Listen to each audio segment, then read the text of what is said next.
conceive offspring with me. That was the demand from the grand banana sorcerer to the golden-haired huntress, indicating he desires her to procreate with him. Naturally, he received a reprimand for that. Yet she was the one who provided him with the opportunity to decide. And I am confident that in the future, this appeal will materialize.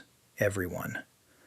All of this occurred due to this cabbage head here receiving angry with the main character throughout the assessment and challenged him to engage in a bout in the ring. The fair-haired woman, who is among those overseeing the assessments, demonstrated, stood up and proclaimed that whoever faltered would face consequences. And clearly the cabbage-brained individual who is a pugilist was struck down with a solitary blow. Ultimately, he slumbered without rest.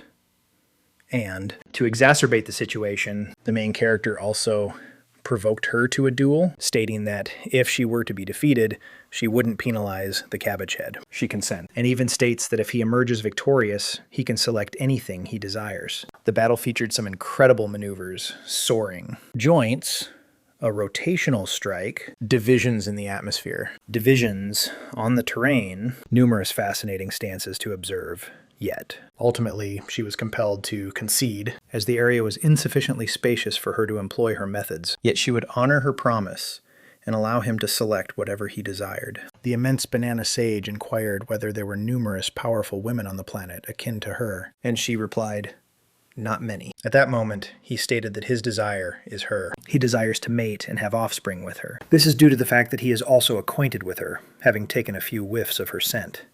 Indeed, he actually smelled her. Presently, I will clarify the reason he refers to mating and producing offspring, and why he continues to scent individuals nearby as well, apart from my referring to him as the Grand Banana Sorcerer. It all commenced on an ordinary bright day, when a bolt of lightning hit the metropolis, a deluge of colossal electric strikes. Everything swiftly transformed into turmoil, and the main character found himself right at the center. In the chaos, he dashed to traverse the road, and the vehicle home was already poised to transport him to Isekai. But then, unexpectedly, he was drawn into an alternate reality. Obito, is it truly you? Upon awakening, he was unaware of his location, yet when he gazed upon in the heavens, he observed some truly peculiar beings soaring amidst two moons, and he also recognized he possessed the garments he entered the world wearing, signifying a lack of attire. This location undoubtedly was not Earth. Abruptly, he observed a clash between wolves and a bear. The entire spectacle was driving him to madness. Ultimately, the group triumphed over the bear. The pack of wolves was formidable, and possessed sustenance for an extended period. Although the main character lacked even garments, before long a wolf appeared behind him and fixed its gaze upon him. Our main character experienced a surge of anxiety, and sprinted away. Therefore, he sprinted, and became fatigued, until his endurance increased by 1. Subsequently, he sprinted, and continued to sprint, but he stumbled, and commenced to roll, descending along the precipice, and plunged headlong with his banana exposed. He was completely disheveled, elevated, yet that is where he discovered nourishment. The fruit resembled a tomato, and a few ants were consuming it. Thus it appeared acceptable to consume. He began consuming it rapidly, but quickly observed something. Something was observing him. He became immobilized. A colossal serpent, slightly larger than my own, was poised to strike him. At this point, it was beyond redemption for him. However, the serpent was devoured by a significantly larger toad right before his eyes. Everything about that was outrageous. This location was utterly chaotic. Moreover, subsequently, the main character lost consciousness. Several months later, the rain was falling. He was consuming the water that trickles from the foliage.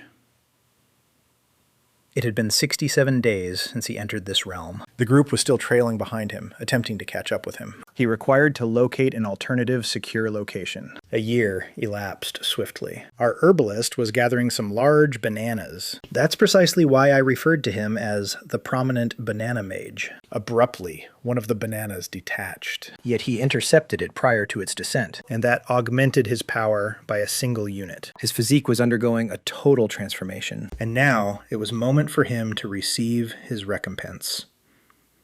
In addition to enduring this tumultuous realm, at that moment he was also adjusting. One of the wolf cubs consistently trailed behind him, to the extent that he felt the absence of the creature when it was not in sight. Unexpectedly, something dampened his back. As he gazed upward, it was an enormous ape. Perhaps he seized the gorilla's fruit. The object swung forcefully, yet he evaded.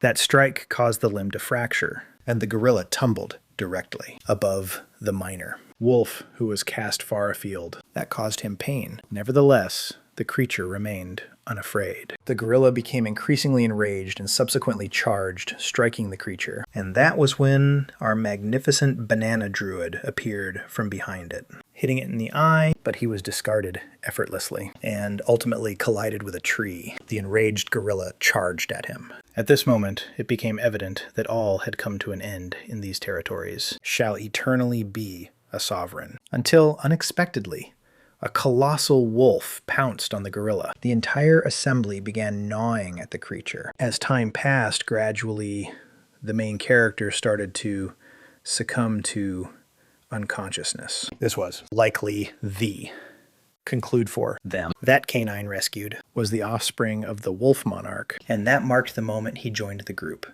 When he lagged, the wolf paused for him. As the wolf lagged behind, he cradled the wolf in his embrace. And that is how they matured and became more resilient in unison. At this point, it had already been 2 years since he had been trapped there. At that instant, he had already been embraced by the entire group. Following 31 years marooned, he ascended a lofty peak as if it were effortless, vaulting at a colossal snake and tearing it to shreds entirely, alongside his lupine companions. Each day, he participated in battles for dominance with his relatives. Gradually, he began to assimilate and integrating into that chaotic realm. A century and 2 decades had elapsed, and he was likely the sole individual on that world. Throughout the journey, he acquired and relinquished certain companions, until he reached a moment when he became oblivious to the passage of time. He was merely aware that countless centuries had elapsed. Considerably after, he initiated a conflict against the gorilla species over Moonlight Hill. The canines and the primates were sprinting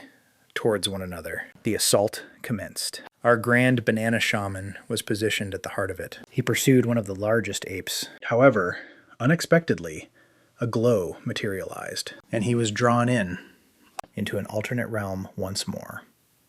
A detonation engulfed the location. Only his blade remained. Conversely, the hunter sensed something unusual. The spatial energy was significantly incorrect. They were even summoning reinforcements until a surge of vitality manifested right before them. Everyone fled.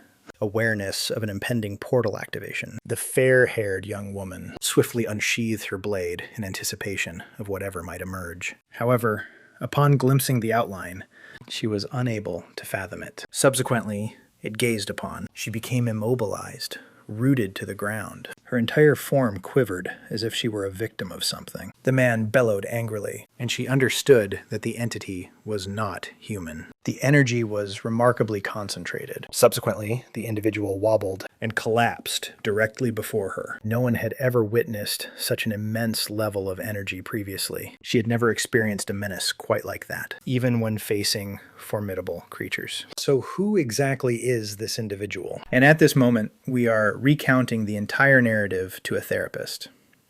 The individual expressed gratitude for the narration and stated that his account would be disseminated to the awakened Central, when unexpectedly the main character shouted at the hairless individual who paused to discover what he desired. And it was merely to express gratitude for his attentiveness, as he had not conversed with anyone in an eternity. It was the physician who wished to express gratitude for the tale of a ferocious fighter who re-emerged after a millennium.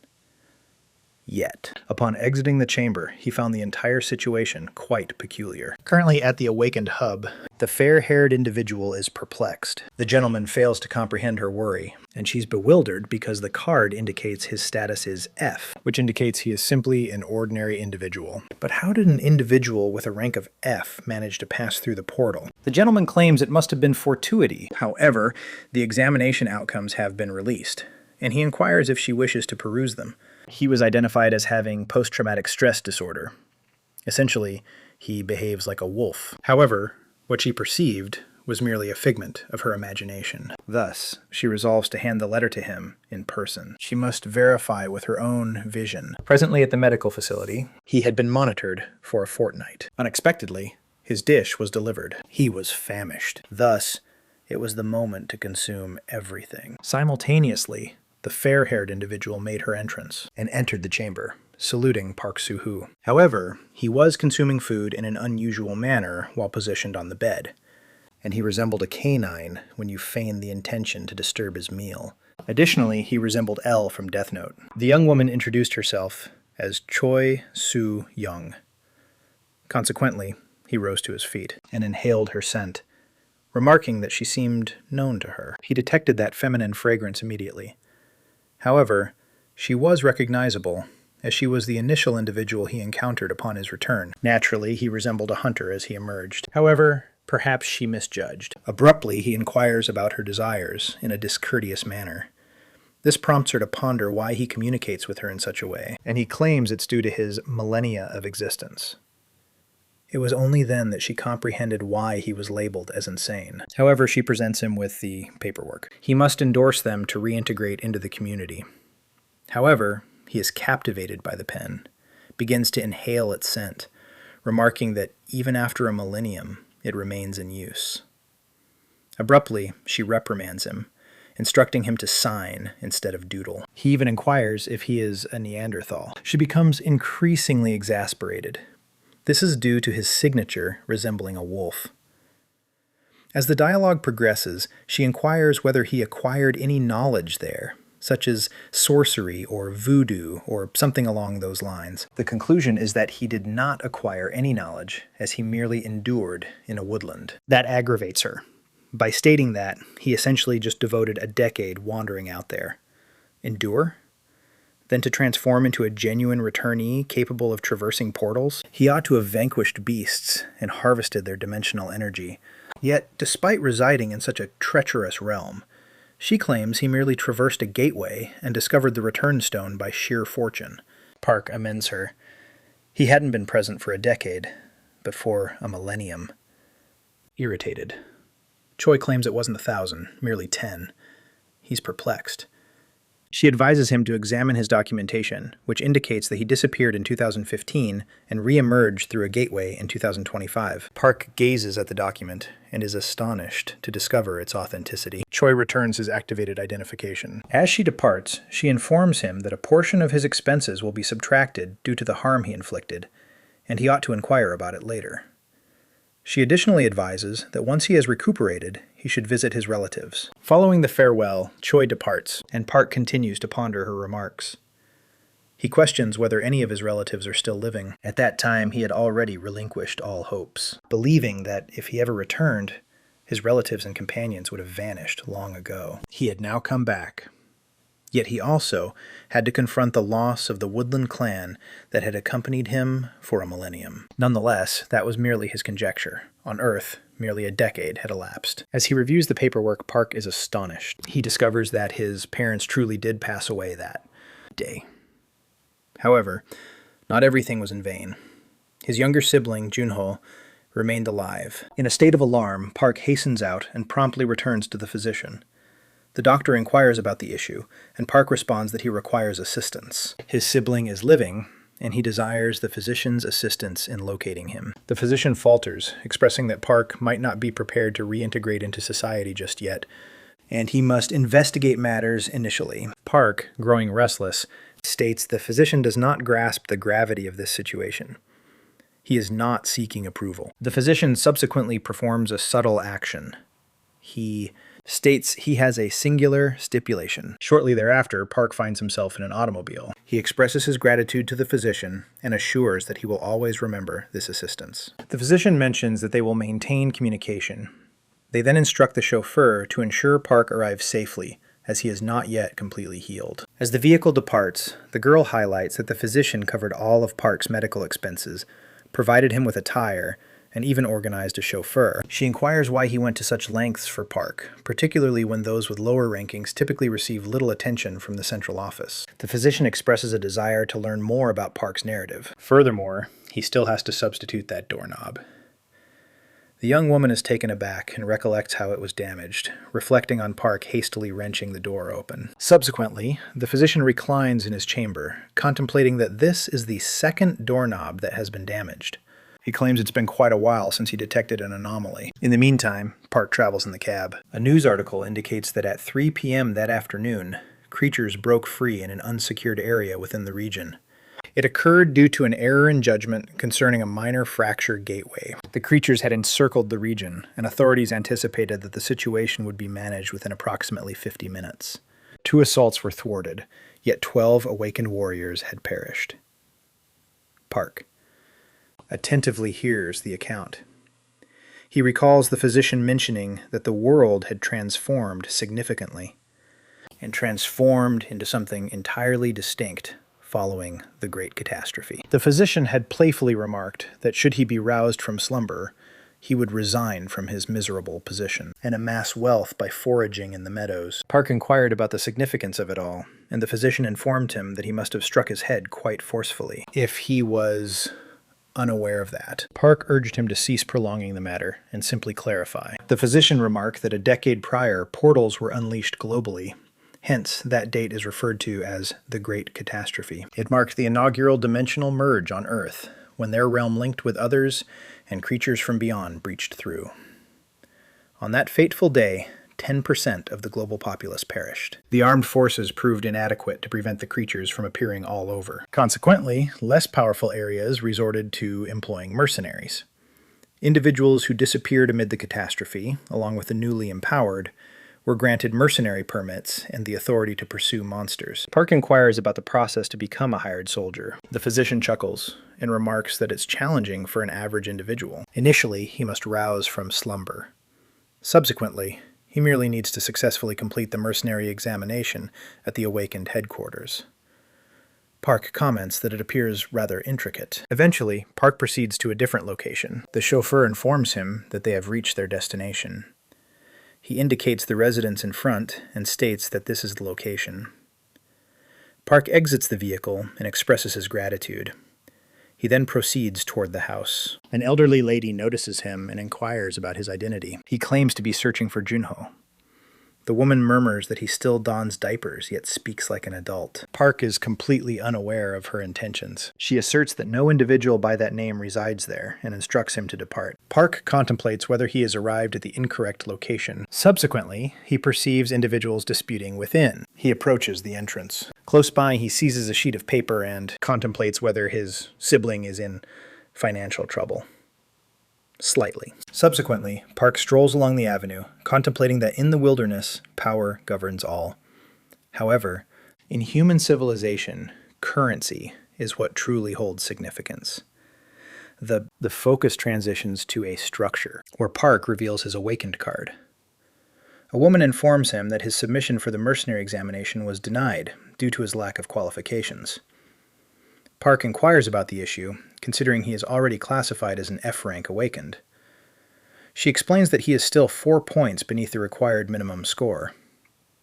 Park questions the logic behind this, especially since he traversed a portal merely 2 weeks prior.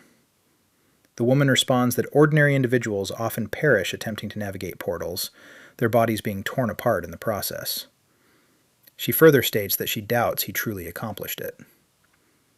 Regardless, he has the option to attend Awakened School or accumulate points through field combat, then return once he meets the standards of a legitimate Awakened. As he departs, Park contemplates that the entire framework is illogical. Nevertheless, he develops an interest in the Goblin domain and the Swan. The setting shifts once more. In a different cab, Park inquires about the extent of the walls. The chauffeur replies that they encircle the entire metropolis and suggests he consult the map application. He queries whether Park has it installed and clarifies that the city is divided into 12 sectors, with numerous entrances among them. Surveying his surroundings, Park concludes that he must take swift action. Shortly, he identifies a location, and the chauffeur informs him that they have reached Swan Field Gate 27. Park receives, emerges, and confronts the vast doorway. The entrance opens to a hunting ground. Subsequently, he begins to stroll in its direction. 2. The troops apprehend him at that location. They inquire what he is undertaking. Park states he's present as well. He claims he arrived to pursue a hunt, prompting one soldier to request his mercenary credentials. Park acknowledges he lacks one. The soldier informs him that non-combatants are prohibited from entering this zone. Subsequently, both individual notices an object in proximity. 1. A soldier shouts to seal the exit, but they are already too late. A vehicle crashes through the barrier. Within, a creature is devouring an individual. Subsequently, the vehicle crashes into a barrier. One serviceman contacts the crisis squad to subdue the creature as the others encircle the vehicle and prepare for battle. The being exits the vehicle, and the troops discharge their weapons, striking it repeatedly. It appears as if the creature has perished. The troops announce that the circumstances are managed and that the creature that emerged from the portal was vanquished. Subsequently, one among them inquires about Park's whereabouts. He ponders whether Park has departed already. He likely fled upon encountering the creature. However, Park did not sprint. He was already ambling beyond the vicinity, stating that, despite the fact that this was an expanse, he remained acutely aware of his surroundings. He also makes a decision. He must acquire his own vehicle. Observing the surroundings, he contemplates whether all cities apart from Seo had been obliterated. He can scarcely fathom it. Some time ago. Subsequently, darkness descends. Park remarks, the obscurity seems recognizable. He navigates through the remnants and declares it's time to pursue. Shortly, he descends to the earth and contemplates his physique still seems somewhat weighty. He examines the adjacent structures, then dashes in their direction.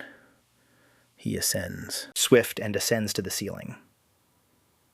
Positioning there, Park gazes across the region, yet he isn't. Posing, he closes his eyes and concentrates, employing his perceptions to determine the optimal path. He abruptly adjusts his, leans to the side, and chooses that path. Then he leaps, slip off effortlessly. Those footwears possess extraordinary traction. As he wanders through the deserted avenues, he arrives at a dimly lit passageway. At the conclusion of it, a number of goblins have a defenseless dog trapped. The saliva dangling from their lips makes it evident they're famished. Nevertheless, the canine continues to resist. At that moment, Park emerges from the shadows. He casts a glance at the dog and quips, inquiring if it seeks assistance. The response is unmistakable in its gaze. But the goblins are already determined to assault. They dash directly towards him. Park smiles and rushes forward as well. In a heartbeat, he twirls and delivers a blow from the rear. The initial goblin endures a blow so savage that its skull collapses into its torso. Then, an even more bizarre occurrence takes place.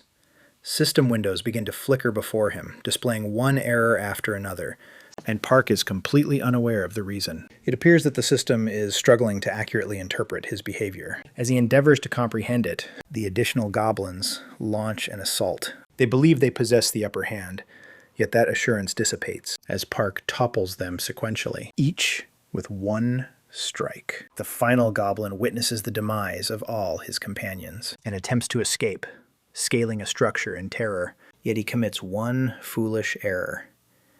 He halts at the apex and glances behind, merely to discover Park positioned directly behind him. Park hurls him from the rooftop, and the descent proves fatal for him. As soon as he returns to the surface, an additional system interface emerges, alert indicating that there is a mistake displaying his class skills. This prompts Park to recall a century prior, when he was unclad in a woodland, battling to endure. That's when he initially began accumulating status points. Therefore, perhaps even in this instance, returning to the planet, the system continues to function. Perhaps these mistakes are connected to the reason his physique has been more fragile since his comeback. Suddenly, a new window appears, the achievement shop. Intrigued, Park decides to explore it. He possesses 7 points and several items available for purchase. Nothing extraordinary, yet he selects a few regardless, and the objects manifest immediately before him. Prior to indulging, he perceives a sound. It's the identical canine from earlier, and now a young pup is alongside it. Park strolls over gradually, places a hand on the canine, and comprehends that it is perishing. The creature appears prepared to surrender, yet Park is reluctant to abandon it at this point. In quietude, it appears to inquire him to safeguard the puppy. He cannot overlook that. In the alternate realm, canines were his kin. Perhaps this is destiny manifesting once more. He retrieves a treat and offers it to the canine. He strides over to the 7 goblin remains. He continues laboring throughout the night, only concluding at dawn. He constructs a modest burial site for the canine that perished, safeguarding its offspring, and remains still for a brief instant. In the meantime, at the entrance of Area 27, traffic is chaotic. Car horns blaring and motorists becoming irritated. Then the cacophony subsides as an individual approaches. Up, bearing multiple lifeless goblins upon his shoulders. Even his remains, the creatures, are sufficient to cause everyone to retreat. Park sells the remains and earns over $10,000. The most precious aspect lies within the crystals contained inside. That's where the genuine profit resides. Lacking a bank account, he receives all his earnings in cash. Observing that sum, he contemplates the potential earnings from exploring dungeons and collecting additional crystals. Meanwhile, a truck is stationed next to a convenience store. Inside, a man converses with an old acquaintance while purchasing a chocolate bar for his child. Back at the truck, he is in high spirits. It had been a straightforward day, and he simply wishes to return home. However, that tranquility is short-lived. A voice unexpectedly beckons him. Park Junho, and a powerful blow sends him sprawling to the floor. The individual remarks that it has been quite a while, and they were concerned that Junho genuinely intended to abandon his child and flee. Junho glances up and appears to recognize him. Subsequently, the others begin to strike him, ridiculing that he appears improved since their previous encounter. They inquire how many times they believe they have had to return here. Junho swiftly retrieves some currency and states that this is all he possesses.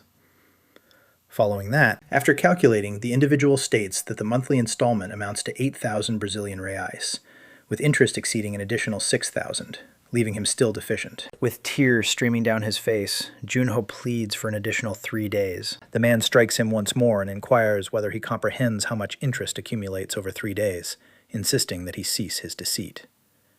At that moment, someone shouts out to Junho. One of the individuals inquires about the identity of that person. Junho becomes paralyzed when he comprehends that his sibling is still living. Park approaches him and inquires whether he is Junho. A recollection reveals Junho enduring harassment while Park observed. Junho pleaded for assistance, yet Park disregarded him and departed, leaving him solitary. Thus, as a sibling, Park had never truly supported him. The recollection transitions to accounts of enigmatic detonations occurring nationwide. Subsequently, crimson orbs, gateways, begin to materialize alongside the explosions. Junho gazes in astonishment and sprints to his mother's chamber. His guardians are pleased to have him back, yet they remain unaware of Park's whereabouts. Suddenly, a blast occurs, and creatures start to emerge. Concurrently, a colossal gaze observes Junho. Shortly thereafter, subsequently, he vanishes. Returning to the current moment, Park remarks that Junho has matured since their last encounter.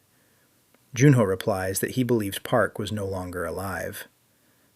Then, the other individual interrupts. He inquires whether this is genuinely Junho's elder sibling.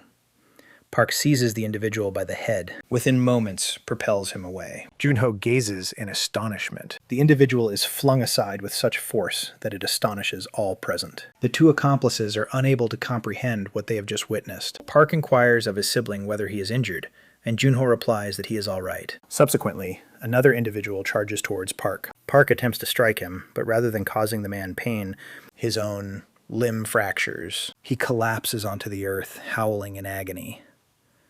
The final criminal is trembling now. He speculates that Park hasn't been roused, and Park urges him to hurry up. However, the individual asserts he has never made contact with Junho, and claims he explicitly instructed the others to steer clear of him. Shortly thereafter, Park offers him some cash and instructs him to seize it and depart. Subsequently, that evening, an elderly lady emerges. Park and his sibling stands before her. She inquires if he is certain that this individual is indeed his sibling, and Junho affirms it. Addressing her grandmother, Park mentions that he has brought some meat. She remarks that family ought to maintain communication and urges them to be quick, as the child dozed off while anticipating his father's return. Within, a young one is slumbering. Park inquires if that is Junho's offspring. Junho mentions that his name is Gung-ho, and he is his sole treasure. Park inquires where the lad's mother is. Junho states she departed to pursue her own existence, and holds himself responsible for not being able to support her. Endeavoring to elevate the atmosphere, Park proposes they enjoy a beverage. Subsequently, they gather around the table, indulging in beverages. Junho states that following Park's disappearance, he presumed he was deceased. However, he has returned and appears unchanged in age. Park inquires about his financial obligations, and Junho replies that it amounts to approximately 220,000 Brazilian real. Nevertheless, he states that it's acceptable as he will manage it in some way. He clarifies that he is currently employed, and Park inquires about the nature of his work. Junho claims he is employed at a distribution hub. Park inquires if the vehicle is his. Junho replies negatively. It previously belonged to his grandmother's offspring, but he currently leases it from her. Park inquires once more about what his grandmother's offspring used to engage in. Junho mentions that he learned Park perished in the significant catastrophe. Shortly thereafter, the lad awakens and spots a canine in front of him. As he glances over, he notices his father close by. Junho grins and inquires whether his son has finally risen. Timidly, the young boy inquires about the identity of the man. Junho informs him that it's his uncle and requests him to greet him. After some time, the young lad engages in play with the canine. Junho is pleased to witness this, as his son has consistently desired one. Subsequently, Park proposes that they collaborate. Junho appears bewildered. Park assures him he will manage the challenging aspect. He merely requires assistance with the vehicle. Junho inquires about his intentions. Park declares he aspires to pursue creatures. That utterly astonishes Junho. Subsequently, the setting transitions to the operations hub. The young woman commends Park for his registration as an awakened individual. Remarkably, he has elevated his attributes in merely 1 day. Park inquires if that qualifies him as an F-rank druid. She informs him that he can now utilize his identification to establish a bank account and manage financial affairs. She presents him with an item. It's a modest token for his registration as an awakened. She also prompts him to acquire the Awakened Central application and accumulate sufficient dimensional energy to elevate his status to a ranker. Subsequently, she indicates that he will be eligible for pensions and various advantages, and inquires whether he is aware of how to access his status window. Due to recent technical difficulties, the interface has been refreshed. Park mentions the keyword along with a system interface appears, displaying all his statistics.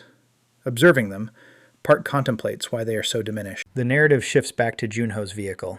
He feels content. His brother has finally got a mobile phone. He congratulates Park for officially achieving awakening.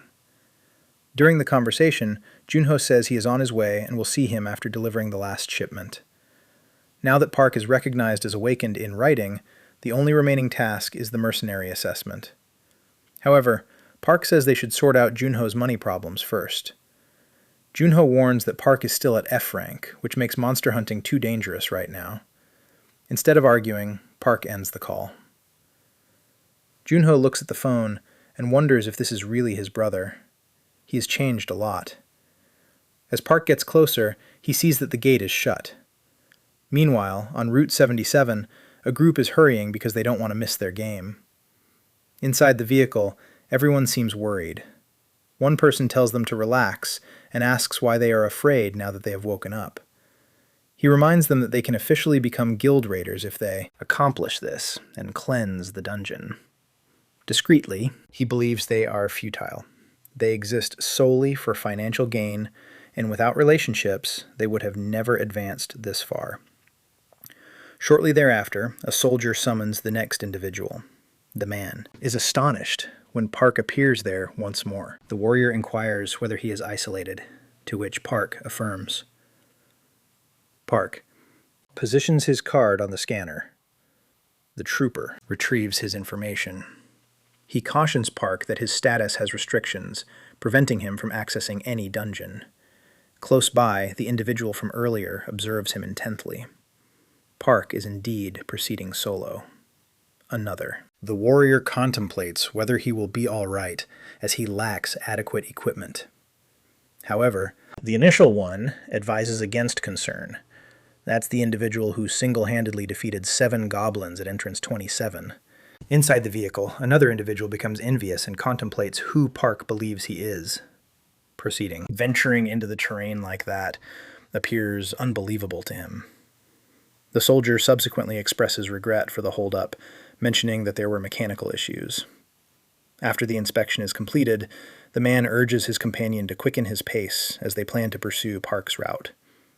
However, he becomes perplexed because Park disappears within the center of the tunnel. The other individual inquires about his whereabouts, and the gentleman remarks that they might have discovered something intriguing. In the meantime, the setting transitions to a woodland. Preserve proceeds through it prior to ultimately ceasing.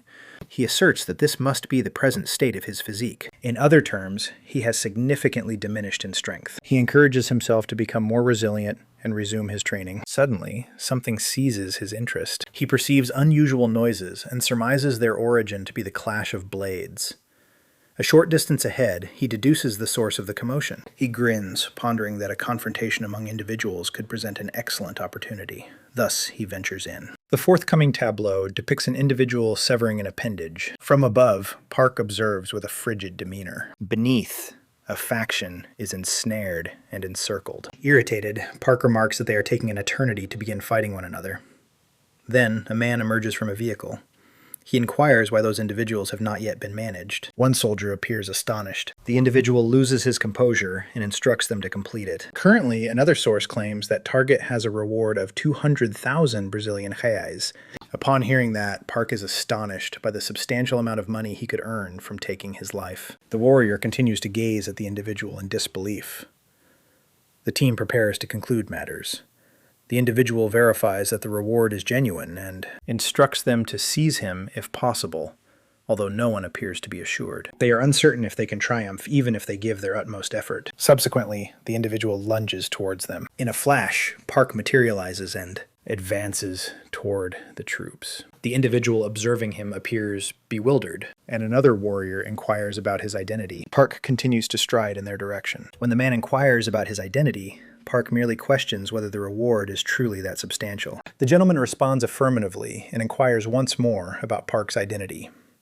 Park replies that he is merely an individual in dire need of substantial funds. The associates begin to speculate about the identity of this youth. Subsequently, the individual chuckles at him. He claims Park is not affiliated with the headquarters, so he ought to have refrained from intervening. At that moment, Park senses something unusual. He contemplates what is occurring with his physique.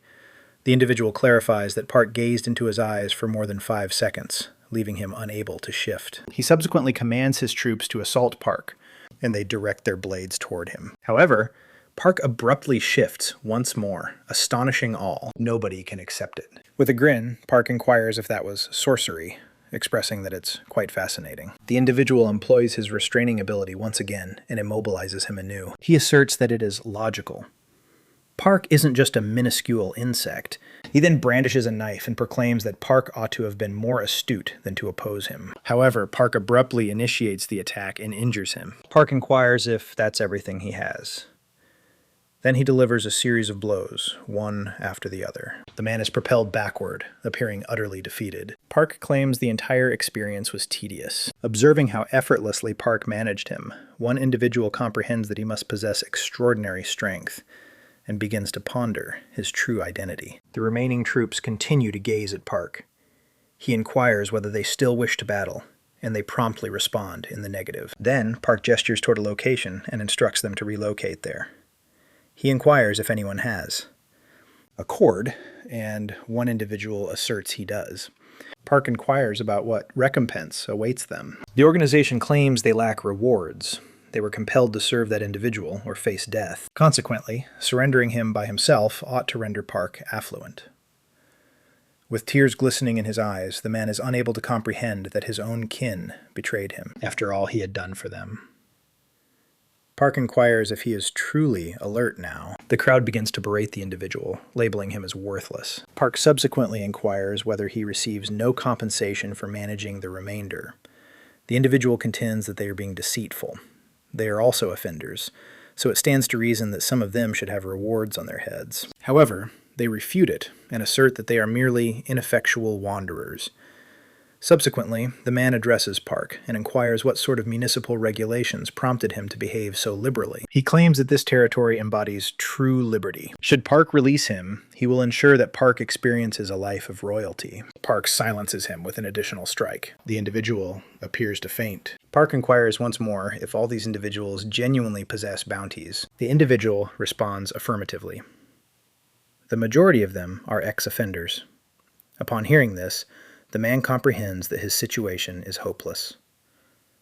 Park inquires whether there are an excessive number to handle, and the other person replies that they can abandon a few. Park proclaims it's the moment for all to indulge in a rest. Subsequently, the scene transitions to an automobile cruising along the highway. Within, an individual remarks that they are indebted to Park for delivering them. However, Park replies that it is unnecessary. The other individual emphasizes that without Park, they would have perished in that situation. Park responds that if they genuinely wish to express their gratitude, they can assist him with a request. This gives rise to numerous inquiries regarding his strengths and capabilities. A gentleman reveals that his enhanced ability lies in swordplay, which he acquired from instructional tomes on tracking. Park is astonished to discover that individuals can derive magic from literature. The man is equally taken aback that Park is unfamiliar with the concept of a skill book. Park believes acquiring one or two offensive incantations may prove beneficial in the future. However, something takes him by surprise. An immense illumination abruptly envelops the vicinity. Park inquires whether that illumination is a gateway, and the boy appears astonished. He affirms it. It's a Tier 1 dungeon, the most elementary type. Thus, that is their destination. Park expresses that it's unfortunate. Had he possessed a mercenary license, he might have been able to join as well. The gentleman is taken aback and inquires if Park genuinely lacks a permit. Park states he genuinely does not. The individual clarifies that when a gateway activates, the armed forces secure the region initially, and any creatures remaining outside are merely feeble ones that manage to slip through. He further notes that engaging in Level 1 E-rank areas can still assist in progressing beyond that stage. Therefore, Park ought to be entering Level 2 dungeons. The man finds it incomprehensible how a novice who hasn't even completed a Level 1 dungeon could defeat a C rank. Observing the gaze, Park inquires about his intent. The man expresses his apologies and asks what rank Park holds. Kim informs him that Park holds an F rank. That renders the man speechless. Park subsequently inquires about what request he ought to make. The setting transitions back to the portal. An individual begins to emerge from it. It's the individual from before. His crew emerges injured following the excursion indoors. One of the lads even severed a hand in the altercation, so they require a physician urgently. Frustrated, the man grumbles that permits must be distributed to anyone these days. He declares that the first action he'll take at the guild is to confront whoever chose those fools. However, another lad advises him to relax. The guild is already in dire straits. Nonetheless, he remains furious. He believes affluent youths can simply purchase their path to enlightenment. Subsequently, their guardians hire mercenaries to escort them through subterranean labyrinths. Following this, they enlist in the guild, leaving the actual members burdened with their presence. Observing his captain agitated, one individual proposes they relax with a beverage. However, the man inquires about the current situation as a level 1 dungeon is on the verge of disappearing. He inquires if anything transpired, and a soldier responds that a significant event occurred. Someone has just reported 10 thieves. One of them was even a maritime tier he probably recognizes. The individual inquires if any prestigious visitor stopped by the encampment. The soldier replies in the negative. It was an F-ranked novice lacking a mercenary permit who apprehended him. The individual is unable to fathom it and inquires, how? The serviceman states he is unaware of all the specifics, merely that bystanders observe the F-rank overpowering the individual.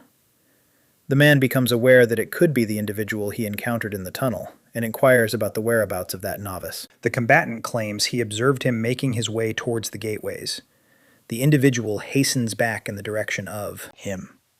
He wishes to witness that young man's talent firsthand, and perhaps obtain something beneficial from it. Before long, he ascends into a vehicle. The other individual inquires about the issue. He questions whether the lad who apprehended that man has just entered the portal. Concurrently, Park and his sibling are already stepping into one. Park mentions that this occasion was painless, and his attire appears to be intact. The novice elucidates that objects devoid of dimensional energy are unable to traverse portals. However, these garments can do so, as they are crafted from materials sourced from dungeons. Park gazes about, perplexed. He inquires about the object that lies before him. The young one refers to it as a portal. He clarifies that the gateway they utilized is merely one of numerous entrances to the 38 dungeons. Both are taken aback when Park observes something unusual. He inquires why the entrance vanished. The man replies that it reappears after the dungeon has been completed. Park questions whether they must eliminate every creature. The boy responds negatively, stating they only need to defeat the boss. Stretched out, Park declares he will complete this swiftly. Junior urges him to pause, but Park disregards him. He springs forward immediately. The man observing is astonished and questions his identity. He speculates that this might be the same individual from earlier. With such formidable power, he could shatter the existing time record for a level 1 dungeon. However, he then recalls an issue. They lack navigational abilities, which might prevent them from locating the entrance promptly. If they become marooned, they might disappear when the gateway closes. The scene then shifts back to the individual with the analyzer. The entrance through which Park entered has already been closed. That infuriates the individual even more. The setting shifts back to Park's subterranean chamber. Several creatures are wandering about. One is abruptly struck and hurled backward. Observing them intently, Park mentions that they possess some fascinating items and begins extracting the stones from their bodies. Following the elimination of 3 adversaries, he discovers merely a single blood crystal.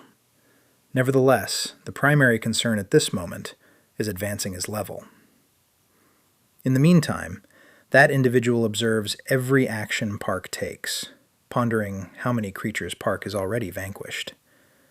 Before long, the young lad employs his tracking abilities, locates Park's position, and examines his statistics. He observes that he possesses 102 accomplishment points, sufficient to acquire 2 skills. Thus, he purchases creature training. At that moment, 2 creatures rush toward him. He immobilizes them and effortlessly brings them to the ground. The system indicates that he has attained a milestone. Subsequently, it abruptly registers a significant malfunction, a data synchronization disagreement. Park is completely unaware of its significance. Immediately following that, he advances to level 2. He is content, as his statistics have risen once more. Thus, he invests 100 points into the subsequent Tree Spirit ability. The system verifies that he received it. Park subsequently requests the invocation of the arboreal spirit. Radiance envelops him, and a verdant essence begins to emerge. Park is astonished. It's identical to what he witnessed in the forest earlier, when he presumed it was merely a firefly. He instructs the tree spirit to locate the absent goblins. The essence soars away, hunting for the elusive creatures. Park claims that the essence conveys to him recollections extracted from flora and foliage, although it remains somewhat sluggish. He speculates that this is due to his current proficiency being relatively modest.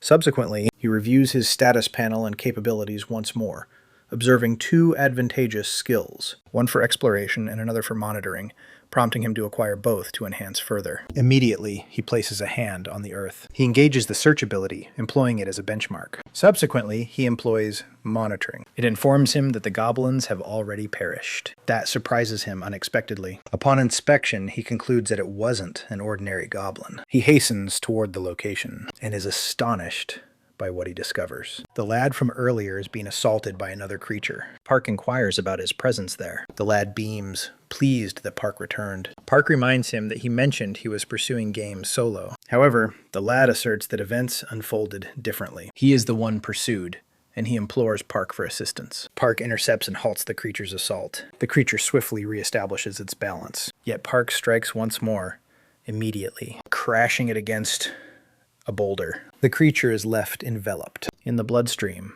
yet Park persists. He is already positioned atop of. He completes it, and the system indicates that he has advanced a level. He additionally receives 120 accomplishment points. The youth gazes at Park, astonished by his talent. Park asserts that the door ought to be ajar by this time. The youthful individual affirms it. Shortly thereafter, the pair has emerged from the portal. The previously mentioned group is observing them. One individual contemplates whether Park is the identical person who apprehended the bounty target earlier. He remarks that Captain Kang requested to be informed if Park returned. As he reviews the records, the man ponders the speed at which that dungeon was completed. The young man states he must return to his comrades and will reach out to Park later. Park consents and mentions that he will store the garments in the warehouse. The setting subsequently transitions to that location. Park has already transformed and claims he's famished. Suddenly, a man appears and inquires if his name is Park. Park questions who he is. The individual presents himself as Kang, leader of the guild's 27th battle unit, and requests a brief moment. Subsequently, the two take a seat and engage in conversation. Park inquires whether he belongs to the Shiloh faction. Kang extends an invitation for him to participate, stating that the guild can provide the ideal environment for his development. Park claims he has no interest. Kang becomes irritated and contemplates what is troubling this child. He is astonished that Park dismissed a guild proposal without a moment's consideration. He states that if Park is affiliated with another guild, they can enter into a formal agreement. However, Park asserts that he is not affiliated with any guild. Kang mentions that his guild might be positioned in 4th place, yet the leading factions are almost comparable in strength. Park responds that he prefers not to operate under the authority of others. Time advances once more. The Park has returned. Residents. Mentioning it appears they have yet to come back. Reclining, he conjectures that the father and son are likely relishing their moments together. Before long, an elderly lady arrives and expresses her discontent that the younger generation no longer honors punctuality, instructs her to take a seat as well. The conditions are ideal for a snooze. However, she responds that she is busy hanging up laundry and doesn't have a moment to spare. Observing his grandmother undertaking the task by herself, Park steps in to assist her. Then his grandmother inquires if he is indeed Junho's elder sibling. Park agreed. She expressed that it was a delightful surprise to have him at their residence. However, Park remarked that it wasn't beneficial at all. The elderly woman replied that with all these peculiar creatures appearing and causing chaos, appearing younger was not something to be astonished by. She had heard he hadn't encountered his brother in a decade, so she advised him to look after himself and not inflict pain on his family again. Park grinned and reassured her not to fret. He wouldn't perish so effortlessly. Shortly, his sibling showed up with his child and welcomed Park. He presented a document, and the gentleman inquired about its contents. Park replied that it provided funds for the obligation and instructed him to utilize it to improve his circumstances. He further mentioned that the sibling needed to settle it quickly so they could dine together. Overcome with emotion, the man inquired how he could possibly compensate him. Park advised him to cease the sentimental outburst and simply depart. With tears glistening in his eyes, his brother exited. Then Park made a call, pursuing him once more. He inquired whether he possessed sufficient funds for sustenance and beverages during the journey.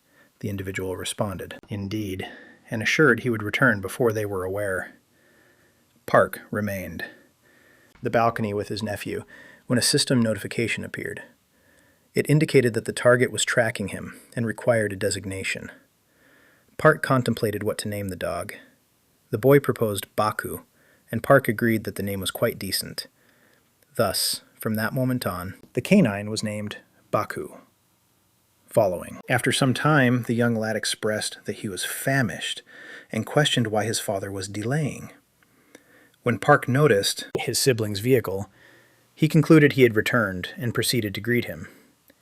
He and the youngster approached the vehicle. However, the man emerged, drenched in blood, and fell to the ground. Observing. At that moment, Park was astonished and contemplated what had transpired. Subsequently, the setting shifted to a structure under the cover of darkness. Within, a gathering of gentlemen was engaged in a game of cards. One inquired if the confrontation were to commence that week, and another affirmed. Additionally, online, all bets were being placed on an individual named Miho. They also inquired if there were any updates from Horizon. Since the previous journey, it had incurred significant expenses. Then, a thunderous knock reverberated against the door. Irked, a man inquired about the source of that sound. The others rose to investigate. Subsequently, the door burst ajar, and a figure, shrouded, stumbled into the threshold, bloodied. Without hesitation, someone seized him by the skull and yanked him away from the portal. The individuals, observing, had no comprehension of the situation unfolding. Suddenly, a frigid glare emerged from the entrance, and pandemonium ensued. They were still in disbelief when a cabinet and an armament came hurtling towards them. The entirety location transformed into chaos as individuals were hurled about. Their supervisor was astonished. Park had eliminated everyone in mere moments. Another individual inquired if he recognized who this person was. He speculated that Park was an empowered combatant. Then Park launched a table beside the individual and hurried inside. Remaining. Over him, he inquired whether his name was Kim. The individual reacted sharply that it was, subsequently insisted on understand who Park was. Park stated he was present to resolve Pak Jong-ho's obligation. The individual labeled him insane and inquired if assaulting diligent laborers was what conscious individuals engaged in. He cautioned Park that he would not evade consequences for his actions. Park responded with a forceful strike. He questioned the relevance of that, and why they assaulted his sibling when he arrived to settle the payment. All they needed to do was take the cash and depart. So why did they overstep and perpetrate such an act against his own sibling? As Park continued to strike him, the man pleaded for compassion. Park inquired whether he wished to settle the obligation or face fatal consequences. The man swiftly opted to resolve the situation entirely. A short while later, the entire assembly was crouched before Park, stating that their client, John Rodham, no longer had any financial obligations to them. All debts had been settled. Park warned them that if they ever approached his family again, they would face dire consequences. He cautioned them against crossing his way. Remaining on their knees, they unanimously concurred. However, one of them, unmistakably, had not surrendered. Subsequently, the individual remarked that Park had departed. Furious, he pondered whether the child genuinely believed he had no support. The setting transitioned once more to a different structure, where the guild chief from earlier mentioned he had discovered fresh talent. He requested the other individual to examine Park's dossier. However, the individual emphasized that Park was merely classified as rank F, and had enrolled as enlightened merely that day. The other responded, which rendered him even more captivating. Thus, they ought to explore further. However, The system restricted their entry. They pondered what type of individual he was. Upon circumventing the obstacle, they ultimately observed the information, yet remained unable to comprehend the reason behind his profile being concealed. He had not affiliated with any guild thus far, and it was evident that there was considerably more to his character. Subsequently, they requested to observe his skills. The document indicated he was of the illusionist variety. It further noted that he had effortlessly triumphed over an individual with a substantial reward on his head. Subsequently, they realized he had been absent for a decade, which rendered everything even more peculiar. They began to speculate whether he was some sort of covert operative. However, one individual remarked that he only believed Park was formidable due to his abilities. He never imagined that Park could be connected to espionage activities. The other individual suggested they cease efforts to enlist him. He was convinced that Park hailed from a different nation. He stated he anticipated this from the instant all the chaos commenced. Attempting to progress? The other proposed coffee and inquired why a special operative would venture into a Tier 1 dungeon. The lad inquired why that was of such significance. Yet the gentleman reiterated his instruction to observe Park, and the lad evidently had no desire to. Subsequently, the setting transitioned to a medical facility. Park paid a visit to his sibling and inquired whether he was alert. Junho noticed him entering and inquired why he had brought an abundance of food. Park replied that he had learned that consuming a substantial amount aided in recuperation. Therefore, he brought an abundance. Park inquired whether he was feeling improved, and Junho replied that the dressings would be removed the following day. Junho inquired whether his mercenary examination was scheduled for the following day, to which Park affirmed. Junho expressed that it would be wonderful if he succeeded, and was recruited by a guild. Yet Park evidently had no desire for that. He believed he had once reigned as the sovereign of the woodland, thus there was no possibility he would align himself with a collective and subordinate to another. Junho still advised him to explore a premier guild. Park remarked that it was unnecessary. He would establish his own. Astonished, Junho inquired whether he genuinely intended that. Subsequently, the setting transitioned to the Explorer's Bureau, where Shui was strolling through the structure. An elderly gentleman halted her and inquired about what had been transpiring in her life recently. He mentioned that there had been 2 violations in her vicinity, and if yesterday's gateway had constituted a breach portal, the entire metropolis could have been obliterated. Shui inquired whether they truly were unable to accomplish anything in her absence. He urged her to assist him because the Portal Division supervisor had been pestering him throughout the day. What he truly implied was that she was squandering her abilities, yet Shui conceded that she had been struggling to concentrate recently. He presented her with a document and instructed her to stop babbling and go through it. Shui was taken aback. They were assigning her to perform menial tasks when she believed she would finally catch a reprieve? The man remarked that she wasn't the sole individual affected, and it certainly wasn't her inaugural experience. Irritated, she began to stroll away. He shouted after her, advising her not to disqualify applicants merely due to her frustration. He prompted her that they were lacking personnel and required all the assistance they could muster, yet Shui asserted it was wiser to dismiss fools who couldn't even safeguard themselves. Before long, the setting transformed once more. A gathering of individuals discussed their urgent need to succeed in the exam. Close by, a man was broadcasting live on YouTube. Everyone present aspired to obtain a mercenary certification. Shortly after, another crowd arrived in the vicinity. The broadcaster stated he needed to conclude the transmission as the examination was commencing. At that instant, Park appeared and gazed at the lad. The young lad inquired whether it was Park's inaugural experience viewing his broadcast. Park questioned whom he was addressing, and the boy requested him to allow some distance. Shortly thereafter, subsequently, the manager presented himself and announced that he would oversee the proceedings for the upcoming 3 days. He clarified that 21 evaluators would assess their suitability to proceed. Each individual ought to have received a numbered pass upon entry, and the overseers would be designated via a chance selection. When their identifier was announced, they were required to form a queue in front of that overseer. Moments elapsed, and additional names were announced until it was Park's turn.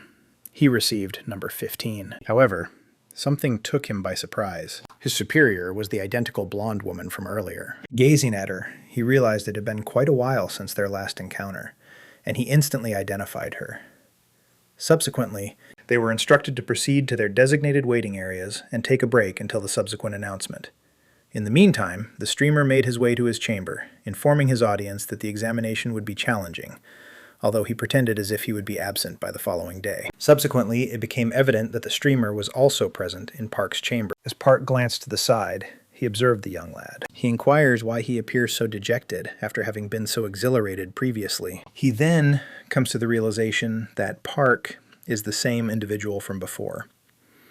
He inquires whether Park is aware of the fair-haired supervisor whom everyone refers to as a witch. He claims that she will disappoint others merely due to her sour disposition. Park inquires why that is her responsibility, rather than the accountability of those who arrived ill-equipped. Frustrated, the lad believes Park dismissed him and inquires whether he understands the importance of honoring his elders. Park suggests that if an issue arises, they ought to resolve it through confrontation. The young lad inquires whether Park believes he is simple to defeat. Park affirms. Now enraged, the boy commands Park to accompany him. Simultaneously, Choi appears. However, the location is unoccupied. Irritated, she contemplates the whereabouts of everyone. The setting transitions to an arena. Park, and the lad prepares to battle. The lad claims that Park chose the most unsuitable opponent. He ought to have secured victory in 2 contests prior to facing him. He inquires whether Park has ever come across TV Kaboo, boasting that he is an emerging YouTuber. Park responds by asking if that pertains to cuisine. That merely infuriates him further, and he declares that he will impart a lesson to Park. The audience in the bleachers applauds enthusiastically for the performer. He states that he takes pleasure in instilling etiquette in impolite youngsters, and Park expresses that this appears to be quite enjoyable. The broadcaster cautions him against pleading for medical funds following this incident. He swiftly enters and delivers a strike. However, Choi appears. She instructs everyone to return to the waiting area immediately. The others swiftly disperse. Observing Park and the broadcaster, Choi inquires whether they wish to falter. She has no interest in justifications. One of them must assume responsibility, leading to the defeat of the unsuccessful party. This implies that they ought to conclude the confrontation. The broadcaster believes that it resembles precisely the eccentric sorceress he learned of. Park prepares himself. The broadcaster advises him not to be frightened. Park was the one who requested this. Park expresses remorse for his impending actions. The lad rushes in and is knocked down almost immediately by a single blow. Choi is astonished.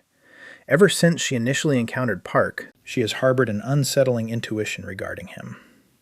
Park inquires why she seems to be lost in thought. Then he states that if she desires a confrontation as well, she ought to enter the arena. However, there is one stipulation. If he emerges victorious, she cannot invalidate the other contestant. Choi contemplates. He must be irrational. Nevertheless, she enters the arena and inquires if he's an anomaly. Park claims he has no understanding of what that signifies. Choi assaults initially, yet Park evades. She maintains, assaulting him with relentless strike after strike. At this moment, Park is solely on the defensive. Prior to, once more making an impression, Choi asserts that if he emerges victorious, she will fulfill his plea. However, subsequently receives a substantial blow from him. She discovers that something is amiss. He is evidently concealing something. An instant later, she is astonished once more. Park concedes that she is more powerful than he anticipated. Choi is equally taken aback by his ability to withstand her onslaught. She hurries towards him once more, declaring that this time it is finished. She delivers another strike and continues with a barrage of assaults. Suddenly, Park begins to retaliate. He delivers a blow to Choi and even fractures her barrier. Nonetheless, it's insufficient to complete her. Even. Thus, Choi is astonished that he managed to shatter her barrier in any capacity. Park lunges forward, once more declaring he's enjoying himself. Choi indicates that it substantiates this.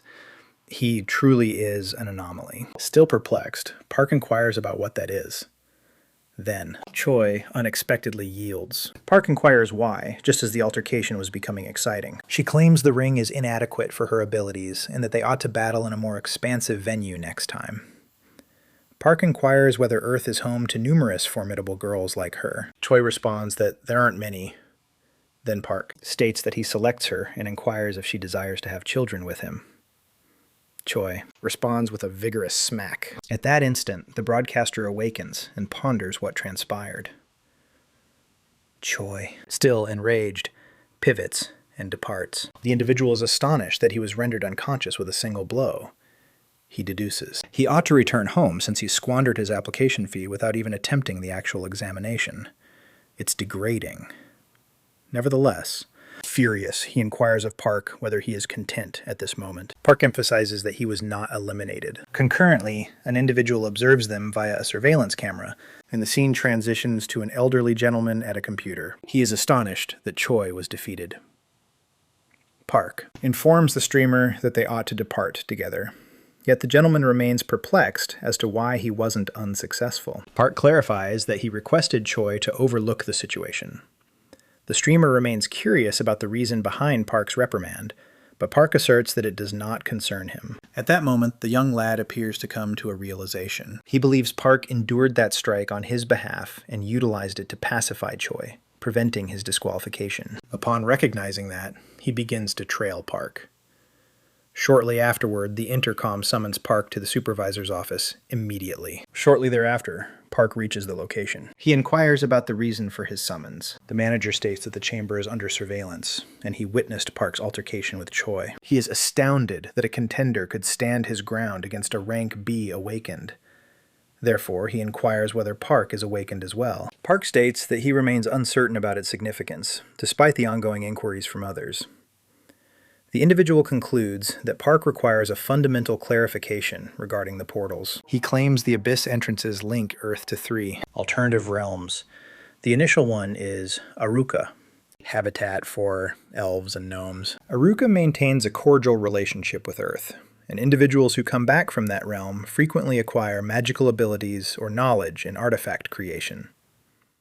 The alternate realm is Guksun, where Mimonas and martial practitioners contend for dominance. The combat practitioners are companions, whereas the Mimonas are adversaries.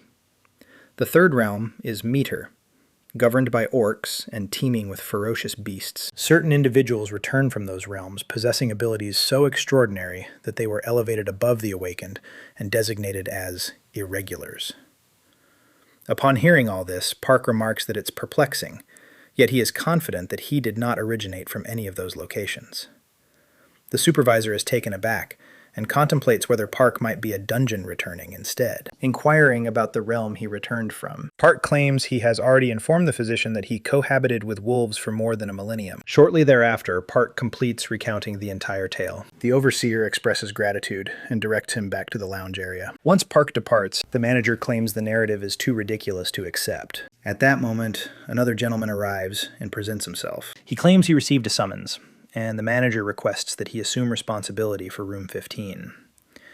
The man inquires whether that is not Captain Choi's chamber. The overseer asserts that it is, yet she hastily departed. That is inconsequential.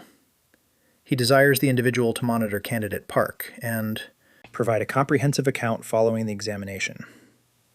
In the meantime, Park is returned to the chamber with the other participants awaiting the subsequent assessment. Before long, everyone queues up alongside their leaders, and the new individual truly assumes control of Team 15. Noticing that, the broadcaster inquires whether Choi was dismissed. The individual presents himself as Sang and says he's now supervising Team 15. For today's physical test, they need under 9 seconds in the 100-meter dash and under an hour for the triangle course. Once the test starts, several people are eliminated fast. A girl complains that healers should get an easier test, but Sang asks if monsters would go easy on her for that. He then summons the subsequent contender. Han approaches, confidently asserting that 9 seconds is a breeze, and informs Park that he will encounter him in the subsequent round. Sang signals, prompting Han to sprint. Sang declares 8 seconds, allowing Han to proceed. Subsequently, the following contender is summoned, and Park prepares himself. From the sidelines, Han encourages him. The moment the race commences, Park sprints forward and concludes in mere seconds. All are left astonished. Shortly thereafter, the director receives a phone call from Sergeant Kim, who informs that the physical examination results for candidate Park Suho have just arrived, and it's astonishing. Return. At the venue, journalists begin recording and capturing images of Park due to his remarkable presence. Meanwhile, another individual receives a call. The lady on the other end identifies herself as Miso from the organization and the returnee center. The caller indicates he will transmit recordings of Park and requests that she view them. Upon observing the footage, Miso is astonished. The man further asserts that Major Young possesses the ability to discern falsehoods, suggesting that Park was honest during his interrogation. Nevertheless, Miso continues to find it difficult to trust the physician's assessment. However, at the very minimum, Park is likely an anomaly, suggesting he ought to possess greater strength than rank B. If his narrative were genuine, then Park Soo-ho could have returned from a fourth celestial body. Thus, Miso instructs him to ensure that journalists are kept at a distance from the practice areas henceforth. However, the individual is stunned and remarks that it is already past the point of no return. Park has already entered the headlines. Miso promptly instructs for the removal of every piece. Subsequently, it transitions to photographers capturing images. In the meantime, Park and Han stroll along the avenue. Miso understands this indicates that Park has managed to maintain his physique in prime condition, even after traversing a portal without any safeguarding equipment. She begins to contemplate whether he received a rank F solely due to his deficiency in dimensional energy. Regardless, if he genuinely returned from a fourth celestial body, South Korea could acquire a significant advantage in its exploration. Meanwhile, a number of journalists attempt to enter a structure. Within, numerous test subjects are dining. Park and Han are dining as well. Han is astounded. Nearly no one could incapacitate him with a single blow. Noticing Han gazing at him, Park inquires about the matter. He also asks if he has finished his meal. Han remarks that it's insignificant, and proposes to fetch him some water if he feels parched. Merely observing Park consume his meal, Han can discern that he operates on an entirely different plane. He is confident that Park will soon attain a significant role. Subsequently, as time elapses, Park appears prepared to doze off. Han observes all the vacant lockers and surmises that the others were unsuccessful. The examination. He states that indicates they are in difficulty, and Park inquires as to why. Han clarifies that the subsequent segment entails dungeon incursions, whereby larger groups find it more manageable, while smaller ones face greater challenges. Nonetheless, Park assures him not to be concerned. They don't require additional individuals. Han is astonished by the level of assurance he exudes. Nonetheless, dungeons are distinct, since anything is possible. Thus, Han believes that an increased number of individuals and a broader range of skills would be beneficial. Park reassures him once more not to fret, then inquires about what he was engaged in on his phone during their initial encounter. Han mentions that he was broadcasting on YouTube, and inquires if Park genuinely remains unaware of it. Park replies affirmatively, noting that it's as if he has resided in a cavern. Taking out his mobile device, Han explains that the application is named YouTube. He then begins to demonstrate to Park how it functions. After a while, Park expresses that Han is quite a pleasant individual. Subsequently, the duo departs from the residence, and Han believes his companion possesses all the necessary qualities to become a prominent YouTube sensation. He is attractive, impeccably sculpted, and has already garnered attention for shattering a world record. Therefore, if Park also demonstrates genuine strength in dungeon incursions, it is likely that all the factions will begin pursuing him shortly. Subsequently, Park expresses his admiration for Han and invites him to become a member of his faction. Han is astonished and inquires whether he intends to establish his own faction rather than becoming part of a guild. Park affirms this desire. Han begins to visualize a video depicting the creation of the faction and embarking on dungeon expeditions alongside the leading contender from this year's mercenary examination. Subsequently, it shifts to Han plummeting to the earth. Boxing was the sole activity that enabled him to endure his tumultuous upbringing. Despite facing continuous defeats, he nonetheless obtained his professional license. However, subsequent calamities shattered all his aspirations. With nothing remaining, he ultimately transitioned into a YouTuber. Now, in the present, Han recognizes that this is precisely what he had been seeking. He is astonished that this opportunity is directly before him, and declares he is willing to do anything for Park. Park expresses that his fondness for him is increasing, so he ought to share more regarding the river. With tears glistening in his eyes, Han declares he will not retract his vow. Park inquires about the sudden tears, and Han replies that it's inconsequential. He then elaborates that a clan requires a minimum of 3 individuals to attain official recognition.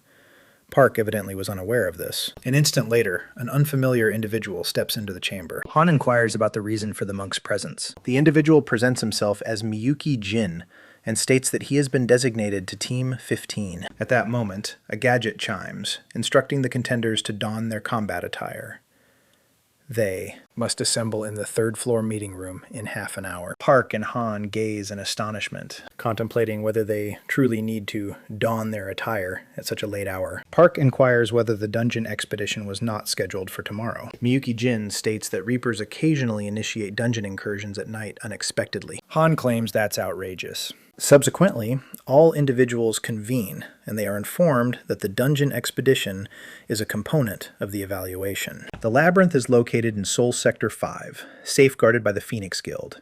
As a result, it is a Tier 1 dungeon, featuring 250 entrances. Park inquires about the meaning of under protection. Han is astonished that Park is genuinely that uninformed. He clarifies that. Since portals began appearing ubiquitously, the administration struggled to manage them all, prompting it to enlist private mercenary factions to protect the 12 sectors. A guild is essentially a private mercenary faction employed by the government, receiving in exchange the privilege to harness the dungeon's dimensional energy. Park inquires if that effectively turns it into a tax-exempt hunting ground, and Han affirms that's largely accurate. Park believes he merely desired a tribe due to his longing for hunting alongside his group. But now he could even assert ownership of his own territory. Han asserts that possessing your own dungeon is fantastic because you aren't required to pay for its utilization. Park states that the objective of his tribe is to form a guild. Han inquires whether they shouldn't prioritize completing the mercenary examination initially. He begins to speculate if Park is merely feigning ignorance. Shortly thereafter, the teacher presents a visual of the gateway in Sector 5, and mentions that the dungeon has merely 15 days remaining before it collapses. It's a maze-like dungeon, the simplest category, featuring the least number of creatures. The drawback is that the creatures are so feeble that they won't extract significant dimensional energy from it. That concludes the briefing, but Han believes that isn't the actual issue. If they aren't vigilant, they might become disoriented within the labyrinth. Consequently, a monitoring ability would resolve a significant portion of their issues. Park nonchalantly mentions that he possesses one, astonishing Han. Han ponders whether Park genuinely acquired a tracking ability prior to undertaking the mercenary examination, as it is exceedingly costly. He begins to speculate that Park hails from an affluent background. In the meantime, the monk remains positioned next to Park. Han inquires whether he possesses any awakened talent. The gentleman remains mute, which results in both of them feeling perplexed. He then extracts an unusual implement. The scene transitions to his recollection. Creatures encircle A, dwelling and hasten towards it, ripping it asunder as they rush a monk. Another monk approaches the entrance and instructs them to cease their clamor. Miyuki Jin inquires why he is still awake at such a late hour. The man instructs him to bring the clergyman and clear the vicinity immediately. At that moment, a creature emerges from behind. He takes action and eliminates it immediately. In the current moment, the man appears frightened. Han inquires about the reason for his apparent fear. The man responds that from this point onward, they are proceeding towards the designated objective. They are set to commence the dungeon invasion as a group under the guidance of the supervisor. He expresses his desire for everyone to succeed, and for no one to encounter failure. Before long, everyone makes their way to the gateway. The troops instruct them to disembark from the bus and inquire if they are prepared. Upon entering, they need to behave as if the overseers are absent and adhere to the regulations. Han observes that his group is the sole one comprised of only 3 individuals, and inquires whether the supervisor will genuinely provide assistance if circumstances deteriorate. The man disregards him and instructs them to proceed. Subsequently, Park inquires about the reason behind Han's anxiety, and if it is permissible for them to utilize private arms. The warrior affirms positively. Han is astonished that the monk possesses a dimensional weapon for the examination. Simultaneously, every faction completes their passage through the portal. Subsequently, the soldier gestures to them, and Unit 15 advances. Han ponders why Park consistently takes the lead, which only heightens his anxiety. He advises him to secure the vicinity initially, but abruptly ceases communication. He becomes aware that he might have already forfeited points by generating sound and failing to maintain his stance. Even more concerning, the racket attracts creatures, and one is already standing directly ahead of Park. In an instant, Park seizes it and terminates. Han suggests that creating commotion to attract creatures into a snare could potentially be effective. He inquires whether Park is monitoring while progressing. But then Han treads on a devices are triggered, and projectiles begin soaring toward them. The scene transitions to a dragon being struck by firearm shots. The monk appears to have eradicated all the surrounding creatures. With tears streaming down his face, Han expresses regret and admits that he is entirely to blame. Subsequently, the creature is entirely annihilated. The focus shifts back to Park's battle. Observing Park wield the staff, Han remarks on his impressive proficiency. However, shortly after, Han inadvertently triggers yet another trap, and they plummet to the ground beneath. The root back shuts, confining them within the subterranean chamber. Upon gazing upward, the aperture is entirely closed off. Han becomes frantic, believing this is the point at which all his aspirations conclude and that they will truly perish down there. However, he observes something. They come to understand that they genuinely attracted additional creatures. The monk swiftly offers an apology and clarifies that his awakened ability provokes every creature in the vicinity. Park states that it's ideal. He was too lethargic to search for them all. An instant later, he propels himself and leaps from the pit, astonishing Han. Han is astonished that anyone could strike with such force.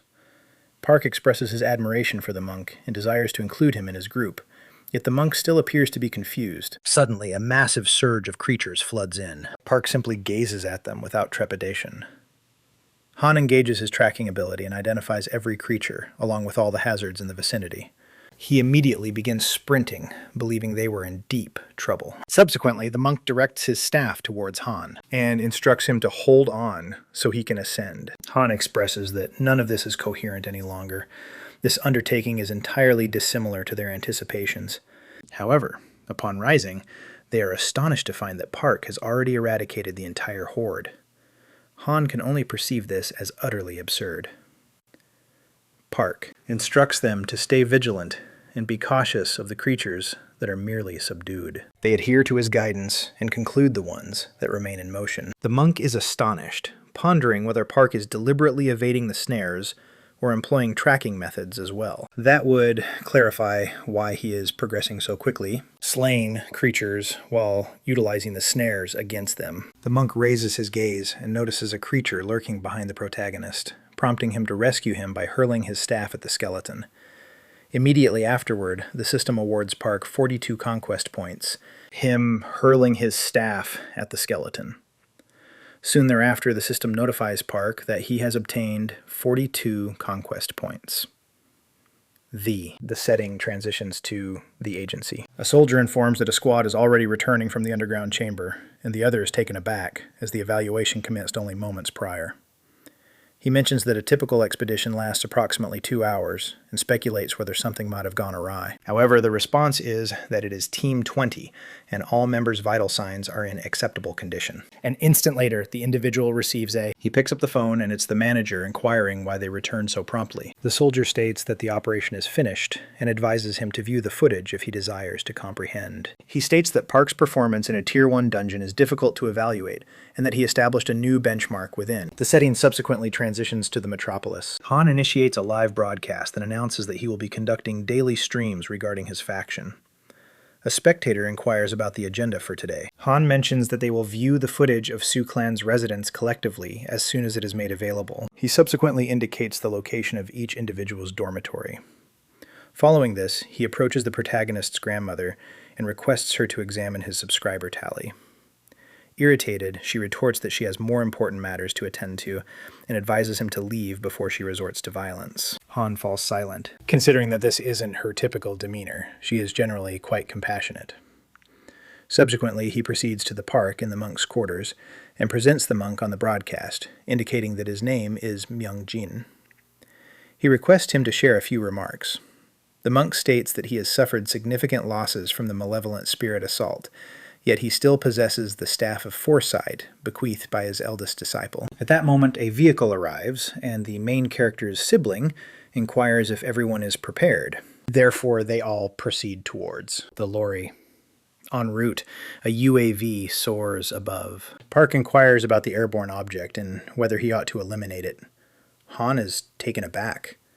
He then clarifies that they are en route to Gate 30 in Sector 4, and today marks their inaugural dungeon expedition as a clan. Rejoining the broadcast, Han reassures the audience that his enhanced ability is video recollection, so there's no need for concern, and even superior footage is on the horizon shortly. Subsequently, Park and the rest proceed into the catacomb. Han inquires whether Park possesses any long-distance abilities, to which Park replies in the negative. Han contemplates how they are meant to manage the bats in the absence of one. The monk instructs him to entrust that aspect to his care. Subsequently, he begins striking on a type of percussion instrument, producing an enormous, thunderous noise. The entire mass of bats darts in their direction. Han is astonished and inquires why they are all emerging simultaneously. The bats subsequently plunge toward the monk, who initiates the use of a pyrotechnic ability. However, the situation is far from concluded. A colossal bat emerges. Nonetheless, it is insignificant, as Park divides it into 2 equal parts. Consequently, the task appears to be complete. Park indicates that the entrance is unlocked, prompting them to advance. The audience can hardly fathom what they have just observed. The scene then transitions to Miso's office, where she too appears bewildered. The gentleman accompanying her asserts that, given the speed at which those 3 clear Zone 4, they could complete as many as 20 dungeons in a single day, and are dominating every Level 1 entryway. He retrieves his phone and verifies that content creator's channel once more. Miso claims she exerted considerable effort to keep Park away from the limelight. Yet, one of his guild associates is a content creator. He highlights that Park's videos currently rank 3rd in real-time popularity, and if they remain inactive, it will only escalate further. He inquires whether they should take action at this moment.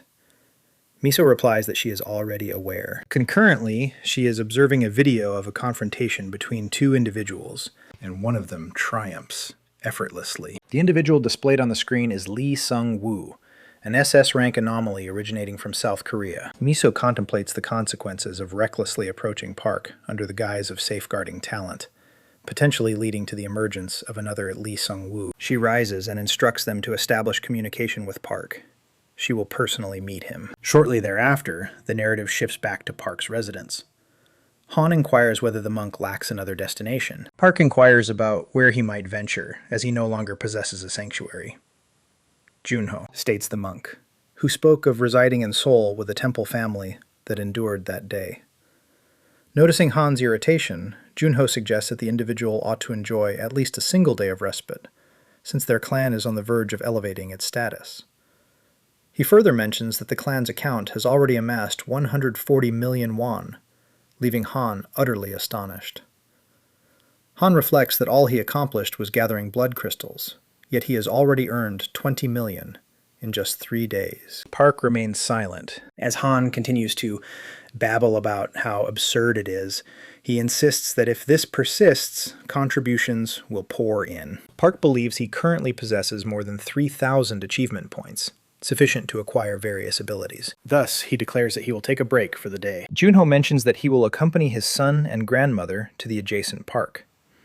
The grandmother is occupied with feeding the dog. As he observes, Park ponders whether dogs are capable of awakening as well.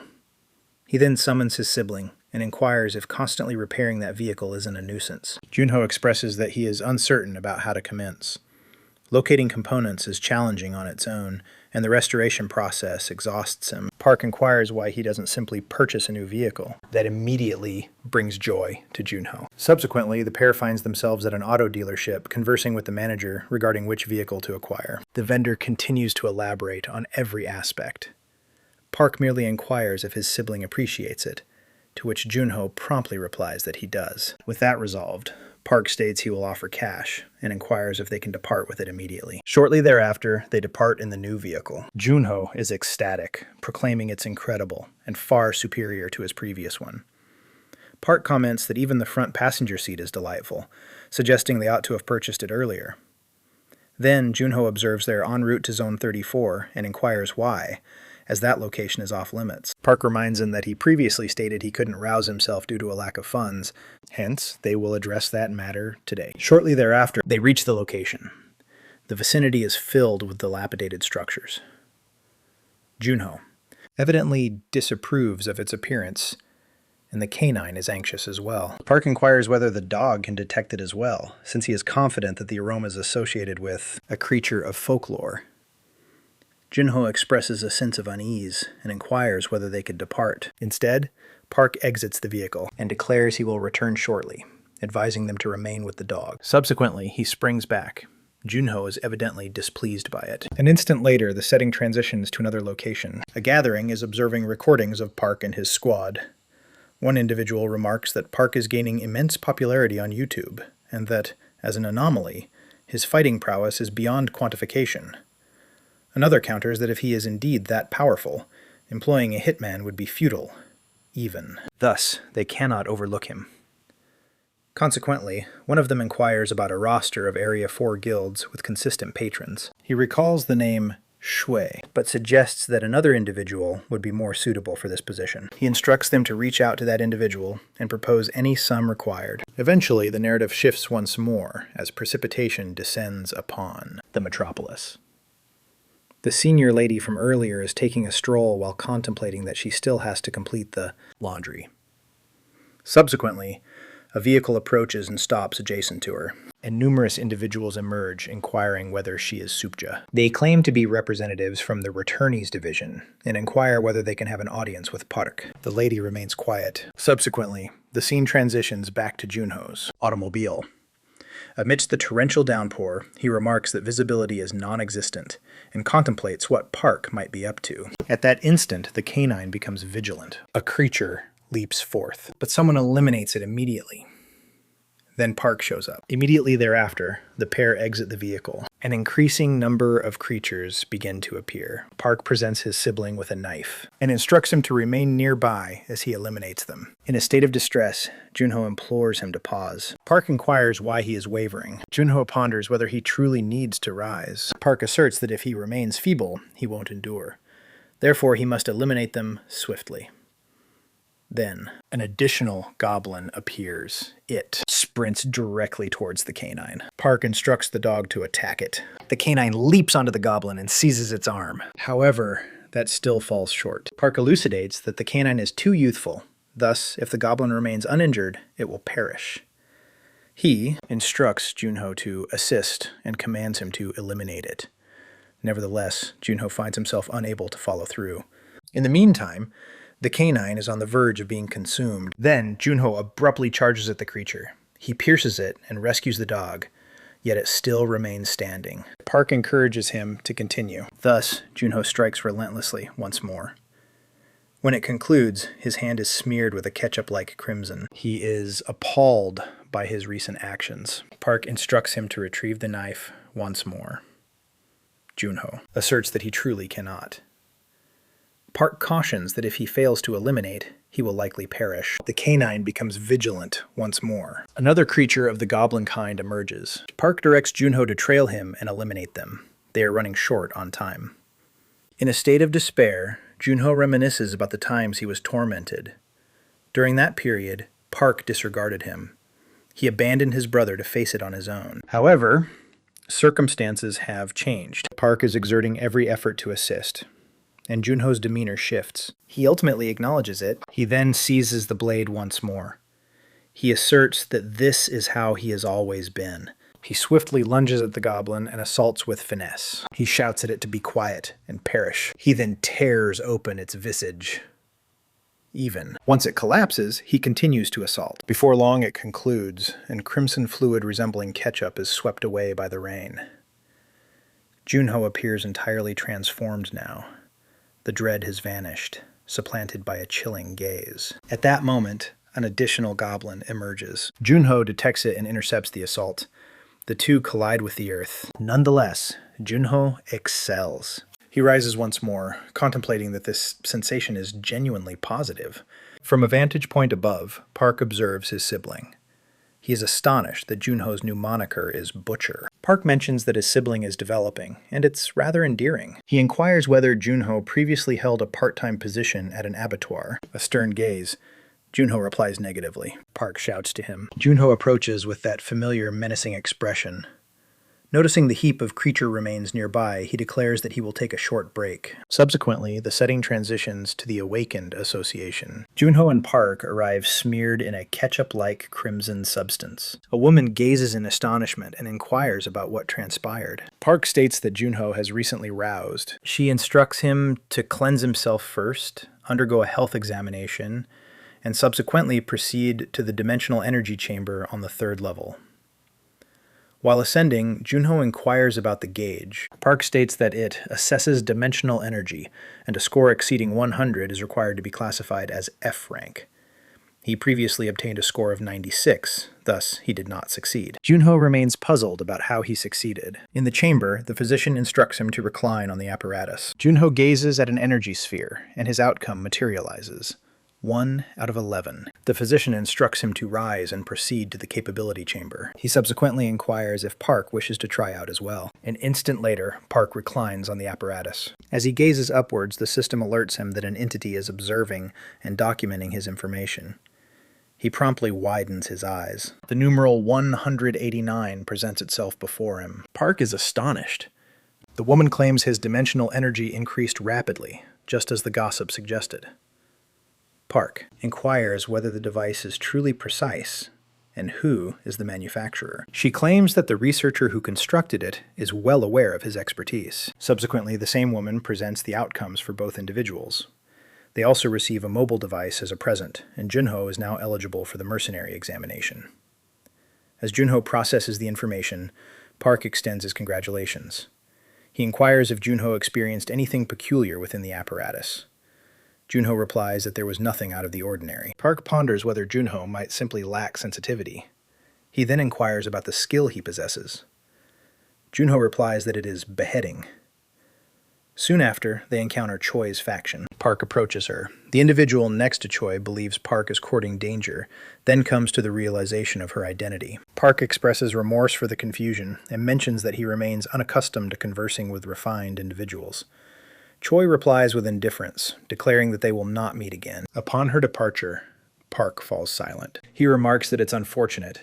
She's a leader, yet her demeanor is lacking. Subsequently, the scene transitions to the residence of the Suho clan. Miso sits beside the aged lady, who remarks that the wine is delightful. The elderly woman adds that it's pleasant to witness a young girl dine so heartily. She mentions that her spouse crafted this wine a decade ago, but passed away prior to savoring it. Miso remarks that Park is taking some time. Before long, an individual approaches. Junho observes their return. Miso strides towards Park, and the young boy inquires about her identity. Reviewing her statistics, he observes that she holds an A rank and is at level 2. Park inquires whether she holds the position of the leader of the returning division and questions her presence.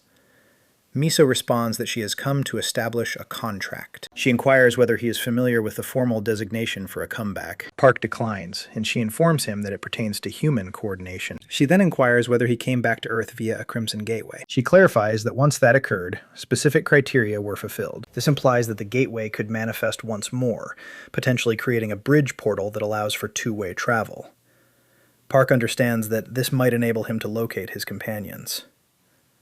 Miso states the Enlightened Division believes this world could potentially be the new fourth celestial body. If that holds true, South Korea would be the sole nation possessing a gateway to it. Park inquires about the formation of the portal. Miso states it will require a minimum of 99 days. Thus, Park inquires about her desires from him. She requests that he remain concealed until the portal manifests. Perplexed, he questions the reason. Miso states that she wishes to prevent him from becoming a secondary lead dungeon. Park, unaware of who that is, seeks clarification. She elaborates that he is currently the foremost in the world and hails originally from Korea. Initially, during the colossal catastrophe, the administration confined lawyers under the guise of safety. However, at that time they possessed minimal knowledge regarding anomalies. Thus, Siaku, who re-emerged as a classified D awakened, managed to flee effortlessly. She reveals everything. 9,000 entrances in Tokyo are attributed to him. He then inquires if Park is familiar with the dimensional sector. If a gateway were to activate while he was away, Korea could suffer significant consequences. Park questions what he receives in exchange. Miso claims he can request anything. Park seeks a promotion for the Suo Guild and a designated region. In the chamber, Han absorbs all the details. Miso inquires if he desires additional information while jotting it down, and Park queries whether she is aware of when the portals will emerge. She informs him that a leading expert in dimensional energy disturbances will be dispatched, emphasizing that she is the finest operative available. Subsequently, Park experiences a recollection of questioning Choi about her desire to have offspring with him. Miso probes if he truly jested about such matters. A man observing from a distance contemplates why she is responding with such intensity. An irritated Choi asserts that Park ought to have been imprisoned for that.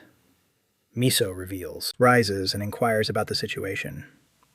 Choi expresses her distress, indicating that Miso ought to give her some space. When questioned about what she desires, Miso asserts that she requires Choi for a task. Examining the documents, Choi inquires about the reason she was chosen. Miso responds. Choi excels in detection more than anyone else on the team, making her the ideal option.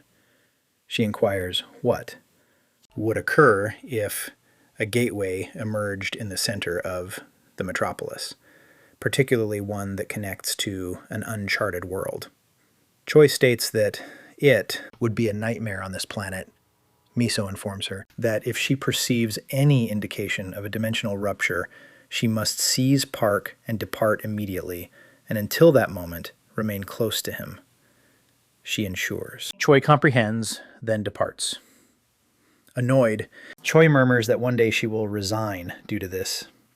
Then the scene transitions to Park's residence. Cherno inquires why Park is in such an excellent spirits. Ham remarks. They successfully completed the assessment to advance their faction, and commencing today, they are eligible to tackle level 2 dungeons. Park states, that's wonderful news. Cherno states, to access level 2 dungeons, they must be part of a rank P team, yet they still lacking sufficient personnel, so perhaps they ought to remain with level 1 dungeons for the time being. Ham concurs, but states that with Park present, even level 2 dungeons ought to be manageable. Park asserts that they will. Generate income from initial tier dungeons first, subsequently enhance your abilities with skill tomes. Following that, they will assemble assault squads and enlist additional individuals if necessary. Shortly, the monk presents himself. Everyone acknowledges him and inquires whether he has dined. The monk affirms and states that they are departing today. Subsequently, the tableau shifts to a row of parked vehicles. The ensemble advances toward the gateway. One of the individuals glances over and perceives something. He observes Park's assembly. He approaches and salutes Park, remarking that it has been some time. He inquires about the companions Park used to associate with. However, his expression abruptly shifts. Park appears bewildered. The individual states that his companions are doing well, and Park inquires why he is part of a daytime group. At that moment, the man's associates summon him to proceed, prompting him to mention that he must depart. The monk inquires about the identity of that person, and Park responds that they previously collaborated on conquering dungeons. He then instructs everyone to dismiss it and proceed indoors. In the meantime, an unfamiliar figure observes Park's entourage as they approach the gateway. He appears to be grinning. The other individual's team likewise prepares to commence. As he strolls, he reflects on how he couldn't acknowledge that his group had disintegrated. The 2 individuals he once referred to as companions departed, claiming they required medical assistance. Such narratives are prevalent. When the key participants depart, the guild collapses, and a level 0 faction can disappear as swiftly as it was established. In a profession where a single error can lead to fatal consequences, the pressure ultimately overwhelms individuals. That's the reason why freelancers without a faction frequently collaborate in daytime groups to plunder dungeons. Thus, he reassures himself that at least one individual in that assembly might evolve into a genuine ally. And, consequently, he plans to begin anew. Shortly thereafter, the scene transitions to Shu navigating her motorbike. She claims she has been making her way there since the morning. Misa informs her that she will provide the coordinates. Subsequently, the setting shifts back to Park's cell. The creatures are being eradicated effortlessly. Han enthusiastically exclaims that the ability he acquired from the skill manual is remarkable. Close by, Junho continues to exert himself fiercely against the creatures. One unexpectedly approaches him from behind. However, Junho intercepts it and brings it to the ground. Han is taken aback when he observes Junho grinning following the slaying. From an elevated position, Park observes the entire spectacle. He states that the trio appears to be more than sufficient. Suddenly, a beam of light pierces through the foliage. Another hunter rushes in terror, pursued by creatures. The earlier man appears to assist him, but things do not unfold favorably. He inquires why the individual hurled an incendiary device at him. Shortly thereafter, another teammate is ensnared by a creature and appears to be consumed. The lad on the floor claims the group was already disintegrating. He cannot avoid feeling envious of Park's team. Nevertheless, he declines to give up and rises once more. Han claims he is quicker now and becoming fatigued less readily. Park commends him and declares that from this point forward they will divide into groups to launch an offensive. Subsequently, an individual approaches and inquires whether they belong to the Suvo tribe. The lad inquires about his identity. The unfamiliar individual presents himself as Choi Myung-woo from the Biggie Guild. All are astonished, as it is a renowned guild positioned 20th in the nation. He claims it's merely a chance occurrence that they found themselves in the identical hunting territory as the Suvo clan. He wishes to present them with a token of appreciation. As the team has recently advanced in rank, they are eligible for a complimentary access to a level 2 dungeon. Han feels exhilarated, because a ticket of that nature is valued at approximately 10 million won. Myung-woo inquires if they wish to depart immediately, but they ponder whether they should organize themselves beforehand. He reassures them not to fret, as arrangements are already made, and the equipment will be supplied as well. Han informs Park that such assistance is already a significant matter. However, Suvo instructs the others to remain in a level 1 dungeon and focus on collaboration, while he ventures into the level 2 dungeon by himself. Upon hearing that, the man offers a cunning grin. Suvo's team consents to adhere to his command. Subsequently, Myung-woo instructs the young man to enter his vehicle. During the journey, he mentions that they will be utilizing Portal 47. Suvo expresses that he doesn't observe any soldiers for hire nearby, and the individual clarifies that the gateway was activated recently. He further mentions that all the necessary documentation has already been completed, allowing the boy to proceed without delay. He additionally mentions that his guild would value it if the Suvo clan continued to utilize their portal. The main character expresses that he merely prefers portals that are nearby. Upon their arrival, an individual informs Myung-woo that all preparations are complete. A soldier delivers tactical documents along with a survival pack. Prior to entering, the main character glances back and mentions that they will procure something to eat upon their exit. Myung-woo gestures and urges him to emerge swiftly so they can enjoy a beverage. Subsequently, the boy powers up his helmet and enters the portal. Shortly thereafter, a biker appears. She stations her vehicle, takes off her helmet, and inquires whether Suvo has entered.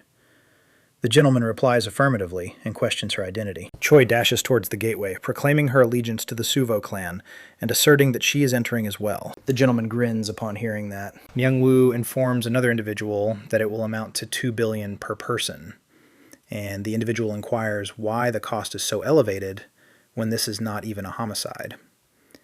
Myung-woo responds that deceiving them was quite simple. However, the danger is considerable, since the young man is well known. Subsequently, the lady steps through the gateway. Previously, she had encountered Park's group and inquired about his whereabouts. After they elucidated, she dashed off to pursue the young man. She informed Miso that he was making his way to another portal and that she intended to follow him. Miso then instructed Choi to accompany him and personally verify his capabilities. Choi remarked that there wasn't much to observe in a level 2 dungeon, and that she wasn't even attired for it. Miso highlighted that she was already wearing the bracelet. The girl responded that she preferred her current outfit. Miso stated she would offer her a double reward for any property damage incurred. Choi inquired whether it was truly necessary to go to such lengths. Miso asked if apprehending Suho wasn't significant. While documenting, the girl noted that Miso had informed her the contract was already established. Miso replied that guarantees are merely standard business practice. Returning to the present, Choi strides through the gateway. Conversely, Suho expresses that the location seems distinct. Suddenly, he observes another individual approaching.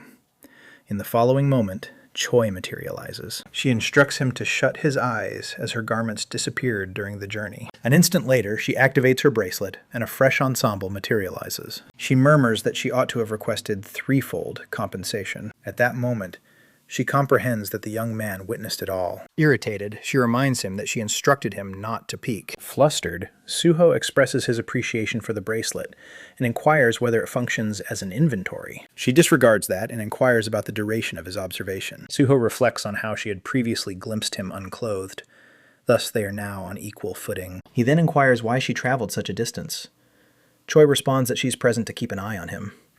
Suho remarks that he assumed they would dispatch someone capable. Annoyed, she retorts that she is the most suited individual. The lad remarks that she doesn't appear to be that way. Choi claims she arrived in that manner simply because she was hurried. The main character asserts that she can remain, but she had better refrain from interfering with his quarry. She guarantees him that her sole purpose for being there is to assess his true strength. She then remarks that it appears their welcoming celebration has come. In front of them looms a colossal being. Choi expresses that he feels fortunate to encounter the supervisor immediately. Suho rectifies her. There are 4 supervisors. This leaves her perplexed. Subsequently, 3 additional creatures begin to emerge. Choi asserts that this is illogical for a level 2 dungeon. The main character informs her that this isn't a level 2 dungeon, and inquires if she failed to observe while entering. Choi claims she refrained due to the bracelet's obstruction. As he advances toward the creatures, Suho advises her once more not to get involved. Suddenly, a massive detonation occurs. Choi gazes in astonishment, contemplating the nature of that velocity. The main character delivers a fierce headbutt to an orc, sending it hurtling through the air. He seizes the orc's battle axe and decapitates it. Another orc lunges forward, but Suho hurls the axe directly into its skull. He flees from the third individual, seizes a vine, and slips beyond the orc's vision.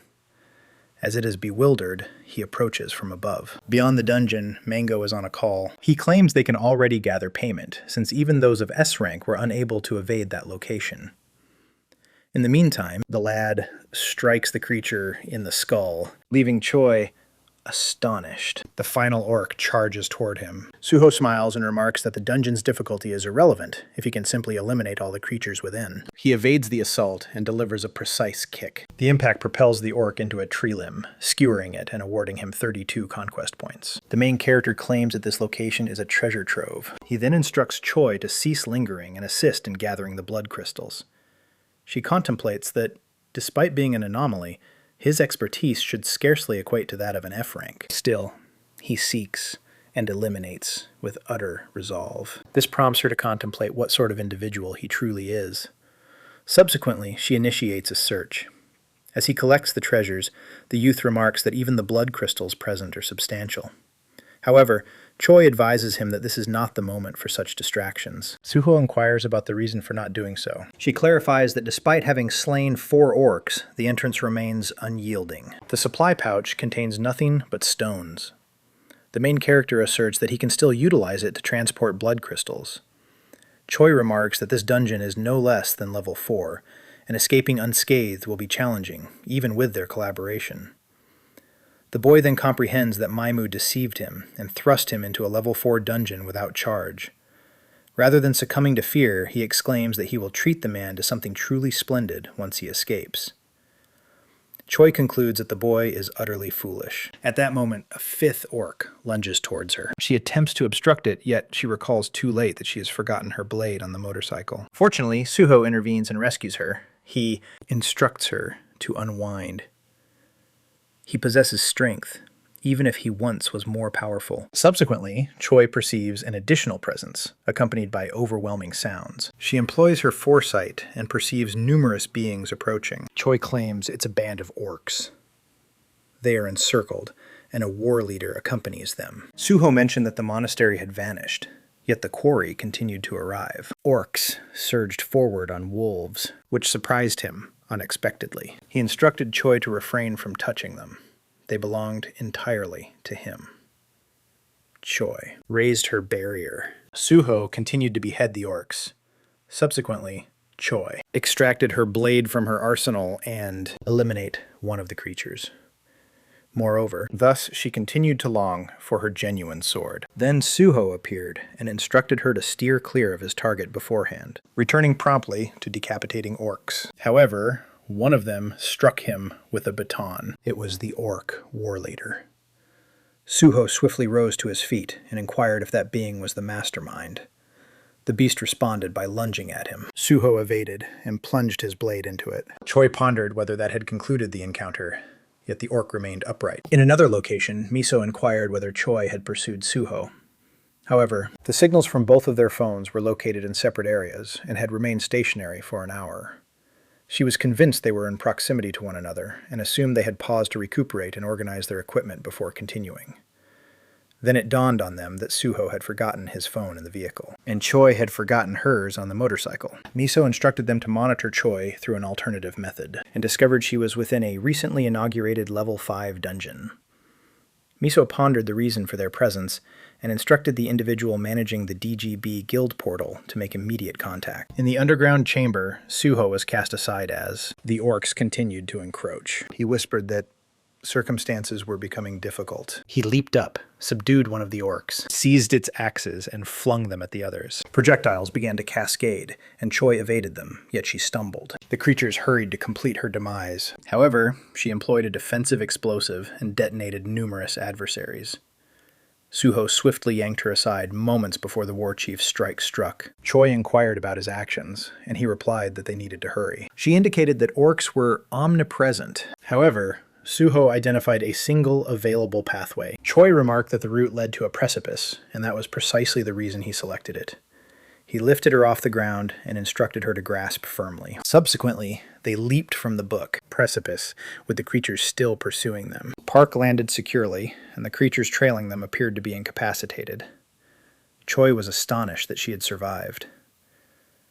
Moments later, Park released her and grumbled that he had nearly perished. Choi remained unable to fathom the actions he had taken, particularly upon recognizing the extent of their decline. The setting transitioned to a cavern where Park and Choi had sought refuge. She inquired about his strategy, and he mentioned that if he eliminated 4 additional orc fighters, he would advance in rank. Subsequently, they would launch another assault. Choi stated that advancing only increases your threshold. It doesn't enhance your strength. However, Park mentioned that for him, it eliminated his constraints. Each stage ultimately enhanced his strength. Shortly thereafter, 2 emergency vehicles sped to the location. The entrance that Suho crossed was now entirely encircled, with journalists broadcasting everything in real time. Han and his team were in anguish. According to reports, the alleged perpetrator had asserted that Park Suho and Choi arrived solo. However, when his deceptions were revealed, the officer at the military headquarters admitted the truth. Journalists flocked to him, inquiring about Suho's last remarks. The Observer found the entire situation vexing. He had never anticipated that Choi would belong to the department. As focus transitioned to their secure homecoming, Park was speculated to be returning from a 4th celestial body. Subsequently, the scene transitioned to Miso inquiring about the director's actions, emphasizing the necessity to pursue those responsible for the situation. The director replied that the individual directly implicated had already been apprehended, while the leader of the car loan scheme had fled, although there was a bounty placed on him. Miso remarked that this approach was merely trimming the branches. This was a level 5 dungeon. One individual could not have accomplished it solo. The director inquired if she was interested in exploring a level 5 guild regarding that matter, and whether it would result in the return of Park and Choi. Miso stated there was already ample justification to conduct an inquiry. He replied that Park was merely speculated to be a returnee from a 4th planet. He could have simply returned from a subterranean labyrinth. In the news report, the journalist mentioned that offenses associated with organized crime syndicates had been increasing. An increasing number of individuals were calling for stricter penalties regarding the management of guild-run dungeons. The director stated that they were utilizing the press statement to exert influence on the guild, and if they could take action promptly, circumstances might enhance. With tears in her eyes, Miso revealed that she was the one who had dispatched Choi there. The filmmaker inquired whether she believed he experienced no emotions, but at this moment, there was nothing within his power to change. Nevertheless, that offered her no solace.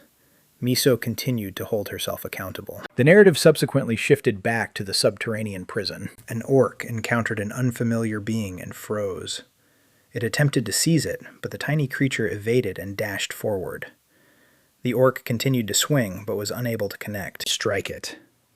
Suddenly, an individual descended from above and eliminated the orc in a heartbeat. The system declared 32 achievement points. Park felt delighted. He required merely 3 additional points to advance. In the meantime, Choi employed foresight. and encountered an additional orc approximately 100 meters in the distance. In an instant, Park sprang over and materialized behind it. However, the creature detected his presence. Choi attempted to alert him regarding it. It was a snare, but it was too late. Park had already succumbed and struck the earth, appearing severely injured. The orc signaled in some manner, prompting several additional creatures to charge forth. They encircled Choi as she sprinted towards Park, instructing him to rise. He regained consciousness and realized they were encircled by beasts. He was astonished that he had genuinely fallen into a snare, and his perceptions were diminishing. His physique wouldn't function properly. Nevertheless, he declined to surrender.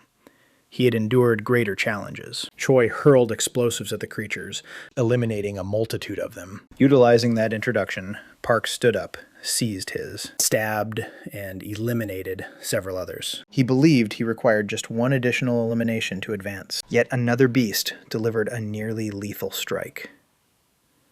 Choi remained there, observing, murmuring that the orc was colossal. Immediately subsequent to that, Park was thrust into yet another creature, causing both of them to plummet, and his hatchet soared from his grasp. It descended directly onto the creature's head. The system proclaimed 1,075 conquest points, and inquired if he wished to activate beast transformation. Park remained silent. In the meantime, the colossal orc approached Choi, who claimed she was unable to no longer endure. Then the narrative shifted to Park's residence, where an elderly lady summoned the canine to dine. She remarked that it had already been 2 days without any communication from them. The setting transitioned once more to Choi and the orc, as Park initiated his beast transformation and made his way back to his residence. The canine appeared distinct, enveloped in a sphere of energy surrounding its entire form. The elderly lady gazed in astonishment, inquiring about what that was. Subsequent Park. A shadowy essence enveloped him, transforming his physique. Talons emerged, and he ceased to appear human. Immediately thereafter, Choi was assailed by the creature and appeared to continue battling. Then Park, now in lupine shape, emerged in front of the orc. He swiftly seized its head, and Choi gazed in astonishment, pondering whether he was a lycanthrope. The wolf form Park then lunged at the creature with a barrage of strikes. He sank his teeth into its throat, and the system awarded him 45 conquest points. That appeared to conclude the confrontation. Still bewildered, Choi gazed at him and inquired if he was truly Park Suho. He yelped a couple of times, essentially indicating agreement. Astonished, she inquired whether he was a canine or a wolf. The scene shifted back to the journalist, who reported that it had been 3 days since the pair vanished, with no updates since they entered the labyrinth. One journalist inquired of the director what type of dungeon it was. He mentioned it was a Tier 5 dungeon referred to as Orc Fortress. It typically necessitated a minimum of 30 hunters with a rank of B or above. The narrative then transitioned back to the canine, still encased in that energy orb. The elderly woman continued to gaze, unable to comprehend what she was witnessing. Simultaneously, Choi appeared astonished once more. Park had reverted to his human shape and clarified that he could unite with the creature he had subdued. Then Choi observed him scanning the surroundings and inquired about his actions. He replied that they ought to seize as much treasure as feasible, and prepare some for roasting afterward. She claimed that none of it held significance, as that location would ultimately be their tomb. Park was puzzled by her implication. Choi stated that the portal remained closed, despite the demise of the orc war chief.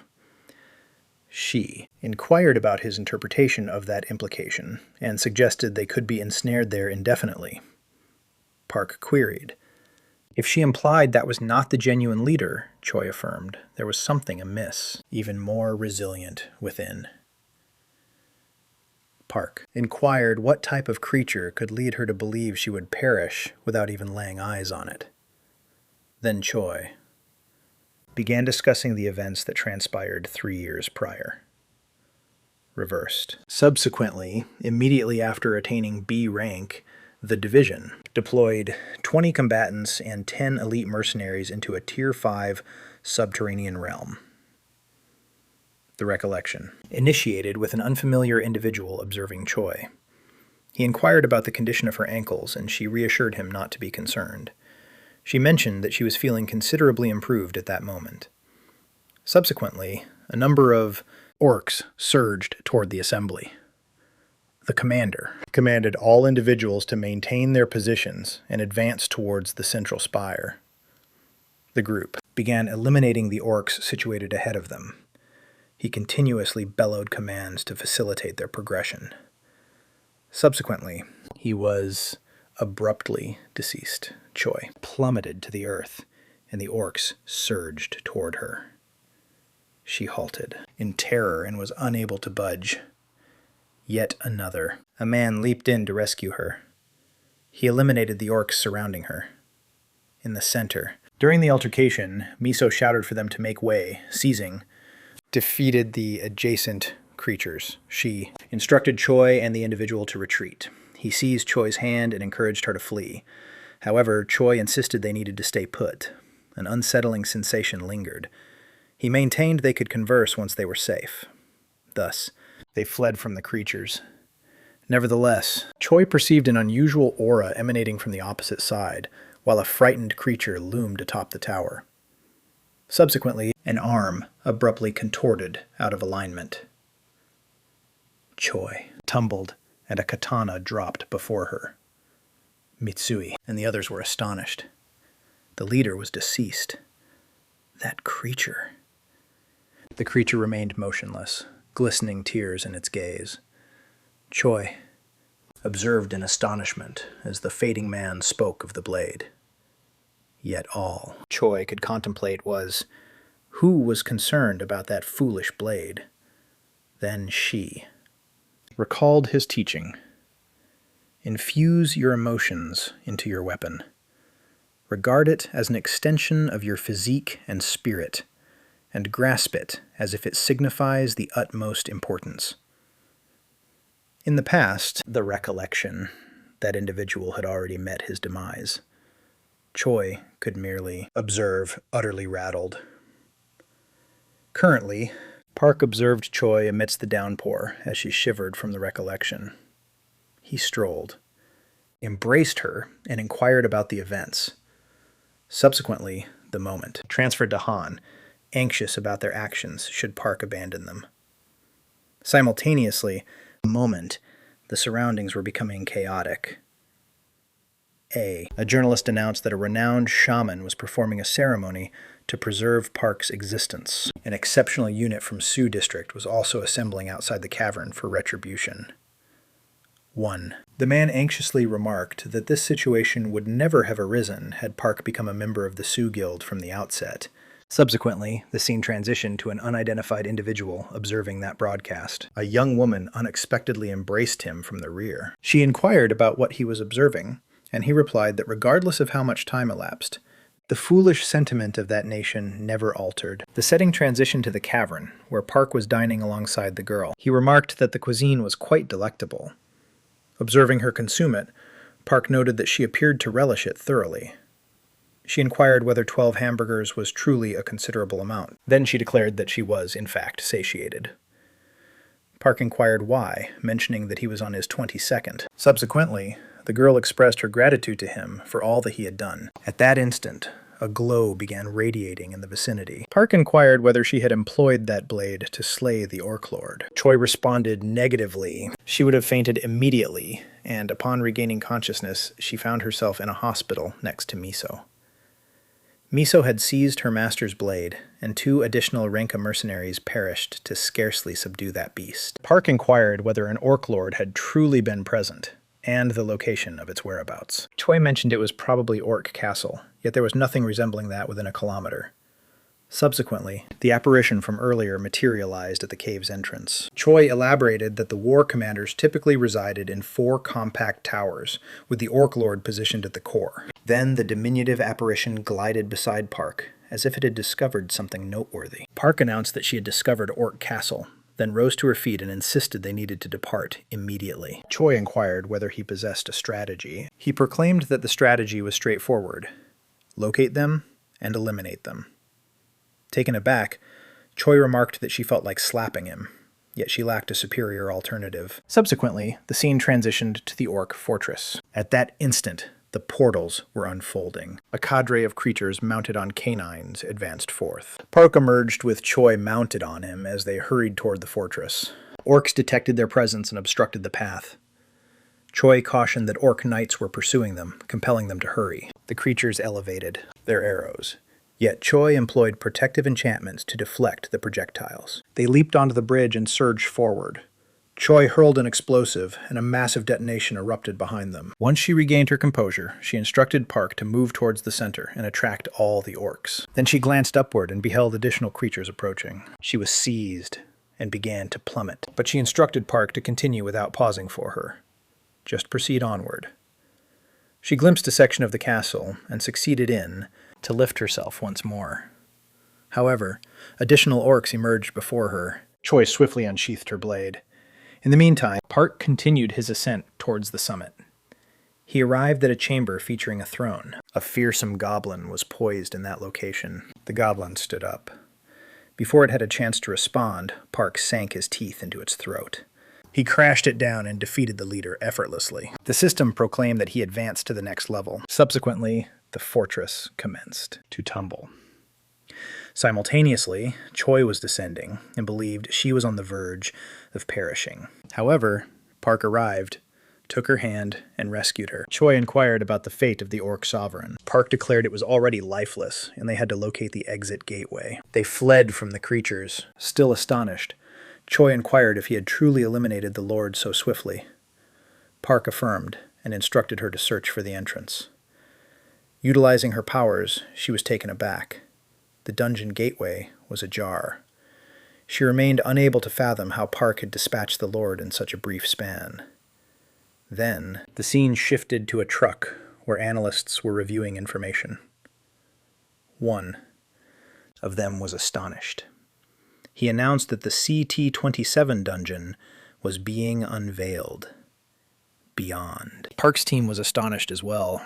The journalist declared that the timer for the CT-27 dungeon incursion had commenced. The audience burst forth with enthusiasm. In the meantime, Park and Choi continued to flee from the creatures. Park inquired whether she had located the door.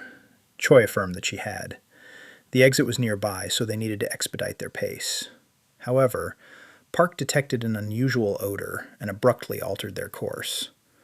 Choi questioned the reason for this change as they were racing against the clock, stated he desired a beverage.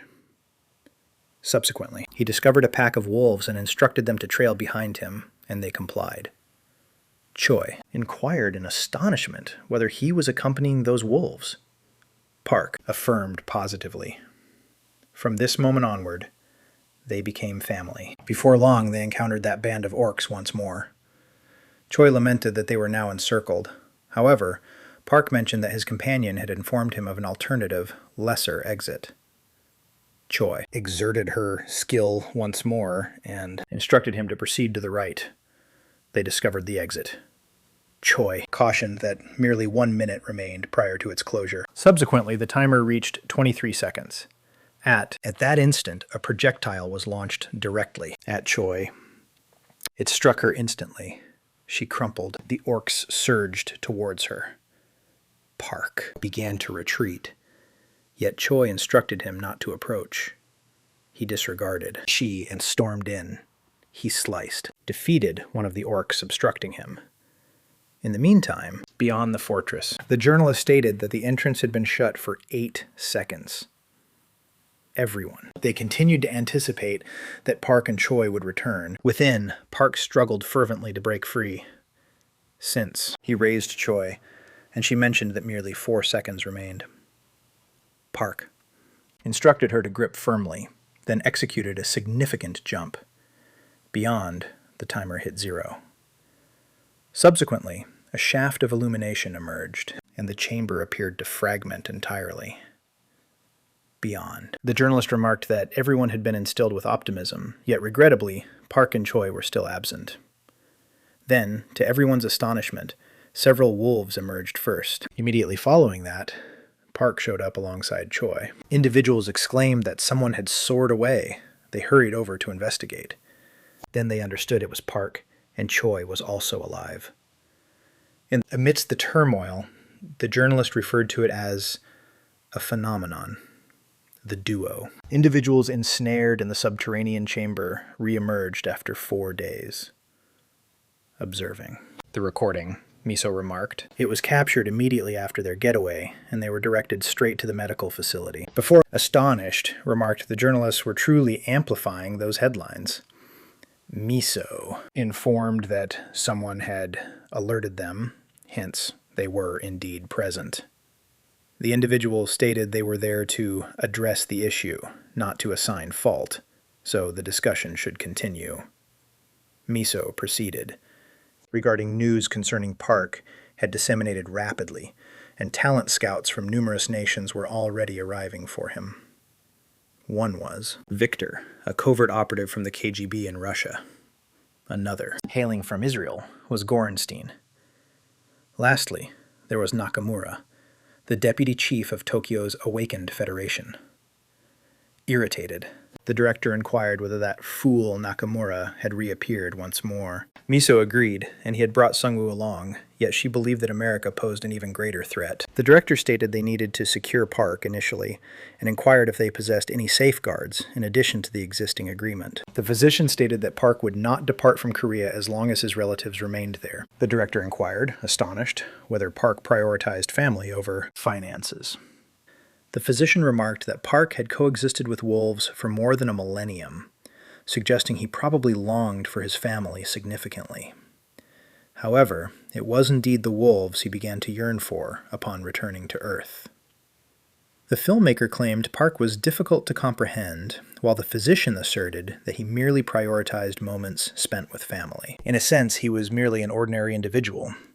They ought to provide him with a residence where he and his family could dwell securely. In this, Miso displayed a picture on the television and suggested that a deserted factory would serve effectively as the Suo Guild's new domain. They might additionally designate the adjacent land as private ownership. The director mentioned that the structures ought to function following certain renovations, and inquired whether Suo would continue observing Park. Miso stated that she was the most suitable individual. Subsequently, the director inquired whether she had roused from her slumber yet, and Miso mentioned that she was already recuperating. He subsequently inquired whether she was relaxing after composing that report on Park, and Miso remarked that he resembled a canine man. That astonished everyone. The director instructed her to proceed. The setting then shifted to a stadium, where the host greeted enthusiasts globally. It was the most significant occasion to determine the mightiest combatant, and the ultimate showdown had at last arrived. The audience erupted as the silhouette of an unfamiliar figure emerged. The presenter commenced his introduction, stating he was the present figure. One, safeguarding the championship for the 21st occasion and remaining undefeated after 45 bouts. He was referred to as the most formidable entity in history and the beacon of hope for humanity during these dire times. He was known as Okita Hiro. His blade emanated a sinister energy, a lady observed from an elevated position. Subsequently, Hiro leaped into the arena. The commentator transitioned to the subsequent contender, the S-ranked human armament and burgeoning luminary of this era, Michael, undefeated in all 13 of his contests. He also sprang into the Colosseum and rushed directly towards Hiro, declaring that Hiro's time had come to an end. He threw a blow, but Hiro evaded it. Michael continued to advance the assault. Yet, Hiro reversed the situation and delivered multiple precise strikes upon Michael, shattering his defenses. Michael subsequently drew a knife from his grasp. However, Hiro evaded it and hit him once more. Nevertheless, Michael ensnared Hiro in bonds, elated that he had ultimately captured the youth, subsequently commenced assaulting once more. Hiro composedly informed him that he was already deceased. Abruptly, crimson fluid gushed from Michael's lips, and the entire audience became still at what they were observing. In an instant, Michael crumpled. The commentator, taken aback, inquired about the incident, noting that Michael had been on an impressive winning spree, yet was defeated effortlessly. Medical personnel hurried in to tend to him, but he remained unresponsive. As the commentator continued speaking, the official rendered his decision. Michael was unable to proceed, allowing Hiro to uphold his championship for the 22nd occasion. Upon exiting the venue, another individual inquired if he had employed a novel technique. Hiro affirmed this, explaining that he had projected the energy from his sword into Michael, allowing it to disperse naturally. He remarked that everyone performed admirably and suggested they should go for refreshments later. Just then, as he opened the door, the woman from earlier embraced him. She inquired if he had taken Michael's life. Hiro mentioned that Michael was destined to be one of the 7 forthcoming antagonists, so perhaps he ought to have. She advised him against shouldering everything alone. Hiro subsequently inquired if anything unusual had occurred. She responded that the department had contacted her, but aside from that, not much else. She mentioned that the director cautioned her to avoid injury, urging them to prepare and leave as everyone was anticipating their arrival. The scene then transitioned to that man from earlier, observing the game on television. The woman remarked that she had heard the individual ensnared in a level 5 dungeon had escaped unscathed, which evidently astonished him. She stated that individuals were referring to him as Korea's second Samu, and anticipations were elevated. She additionally noted that the Defense Department was quite keen on him. Hiro inquired about the identity of the individual. She stated that his name was Park, and inquired if Hiro recalled the individual the journalists had referenced. The one ensnared in a level 5 dungeon. She then displayed Park's details on her mobile device.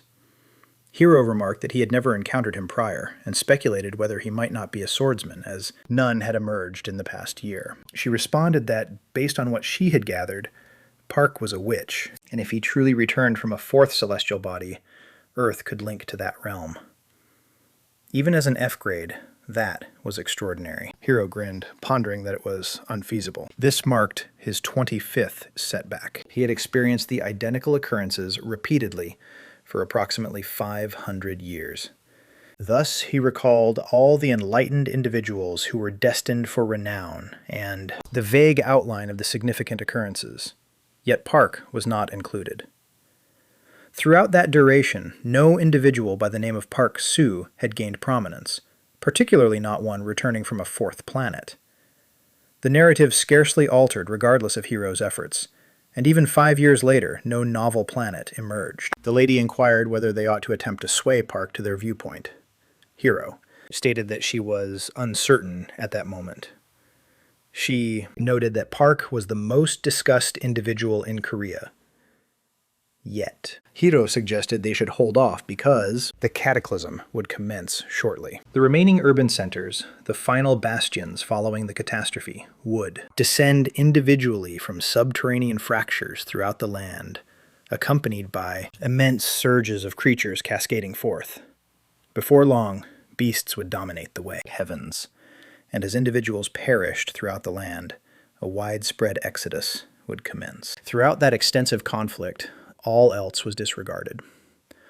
Emerged from Asia, the destitute would pin their last aspirations on the champions who ascended. That was the reason Hiro decided to establish his headquarters in Japan, despite individuals labeling him a betrayer.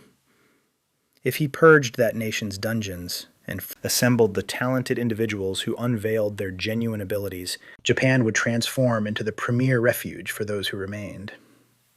Nevertheless, the Korean survivors did not label him a betrayer. Instead, they referred to him as designate and as a champion. Returning to the current moment, Hiro remarked that Park's narrative seemed reminiscent of a spectacle. It could potentially be fabricated, and if Park were still alive when the apocalypse commenced, it would be too late to enlist him. Thus, for the time being, the setting subsequently transitioned to the medical facility. Miso entered the chamber where Choi was present. She inquired whether it was painful, and Choi affirmed. Miso perched on the mattress and remarked that she appeared uninjured, yet Choi maintained that she was.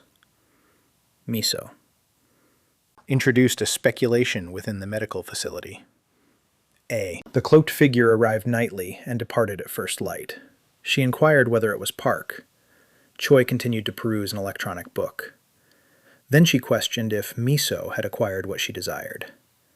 Miso stated she had good fortune, dispatched one, and also provided sustenance. A bit. Subsequently, Choi completed his meal. Subsequently, the scene shifted to the CIA headquarters. One remarked that it was irrelevant who opposed him. It remained Michael, and he was defeated far too effortlessly. Another remarked that Hiro continued to grow more powerful. At this pace, an SSS rank could emerge shortly. He questioned the whereabouts of Park and Suho, but then noted they hadn't vanished. These were fresh images from their representatives. The individual appeared perplexed and inquired if that was Seoul Station, contemplating what Park was doing there. The other representative mentioned that Park had been frequenting that location recently. He humorously suggested that perhaps Park was conversing with pigeons or had faced rejection from someone. He offered to introduce Park to numerous attractive women, because they couldn't permit anyone to snatch their main character. He then remarked that his elite operatives were departing Korea that morning, which astonished the other individual. He subsequently remarked that the heavens appeared rather perilous at present. The other individual inquired about his meaning. The shot transitioned to an aircraft, and remarked that there was a truly beautiful bird outside, prompting her mother to glance as well. However, she became motionless. A colossal creature soared overhead. The dragon turned out to be less substantial than they initially believed, yet it still astonished everyone. Passengers aboard the aircraft experienced a surge of panic, speculating that the creature was pursuing them. Perhaps. A dragon-like creature. Another individual remarked that it was still juvenile, so it likely would not strike. He was baffled as to why such a creature was present, and surmised that a dungeon had emerged in the vicinity. Then he was astonished because a colossal wyvern soared directly above the aircraft. An instant thereafter, it readied itself to assault, and fires engulfed the aircraft. The jet detonated and descended towards the earth. The dragon continued soaring until it became part of numerous others. The scene subsequently shifted to two vehicles. Han remarked that the nation had lost its mind and that they were nearly at their destination. Junho inquired if that was the location they were approaching. Han gazed at it and inquired if it was meant to be a spooky dwelling, as the dwelling before them appeared strange. As he approached, Han remarked that it genuinely seemed spectral. He began to grumble, questioning whether this was truly going to be their guild's central location. He even pondered whether the online individual would visit a location such as that. Choi then remarked that she had recently encountered a specter on the second level. All began to debate whether they should actually enter. Choi expressed that she was unable to reside in an environment such as that. Miso advised her to take it easy. Since it was her inaugural experience in an environment like this, naturally she felt unsettled. She mentioned that the refurbishments would commence the following day, assuring that there was no cause for concern. Park inquired about the problem. He appreciated the location and mentioned that they could relocate immediately. Choi approached and inquired whether he had gone insane. Miso stated that an individual who relied on his intuition would act swiftly, then inquired whether they ought to delineate the boundary of the territory. In that manner, they would be able to determine the extent of land to assert, and Park appeared to contemplate it. Subsequently, he employed a skill, radiance, dispersed throughout the vicinity, and all gazed in astonishment as the Sylvan spirits manifested. The apparitions converged at a single location. Miso inquired about his actions, and Choi recognized that he was delineating the boundaries. The spirits continued their tasks, and saplings abruptly emerged from the earth. Within moments, they transformed into an expansive woodland. All were astonished by the rapidity with which it occurred. An entire woodland now existed there. Park subsequently declared that he had finished. He estimated that the perimeter extended approximately 1 kilometer from the residence, thus that ought to be their constraint. With a grin, Miso remarked that it appeared flawless. From that moment, the location would serve as the domain of the Shugal Guild. All that resided within would be the guild's property, but Park inquired if that was excessive, considering he only intended to remain for a few months. Miso explained that it was customary practice, and her department had already regarded Park as part of their family. Park expressed his approval of this notion. Shortly thereafter, Miso requested him to sign the agreement.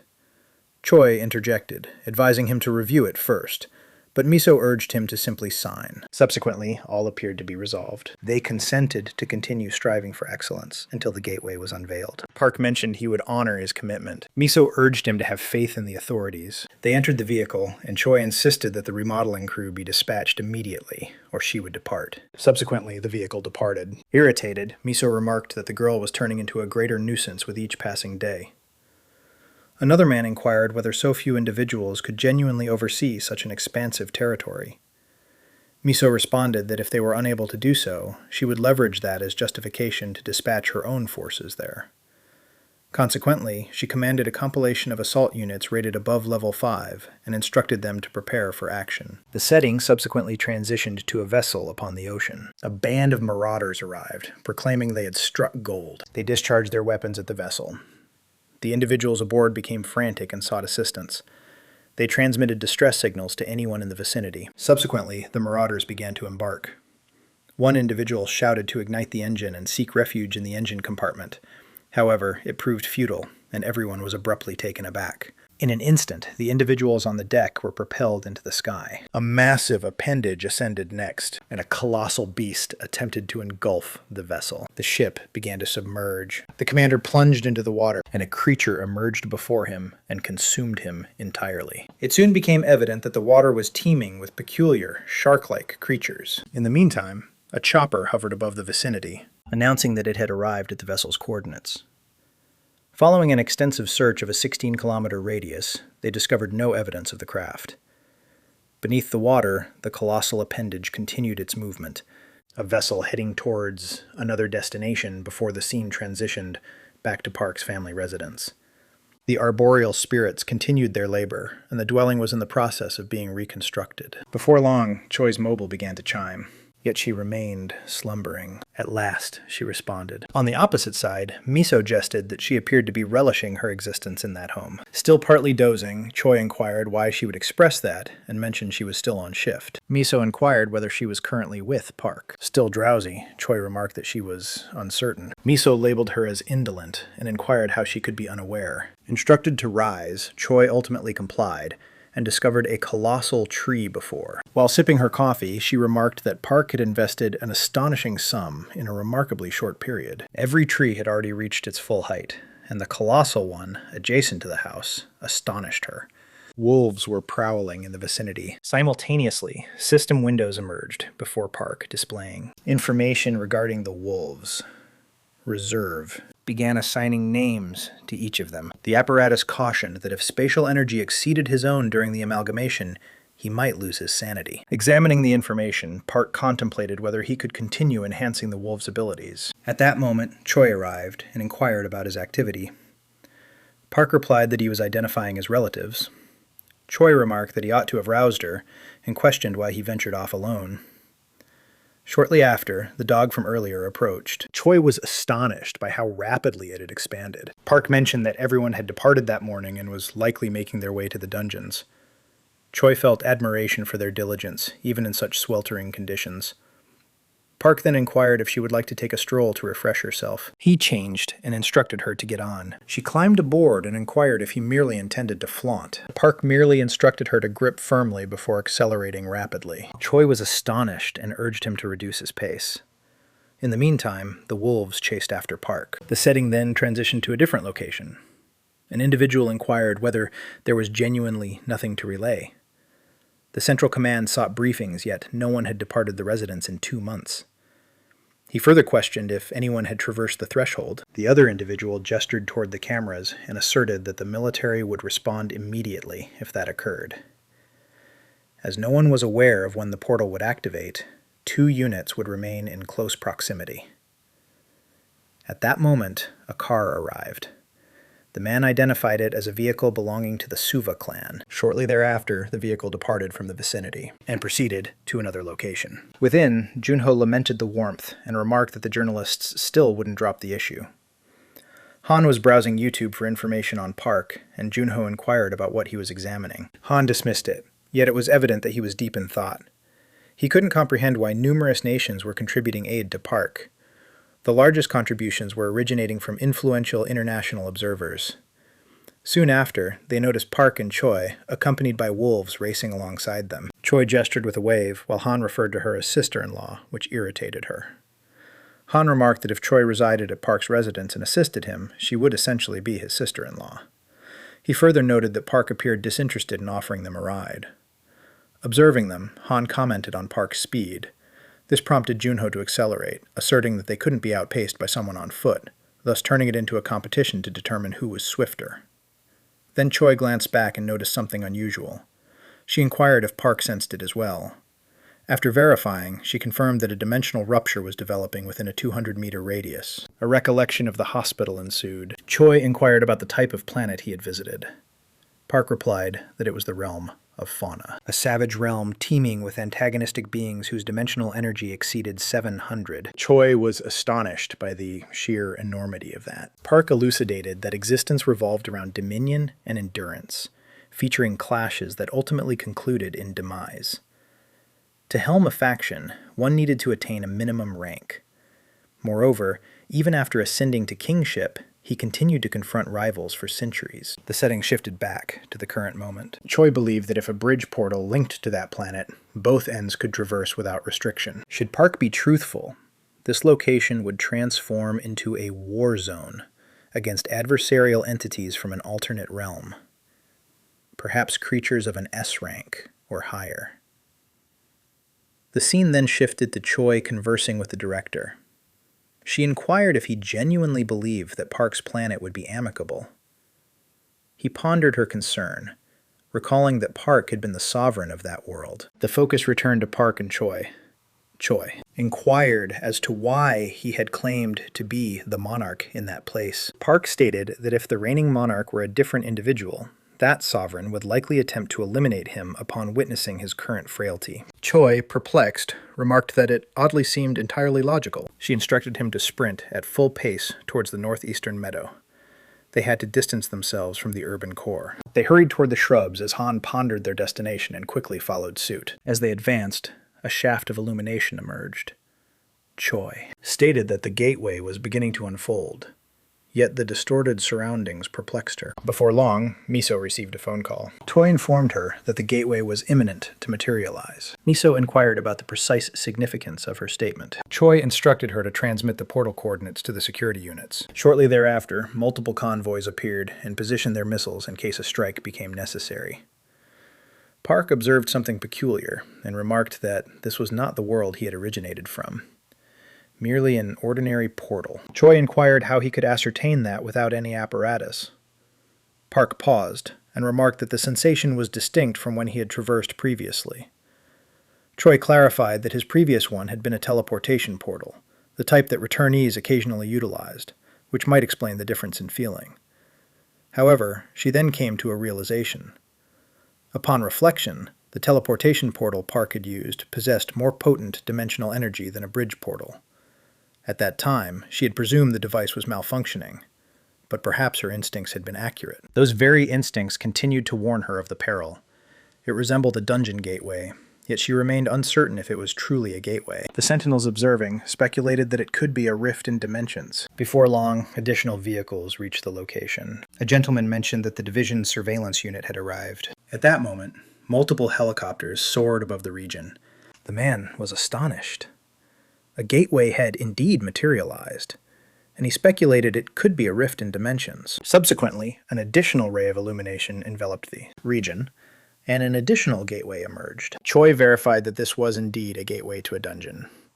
She came to understand that Park's instincts surpassed her own, despite the fact that she possessed the finest investigative prowess in the nation. Shortly, Park's sibling's vehicle appeared on the horizon. Han and the professor approached, and Han remarked that it was a gateway, perhaps even one connected to a different world. 2 additional vehicles arrived and troops disembarked. They presented themselves as the 11th Detection Squad. Subsequently, they commenced the installation of measurement apparatus. Junho inquired about the purpose of the devices. The girl mentioned that they assessed the dungeon's classification and how much time until it fractures. While they examined the information, the figure 4,282 manifested. 1. The individual stated it was merely a Tier 4 labyrinth. Park remarked that it was satisfactory. Miso appeared disheartened and inquired if it was truly only level 4. Shortly afterward, the girl switched outfits and remarked that since Park asserted this was not the identical portal, she needed to enter and verify it. The scene transitioned to the director on a call, inquiring whether it was genuinely a level 4 dungeon. Miso replied that they still lacked certainty. First, they needed to determine if this new dungeon was linked to the location Park had originated from. The director, exasperated, stated that this entire situation was driving him to the brink, and questioned if she was aware of the amount of money they had squandered on it. Miso reiterated that they couldn't be certain yet due to Park's exceptionally high abilities. The director contended that if a portal emerged near someone who had recently returned, it was likely just a dungeon portal. He then asked if she knew who had enough confidence in this project to finance it. Miso retorted that Park was significant solely due to his unconventionality. The pair continued to dispute until the director instructed them to resolve the issue in some manner. If they were unable to recoup the investment, they would be done for. Reunited with Park, the comprehensive assessment was prepared. 1. The individual mentioned that the fortress would collapse in 50 days, so a team should be dispatched promptly. Park responded that this arrangement suited him. Another individual remarked that Park needed to disclose the current tally of his guild members. The individual stated that aspect was straightforward. He elaborated that most guilds utilize dungeon energy gauges, although the latest version costs approximately $3 billion. Park acknowledged that was quite pricey, but the man informed him that they had orders to leave one here indefinitely for this portal. He then requested Park to complete the necessary documentation. Observing the situation, Park inquired why they were offering him so much. The man merely grinned and stated that even if Park were not a returnee from a new planet, the department would still treat him well. He added that other nations had been attempting to enlist Park recently, so the department wanted him to understand they considered him part of their family. Addressing the country as its treasurer, he stated that he was present to convey that message. Park merely appeared bewildered, stating that no overseas nation had reached out to him. Subsequently, Han approached and requested a conversation with Park. He elucidated that the altercation regarding Park was fervent abroad, and since Park scarcely utilized the internet, Han had been accruing numerous contributions. Inquired about the amount. Han estimated approximately $5 million. Park placed a hand on his shoulder and assured him that, regardless of how deeply he cherished wealth, he mustn't turn into its servant. He expressed that in existence. Possessing an individual to converse with held greater value than such monetary assets. Hong took a seat and remarked that he would bear that in mind. Nevertheless, he clarified that those nations desired Park to at least consider their proposals. Han mentioned he needed to present 3 of them, and Park inquired about his actions. Han responded that those nations had not dispatched assassins merely because he had not revealed the proposals. Park instructed him to claim he displayed them but was overlooked. He then requested Han to fetch Junho and alter his attire before they returned. Han stated he would retain a portion of the contributions and allocate the remainder to the guild treasury. Park advised him to proceed as he saw fit. Han was elated, believing Park was magnanimous in precisely his kind. He was particularly elated, as he had just acquired more than $3 billion. Some time elapsed. Park inquired whether everyone was prepared. They were on the verge of entering the cavern. At that moment, the other individual came back and instructed them to hold on, as the unit's tactical team was en route. Park declined the assistance. He stated that if anyone needed to review the agreement, he would permit only 2 individuals, and they would not participate in the pursuit. Choi reassured him not to be anxious. They were prepared to proceed. The man cautioned that a level 4 dungeon was no simple task for such a diminutive team.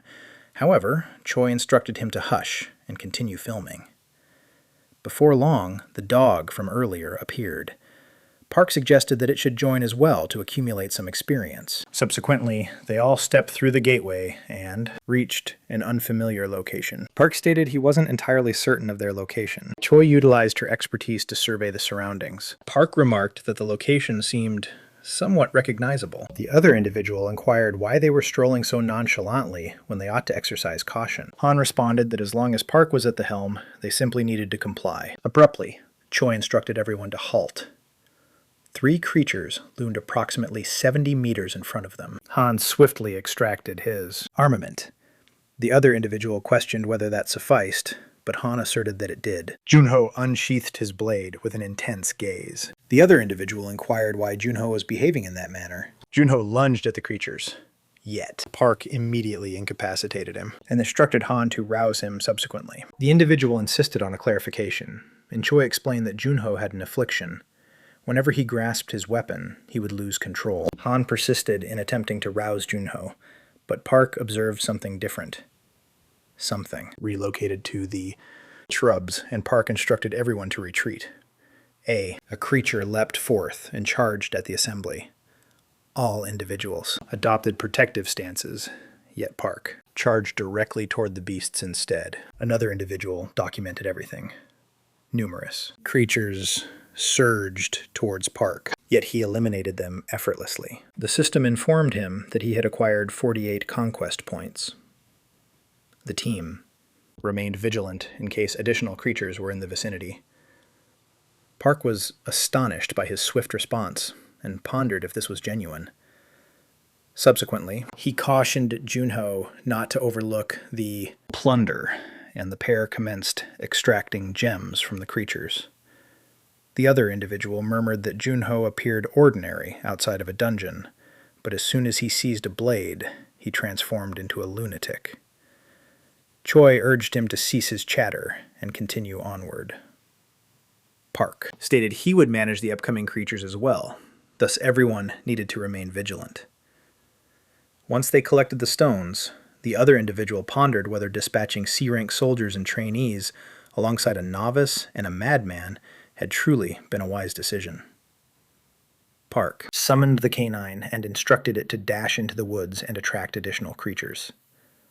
The dog complied and charged into the forest. Choi and the other individual observed, contemplating what would transpire if an entire group surged towards them. When the team supervisor inquired if they were all right, Choi simply instructed him to continue recording. Shortly after, Park announced that the creatures were approaching, and a profound rumbling reverberated through the area. The other individual began to freak out. Han observed that Junho was once again slipping into chaos and advised him to take a sedative, but Junho, frantic, charged at the beasts. At that instant, the canine returned, and a projectile launched directly at it. Junho evaded the projectile and severed one of the creatures rushing towards them, subsequently advanced and completed it effortlessly. Immediately afterwards, the other individual shouted for Junho to exercise caution, as yet another creature lurked behind him, yet it was already deceased. Han had extracted it from the back. Utilizing his crossbow, Han eliminated the creature while supporting Junho. Both were satisfied with their collaboration, and Han advanced to level 9. Observing this, the other man fell silent. He inquired whether this was genuinely a level 4 dungeon, to which Choi wittily retorted if he believed it to be level 3. She then instructed him to cease his incessant chatter and continue filming. Abruptly, the dog became vigilant, and Park immediately observed a creature erupted from the underbrush and charged towards him, and Park swiftly unsheathed his knife. The shot transitioned to a vehicle, ensnared within a large throng. The individual appeared to be acknowledging the sector director, yet Miso inquired about his actions and questioned if he had a desire for self-destruction, pondering why he had yet to step aside. The youth declared he would only relocate if something genuinely transpired. It was reported that Captain Lee's tactical unit had recently infiltrated the region, and if a tactical unit was deployed, indicating it must be a Tier 4 dungeon.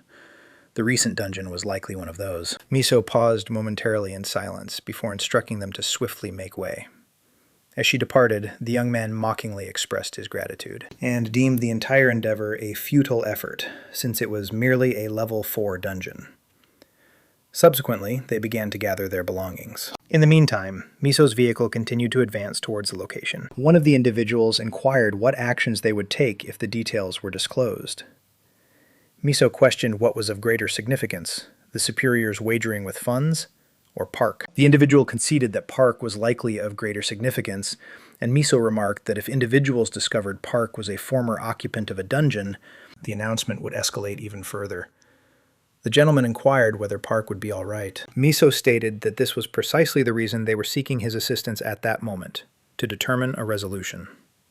In the meantime, the squads were preparing to step into the gateway. The leader inquired if they were prepared, stating it was the moment to confront some beasts. A warrior requested him to pause, as someone had instructed them to delay. The individual questioned why they would do so. Execute that, just as a vehicle arrived. A lady emerged of the vehicle. Miso welcomed the commander. He inquired what she desired, and Miso remarked that he was unable to enter. Perplexed, he inquired as to the reason. Miso clarified that until Park consented to collaborate with the combat unit, no one was permitted to traverse the portal. The man erupted, inquiring what absurdity she was referencing when his squad had altered their intentions and hurried over for no reason. Miso mentioned that certain issues had arisen, preventing them from accessing the portal. He contended that the agreement evidently contained a flaw. How did it seem reasonable to dispatch merely a reconnaissance team devoid of combat expertise? Miso responded that they intended to amend the contract, and she arrived to resolve the matter. She mentioned that the director was also engaged. Frustrated, he inquired why everything needed to be so intricate. Miso suggested they converse in the vehicle. Subsequently, the scene shifted to the director observing the news on his computer. He quietly remarked that they had erred and needed to verify a few additional details before issuing a formal statement. Concurrently, the man received a phone call. Disturbed, he inquired why he was still unable to contact Miso. The setting transitioned to an edifice. The physician from earlier was reviewing Park's details. He remarked that Park resembled a shattered aspiration that had descended onto the land in Korea, and this was likely a significant turning point. To him, the youth's existence resembled a tumultuous narrative. He recalled Park mentioning he concealed himself near the shoreline and discovered fruit among the branches. Previously, the ocean had provided him with an abundance of sustenance, yet he quickly understood he could not reside there. For when he glanced over, he beheld something horrifying. A colossal beast was traversing the vicinity. Astonished, the physician comprehended that a level 4 dungeon ought not to contain an ocean, and he pondered the implications of that. He contemplated the prevailing hypothesis regarding dungeons, that a whole celestial body could transform into one. A recollection of Park surfaced.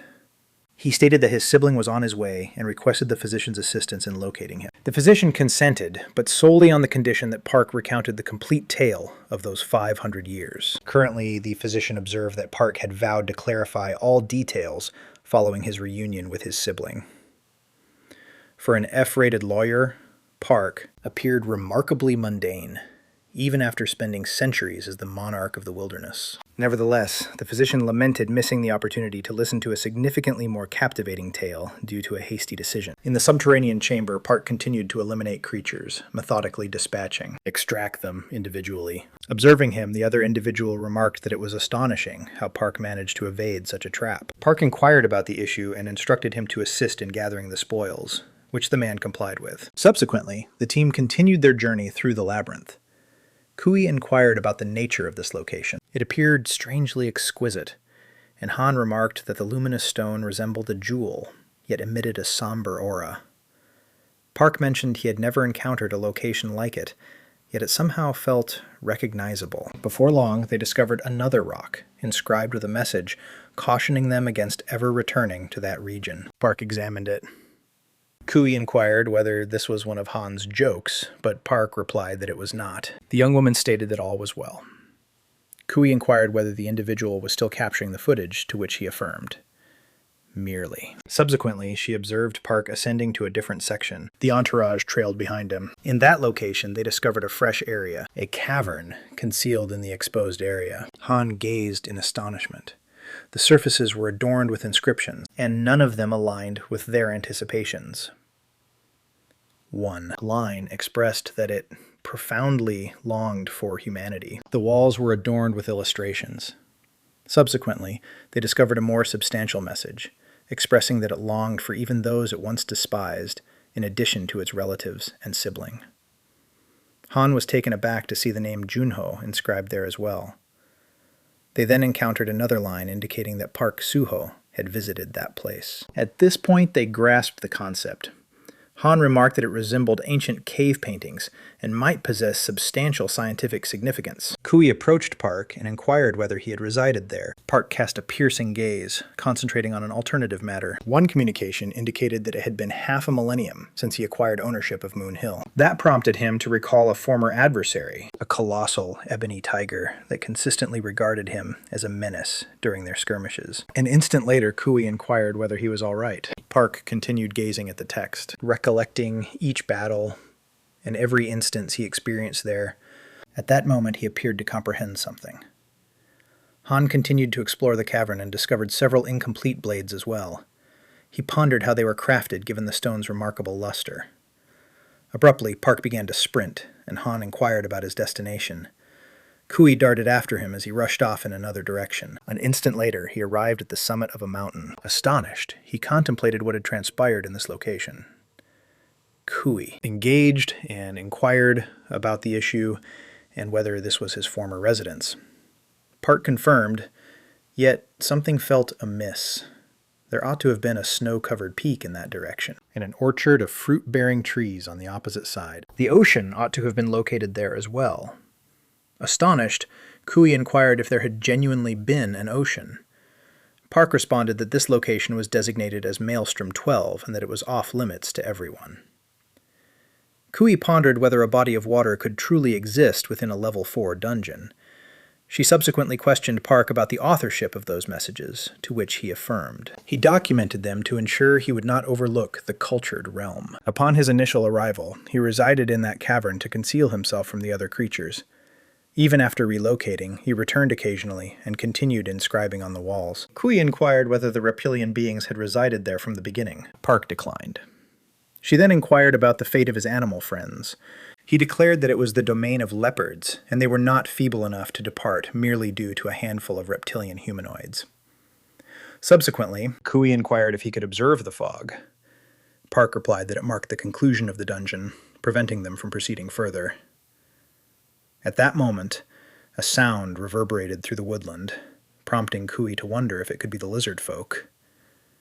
Leveraging his skill, Park verified that it was indeed a trap awaiting them. Subsequently, a number of reptilian humanoids began to ascend. In the meantime, Han and his companions were still positioned further up the incline. Kui mentioned that there were 102 reptilian humanoids approaching and contemplated why they were launching their assault simultaneously. Beneath them lay the reptilian monarch, donning an unusual skull upon his cranium.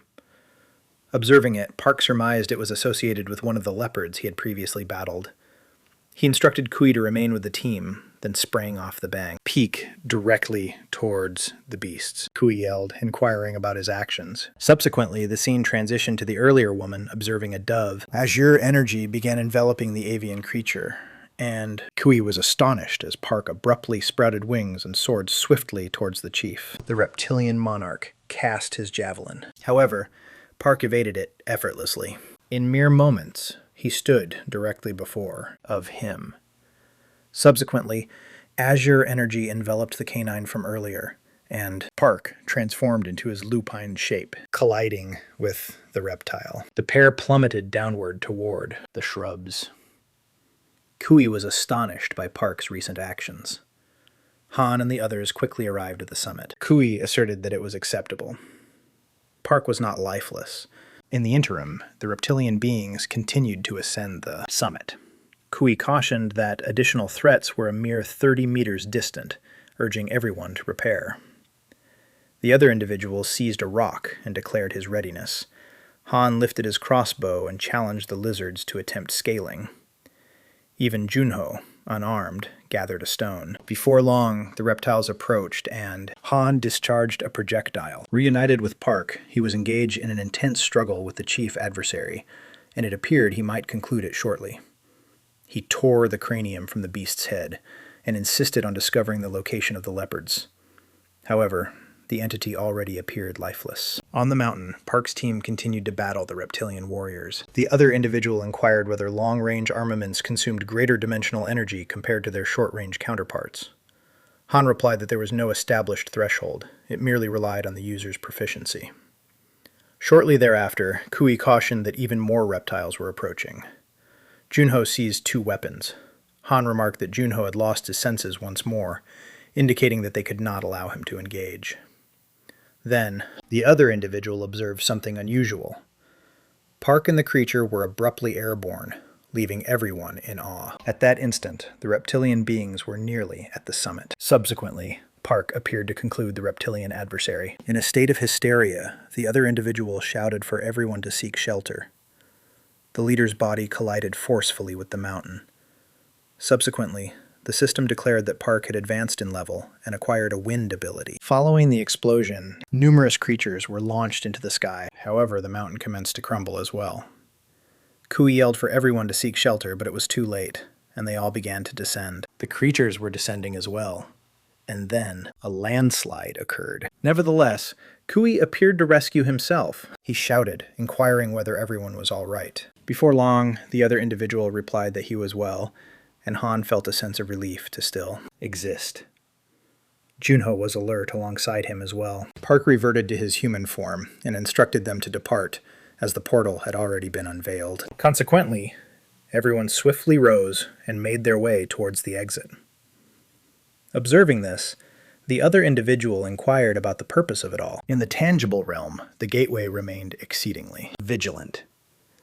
Miso and the troops anticipated Park's arrival, and eventually he emerged. One soldier silently observed as the entire contingent returned unharmed, with no casualties whatsoever. Observing Park, the individual inquired if that was genuinely him, as he appeared somewhat frail. Miso then advanced to welcome him. However, Park unexpectedly transformed into a dove and took off to another location. The other individual gazed in disbelief, questioning whether Park had truly transformed into a pigeon. A pigeon? Miso inquires about the incident, but Choi responds that if she has come to discuss terms, she ought to depart. Miso queries concerning the documentation, and Choi instructs her to return to the main office with Chief Kim. However, Miso states that she must accompany them as well. Choi inquires. The reason is that she clarifies her objective to observe Park has concluded, since, as a result, she was relocated. Now the objective is to provide assistance at the boundary north of Daegu. Another individual states that 4 portal management representatives will remain there, as that's the bare essentials required to operate the apparatus. Junho waves his hand reassuringly and assures him not to fret. They will host them courteously as visitors. The man gazes at Park's sibling in astonishment, as he appears entirely distinct in reality. Then the scene transitions, and an individual inquires about her intention regarding returning, as they were expected to collaborate with Park. Miso instructs him to head back initially, and address his compensation at a later time. The director is awaiting their arrival, so they must leave promptly. The man contends that this isn't the crux of the matter, and inquires about the necessity of their meeting with them. They commence, debating as Han and Junho observe. Han expresses that the manner in which that individual speaks simply irritates him, and Junho suggests they should depart. Shortly thereafter, numerous coaches are depicted departing. Subsequently, an individual contacts Miso and furiously inquires about the location she is, and if she disclosed all to the media. Miso mentions that everyone is withdrawing except for the executive team, suggesting they should address it afterwards. Shortly thereafter, a gentleman demonstrates. A recording highlights Korean inscriptions on the cave wall. They discovered Park Suho's journal in that location. In the footage, Park abruptly springs up and hurls the lizard monarch aside. The host mentions they were unable to capture more inside the dungeon, but did manage to obtain visuals from the exterior. Subsequently, someone spots Park's transformed state and inquires if that was a pigeon. The host confirms, stating they believe he has fused with a creature. The recording concludes. A man with white hair expresses that it was frightening to witness the boy deal with the lizard monarch in such a manner. The director inquires whether a lizard monarch from a level 4 dungeon typically holds a rank of B, but the speaker rectifies him. It was, in fact, rank A, and Park defeated it effortlessly. The director queries if that elevates Park Suho to rank S, yet Choi asserts his dimensional energy is merely rank E. Nevertheless, his typical combat prowess is classified as rank S+, and following fusion, it could potentially attain a minimum of rank SSS, contingent upon the creature. Furthermore, in contrast to other awakened individuals, Park Suho possesses no limitations on his abilities. Then, the Pale. The man with hair inquires whether all patrons are similar to that. However, Choi claims he is unaware. The director subsequently inquires about Park's condition prior to his return. Another individual responds. If all those who disappeared during the disaster reappeared, like Park Suho, their nation would become extraordinarily powerful.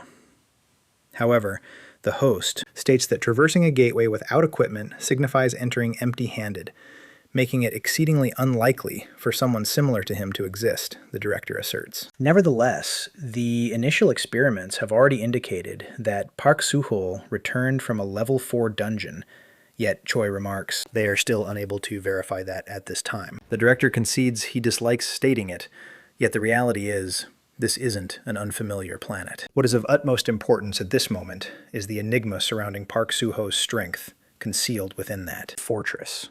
He then inquires why Park continues to obstruct scouts despite having signed an agreement. The silver-haired individual speculates that perhaps Park simply prefers not to disclose the origin of his strength. However, Choi advocates for him, asserting that Park Soo-ho is not that type of individual. Miso inquires whether they ought to attempt bargaining a bit further. The director inquires what additional desires Park might have, given that they have already provided him with an abundance. Miso responds that this is precisely the issue. Choi departs, obviously distressed, contemplating the implications of labeling Park's prowess as a mystery. Another individual informs Miso that if she assembles Squad 37 with 80 members rated C or above, he will assume responsibility and secure the recruitment of Park Soo-ho. He claims that would resolve the minister's financial dilemma as well. The director expresses that acquiring all the dungeon treasures solo already seems appealing. The gentleman states that they would generate threefold the standard profit, in addition to a bonus of 780. Subsequently, the director inquires of Miso what they ought to present to Park Soo-ho in order to gain complete entry to the dungeon. Miso inquires whether they don't already possess an abundance of that to save. In another location, at what appears to be an agricultural estate, a youngster inquires of Myungjin whether he plans to gather the tomatoes. The ascetic asserts that it is not solely the tomatoes, but also the peppers and tubers. As they approach the shed, one youngster proclaims they will collect 100 cherry tomatoes, while another mentions they will also gather the peppers. They are then instructed to each take a hoe and begin the harvesting process. However, as they toil, a sinister individual observes them from concealment. The scene transitions to a serviceman stating they have 10 minutes until takeoff. He instructs them to provide troop counts and verify the gear. The others respond that everything is in order and there are no detection problems. In the meantime, Choi is occupied with her phone. She states that Detection Team 11 is experiencing no issues. A warrior announces that the mission is on the verge of commencing. Subsequently, they depart in an armored vehicle. Choi remains on her telephone. As the troops converse about how the Daegu frontier is essentially a nightmare due to relentless dungeon breaches, one inquires whether the detection team is genuinely being deployed to the forefront. Choi agrees, and if they possess any wisdom, they should draft a testament before they experience a loss of connectivity. Subsequently, the narrative shifts to the residence where Park is lodging. Shortly thereafter, Choi attempts to reach him, but Park is slumbering. Han is seated at the computer, remarking that Park has been napping significantly more than normal. He also comments that now everyone is aware that Park is merely coming back from a level 4 dungeon. The contributions should have ceased, but then he observes something astonishing. At that moment, Junho enters the room. Han instructs him to knock prior to entering. Junho playfully apologizes, inquiring if Han was engaged in any illicit activities. Then he inquires whether that monk had made a call. Han replies in the negative. Junho further mentions that he was unable to contact him as well, and speculates if something might have occurred. Han quips that perhaps he has attained enlightenment, although he is likely just enjoying himself with the children somewhere. Observing what Junho is grasping, Han queries about it. Junho explains that his grandmother believed he was hallucinating due to a vitamin shortage, so she purchased him some supplements. Han questions whether he doesn't believe Park has been oversleeping, to which Junho responds that he was just on the verge of waking up. However, in Park's chamber, he was already alert and gazing at the massive tree in front. He believes he had anticipated that the gateway would enable him to reunite with his former companions once more. However, the territory he returned to constituted merely a minor segment of that realm. In lieu of his companions, he encountered unfamiliar crimson reptiles, and he remained oblivious to the whereabouts of his red wolf kin. He also reflects on his greatest adversary, Kudo, who could be in the company of that enormous gorilla from earlier, ponders their current location, or whether they fled to a different place to evade those reptiles. However, he swiftly restrains his thoughts and questions the significance of it all. If it is destined to occur, they will reunite eventually. Shortly thereafter, Junho enters and inquires if he is awake, suggesting that they should have a meal. Park responds affirmatively, mentioning that he dozed off for such an extended period that he didn't even realize he was famished. They exit the room as Choi continues to attempt to reach him by phone. At a later time, Park is dining with the group and inquires about the whereabouts of the blonde girl.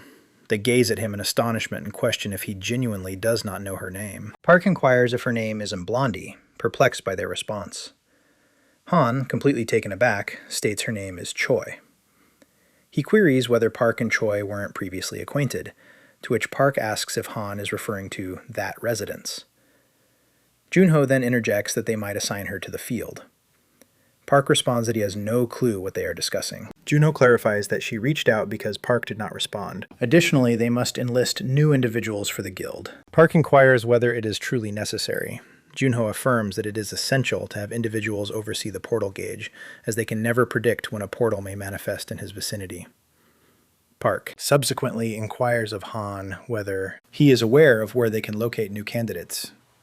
Han states he could potentially do so if he reaches out to a former boxing acquaintance. Park inquires whether that monk has returned yet. Junho declares in the negative he hasn't reached out, and he never mentioned the location of the elderly orphans in Seoul. Frustrated, Han states that the monk still isn't responding to his calls, and then the narrative continues. Returns to the combat zone. Choi is continually anticipating directives. Observing her mobile device, she understands she's entered the danger zone with the necrophiliacs, and contemplates whether that was included in the initial path. Then she ceases to contemplate it and powers down her phone. Meanwhile, with Park, he realizes he has received 2 missed calls from her. He attempts to return the call. However, her contact number is currently unreachable. The scene transitions once more to armored vehicles advancing toward a different site, accompanied by the undead, are congregating in the vicinity surrounding them. Park continues to attempt to reach out, whereas Choi's device rests there, stained with blood. Park comes to the realization she simply isn't answering. Shortly, subsequently, a vehicle arrives at Park's residence. Misu informs Junho that they have merely arrived and inquires whether she can meet the main character. The other gentleman glances over and notices Park. Park was perched in a seat, gazing at something. Park inquired if this pertained to the examination, and Misu affirmed. Park remarked that it wasn't even a fresh organizer, and inquired why they were so fixated on monitoring him. Misu explained that they sought to uncover the enigma of his dungeon prowess. Park stated he had repeated this numerous times. They merely needed to devote themselves to rigorous training for a millennium. Then he questioned why they continued to doubt him. The individual urged him to stop fooling around. They hailed from the same nation, so during a national emergency, they ought to assist one another. Park inquired what he intended. The gentleman elucidated that Tier 6 dungeons were manifesting with increased frequency, and the interval preceding a dungeon rupture was diminishing. The count of afflicted in the sector had surged, exacerbating the situation amid a significant scarcity of food and labor. This was the reason they urgently sought robust individuals akin to Park. Park inquired about what afflicted individuals were. The gentleman stated that. Following the significant transition, an unfamiliar virus began disseminating among individuals residing in the countryside.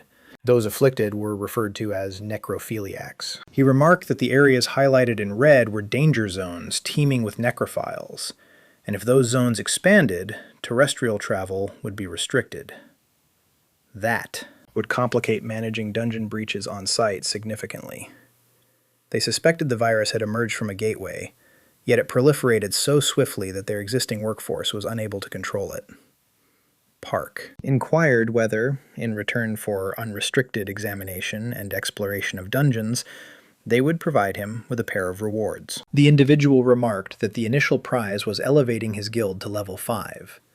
This signified that he could access any dungeon rated level 5 or beneath, which he described as quite an exhilarating opportunity. The subsequent reward was uncharted land, ground located to the north in proximity to Park's existing location, and he inquired whether Park could oversee it. Park stated that if he was referring to the area, that territory was already deserted. He then inquired if they desired him to safeguard Eastern Seoul. The individual remarked that the majority of it was vacant terrain, with the exception of a handful of urban areas. Following. The catastrophe prompted those remaining in the area to reach their breaking point and begin relocating to more secure locations.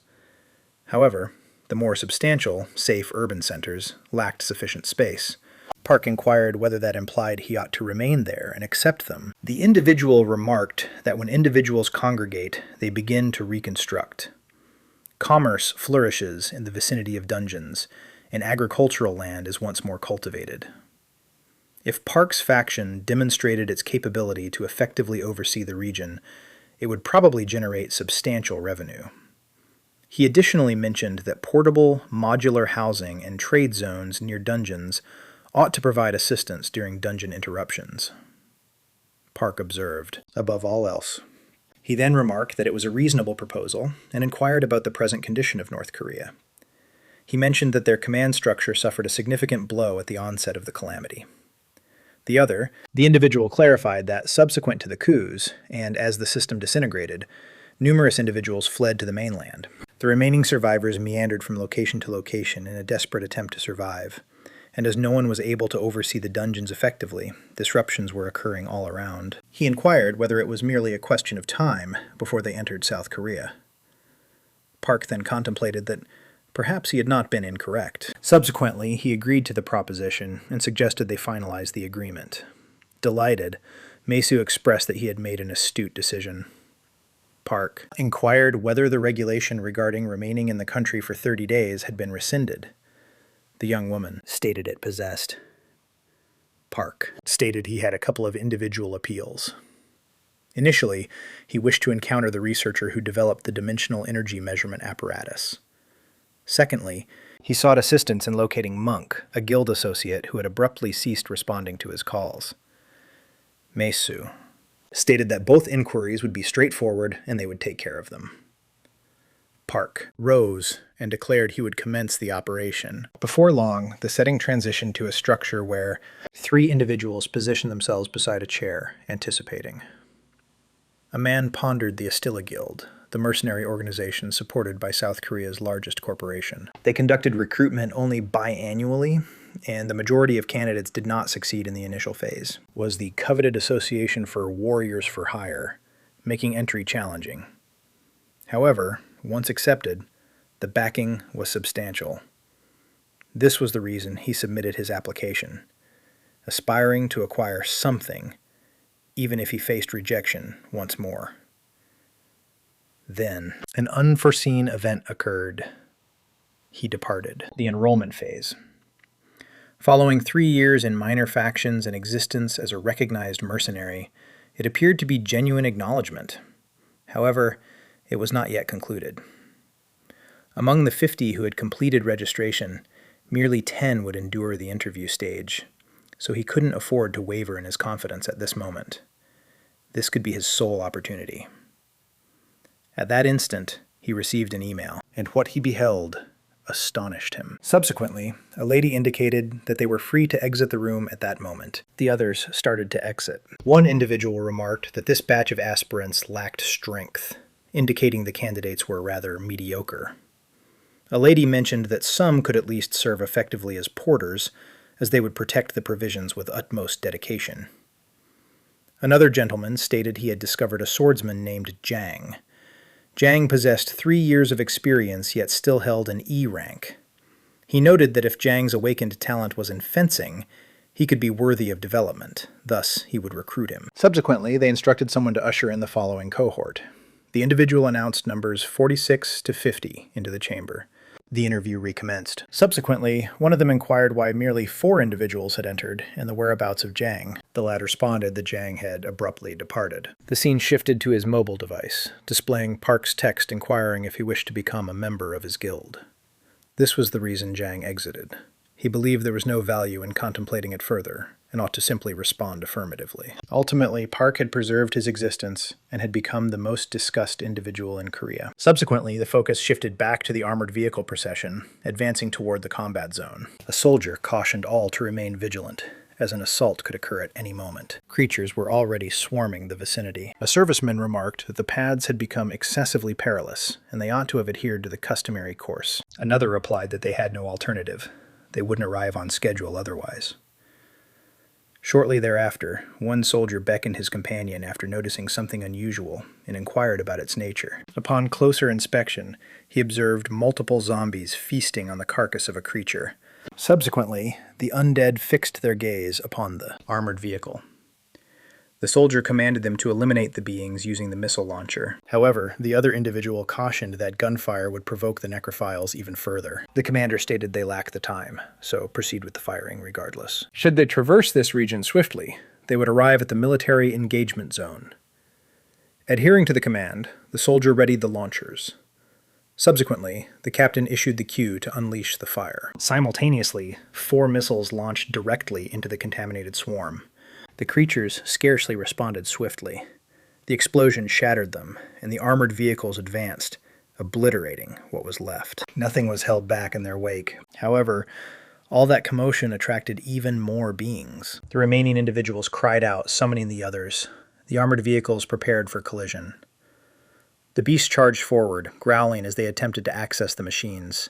The sergeant shouted from the shelter that they were advancing and commanded complete fire. The artillery responded with a resounding salvo, dynamiting a rout. Simultaneously, a pale vehicle accelerated along unpaved paths with a swarm of contaminated, closely trailing it. Subsequently, the control panel alerted them that they were nearly depleted of fuel. The chauffeur exclaimed that fuel was almost depleted, and Monk instructed him to continue toward the campsite. The van rushed by a traffic sign. The creatures relentlessly pursued them, yet Monk insisted that if they could merely advance a bit further, they would arrive at the Alpine base. The chauffeur expressed remorse.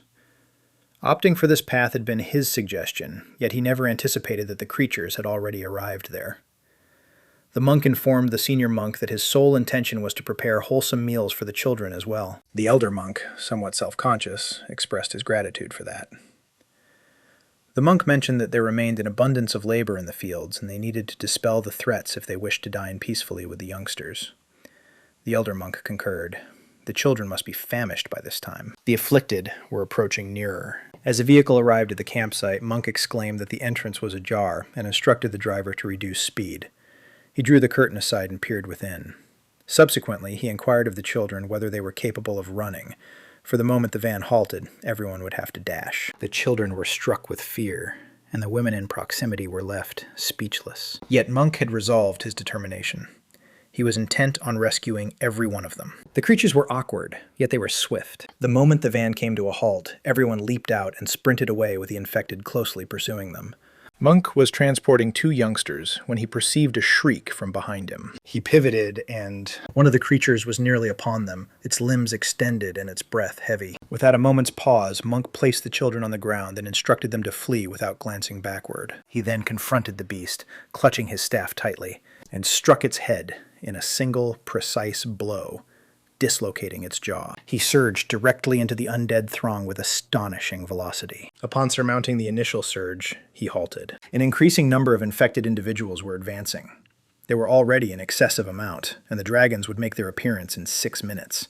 Subsequently, he observed something peculiar. Luminescent orbs reminiscent of fireflies began to manifest around him, radiant, as he stood encircled by the undead. In the subsequent instant, columns of gusts ascended and elevated the creatures into the sky. All eyes were fixed as the afflicted whirled like foliage. The monk stood motionless, enveloped by that unusual glow. Suddenly, an individual emerged from behind him. It was Park, positioned atop a structure, gazing serenely downward, hands tucked into his pockets. He remarked that authority was rather beneficial. The remaining individuals and the hairless man pivoted at the sound of his voice and immediately identified him. Monk exclaimed that his patron had arrived. The main character merely advised him to retreat before the whirlwind ensnared him as well. As he employed the ability once more, the creatures whirled with even greater rapidity. The fireflies began to illuminate as well, more radiant, rendering the entire scene nearly exquisite. With gleaming eyes, the main character expressed his fondness for it. In another location, the armed procession continued to shoot in order to impede the creature's advance. The sergeant, evidently shaken, shouted into the radio for a military frequency. He urgently requested reinforcements. They were being overwhelmed by the undead. Suddenly, rocks began to pour down upon the convoy. Simultaneously, numerous infected surged towards the tank, scratching at the cabin as the sergeant instructed everyone to brace themselves. The stones continued to tumble, and even when the afflicted lost their grip, they ascended once more. Subsequently, the automobile struck a cobblestone and overturned onto its flank. The troops situated behind them witnessed the occurrence and commanded an instant reversal. Meanwhile, Choi, oblivious to the chaos beyond, observed her blade beginning to radiate within the vehicle. Through the radio, news arrived that the initial vehicle had flipped over. Their automobile halted, and the troops inquired about the situation. A trembling soldier whispered, "Captain, this is it for us." The undead ascended onto the vehicle and were toppled over like bowling pins. Choi flipped the lever to elevate the window shade. On the opposite side, crimson eyes gazed intently at her through the pane. The afflicted were piled throughout the automobile. Choi commanded them to unfasten the door immediately. One soldier grumbled that he should have anticipated trouble after the harrowing dream from the previous night. The operator diverted his gaze from the window and announced that he was unsealing the back door. It began to creak open gradually, and the creature's roars intensified. Choi cried out for everyone to step back as decayed hands pried the door open further. The troops were in a state of turmoil, questioning how they were meant to navigate that. Choi instructed them to secure it once more, proceed to Vehicle 7, and eliminate any obstacles hindering their path. A golden blaze materialized in her palm, and she instructed everyone to disperse. Subsequently, she unleashed a column of flames that shattered through the undead before her. The warriors were astonished by her might, and one remarked that the way was clear. She urged them to hurry. Additional creatures were approaching. She also instructed the chauffeur to accompany them. That automobile was no longer functional. Suddenly, a zombie sprang from the rooftop to assault her, but Choi swiftly unsheathed her blade and severed it neatly in two. As additional creatures encroached from all directions, she muttered a curse beneath her breath, vexed, and then swung her sword in a fluid motion, firing at the infected and calling for them to create a passage. At the initial automobile, the sergeant continued to shoot in order to ward off the infected. He commanded the troops to surround the automobile. 1. The individual approached to investigate the occupants of the second vehicle. Upon inspecting the interior, he announced that both the operator and front seat occupant were deceased, yet the infected continued their relentless pursuit. The troops attempted to pry open the entryway, but met with failure until one of them requested a blowtorch. They proclaimed their affiliation with Group 7 and signaled their intention to breach the door, instructing everyone in proximity to maintain a safe distance. The others positioned themselves in a line to protect the remaining survivors, but their numbers were insufficient, and the infected swiftly penetrated their defenses. The formation was buckling and couldn't endure for much longer, yet the captain maintained his composure. He urged them to refrain from hysteria. They merely needed to hold out a little longer. The soldier with foresight peered ahead and shouted, 40 meters remaining! More. Undead hordes continued to surge forth, encircling the troops as they unleashed a relentless barrage of gunfire. The sergeant drew a blade and commanded everyone to brace for hand-to-hand conflict. Subsequently, azure bolts of lightning commenced illuminating the backdrop of the throng of creatures, slicing through them effortlessly and scattering limbs in all directions. The assault intensified until the entire swarm was engulfed by it. The troops gazed in astonishment, inquiring about the situation, until one directed their attention towards the heavens. Individuals were descending from enormous drones labeled with 707A. The commander grinned with gratitude. They had arrived precisely at the right moment. 1. Elite unit operative descended onto a vehicle, surprising the soldiers beneath. In the meantime, Choi continued to cleave through the contaminated knot, aware that reinforcements had come. She pivoted to deliver another blow. Yet another warrior seized her blade from the rear. Upon glimpsing his visage, she pondered, could that be Jinwoo's offspring? The serviceman in the vehicle indicated he would handle it from that point, and commenced. Attaching a apparatus to his rear, Jinwoo's offspring placed a hand on Choi's head, drew her nearer, and exclaimed, "Shield!" Simultaneously, another trooper in the vehicle discharged multiple crimson orbs. They surged toward the swarm, but did not detonate immediately. Instead, they continued advancing as though they were transporting an object. Then, the warrior shouted, "Discharge!" The orbs detonated consecutively, shattering the creatures into fragments. Debris, vegetation, and carcasses were hurled in all directions. Choi and Jinwoo's offspring were positioned directly at the epicenter of the explosion. Before long, the region that had been teeming with beasts transformed into a landscape of flames and destruction. Unmanned aerial vehicles and choppers soared above the vicinity, attempting to establish communication with the remaining troops beneath. They requested a tally of the deceased and injured. However, a pilot abruptly alerted over the radio that an unidentified object was approaching rapidly. In the meantime, the debris that the tornado had previously lifted began to descend once more. The main character beamed at Monk, who returned the gaze with a solemn expression. Both remained in the radiance of the fireflies as undead corpses cascaded around Monk. The children, without parents, gazed in wonder. Upon discovering that the vicinity was free of threats, they sprinted towards Monk, exulting that the creatures had vanished. The main character grinned and remarked that it had been enjoyable. Now it was time to return home. The monk referred to him as his patron and inquired about how he discovered their presence. The other monks and youngsters eventually recognized him as well and inquired about his identity. Beaming with pride, Monk began to present him, but he was unable to complete his words. One of the friar glanced downward in terror and beheld a zombie gnawing on his limb. In a different location, in Osaka, Japan, a newly emerged gateway caused the roadway to cave in, engulfing vehicles. A colossal creature emerged, instigating chaos among the citizens. A woman tripped, causing her infant's carriage to drift away. It halted precisely when Okita Hiro reached the gateway. The throng applauded his name with gratitude. They had been rescued. Individuals, dressed in dark attire, figures encircled the creature, with each brandishing a blade. The beast lifted its head and launched multiple fire orbs. One of the individuals became imperceptible, and obsidian flames enveloped his blades. A blazing sphere hurtled in his direction and detonated alongside him, as the creature continued to unleash flames in every direction. Suddenly, additional men in black manifested. They were duplicates. As the duplicates diverted the creature, Hiro dashed forward and bisected it with flawless accuracy.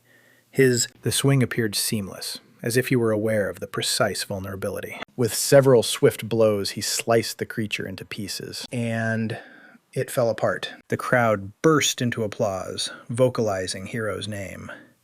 This is Hiro's squad. They have rescued us once more. Armored units advanced towards the gateway. News articles indicated that a colossal creature had emerged and inflicted destruction. Yet Hiro's squad intercepted it before significant devastation occurred. Akiko commended Hiro for his spotless victory. Intrigued, he inquired about what she was observing. She stated it was a clip concerning the main character and inquired if he recalled the druid she mentioned. Grinning, Hiro questioned what transpired this time. Did he find himself trapped yet again? Akiko replied that he had just come back from the labyrinth, Hiro observed with evident skepticism, believing the footage was excessively theatrical. Having experienced it firsthand, he questioned the need for such a spectacle. Then something attracted his attention, and he requested her to scroll down. The display froze on a collective image entitled Comprehensive Examination of the Park's Guild. Heroes. His eyes expanded. He identified one of the figures, and Akiko inquired if he was acquainted with anyone present. He was astonished. That lad was undoubtedly the 8th malevolent force. He recalled that the boy had recently lost his father and had been residing in an orphanage. That was precisely why Hiro had ranked him at the bottom of his assassination list. There ought to have been a moment before he transformed into Korea's most notorious antagonist. Yet now, everything was incongruous. That youngster was the daunting 8th malevolence. So what was his purpose for being there? Then, Hiro spotted another visage. Young Jasek. He was registered as a recent addition to the Suho Guild. Hiro recalled him vividly. The infernal swordsman. He also acknowledged Monk, the individual he formerly referred to as the everlasting annihilator, Monk. Champion, was perplexed by how they all had converged into a single guild. Then Akiko presented him with additional footage she had compiled so he could evaluate for himself. She remarked that, in her opinion, either no one was overseeing that guild, or something significantly more substantial was occurring. In a single segment, Park effortlessly eradicated a swarm of creatures. Another depicted Hiro battling the lizard monarch and casting it into a peak. Hiro gazed in astonishment. Akiko remarked that Park appeared excessively powerful for an individual emerging from a rank F dungeon. Hiro consented. That ability was unbefitting of an F rank. Akiko suggested that perhaps Park was an anomaly, similar to Hiro. That caused Hiro to ponder. What if Park had indeed stirred and simply wasn't recorded in the database? All at once it began to click into place. What if Park were also a regressor, assembling future adversaries into a single faction to alter the timeline? Suddenly, the realization struck him intensely. Park desired to alter the future as well.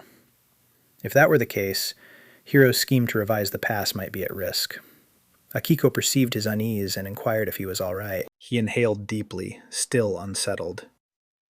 Then, he expressed the desire to visit that place following the cataclysm. She was taken by surprise and inquired about his meaning.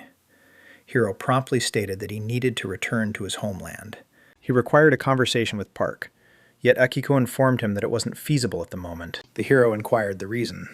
Returning alongside Park, the tree adjacent to his guild had expanded significantly, attracting deer and even elephants in the vicinity. Displaced individuals had commenced setting up camp in its vicinity, encompassing the monk who had taken in the orphan. Individuals were astonished by the variety of creatures and the vast quantity of produce. The youngsters noticed apples and inquired if they could genuinely consume them. The monk instructed them to construct a lake, and the children rejoiced, dashing about and gesturing at everything around them. Nearby, the Gateway, the Resurrected Division established a foundational unit. A trooper conveyed that 37 teams of 20 had remained in the cavern for 28 hours, whereas Park's guild completed it in merely 2.5. Another remarked that the guild's 8th incursion took a mere 11 minutes. In rage, Miso concluded that at this rate, dedicating 10 hours daily would complete everything in 4 days. That's when she recognized they had consented too quickly. She whispered that it was necessary to limit the quantity of dungeon excursions. Simultaneously, Yang displayed his novel armament, the Infernal Blade, and one of the youths remarked that it suited him flawlessly. Park remarked that it was a present and inquired whether he appreciated it. Yang joyfully affirmed in the affirmative. His ancient sword was already fatigued. Han remarked that the blade would reveal its true strength once its wielder attained B rank. Until that time, it would remain closed. Yang beamed, expressed gratitude, and vowed to exert effort to attain that level. Subsequently, Monk informed Park that he desired something as well. His staff lacked sufficient impact, and he sought a weapon with an improved critical hit probability. Zhang softly inquired of Han whether he was truly a monk. Han retorted, "Did you believe he was a nun?" Friar stated he desired a feathered lance, yet his rank rendered that unattainable. Park inquired whether he was referring to the 120 million one that ascended directly to A rank.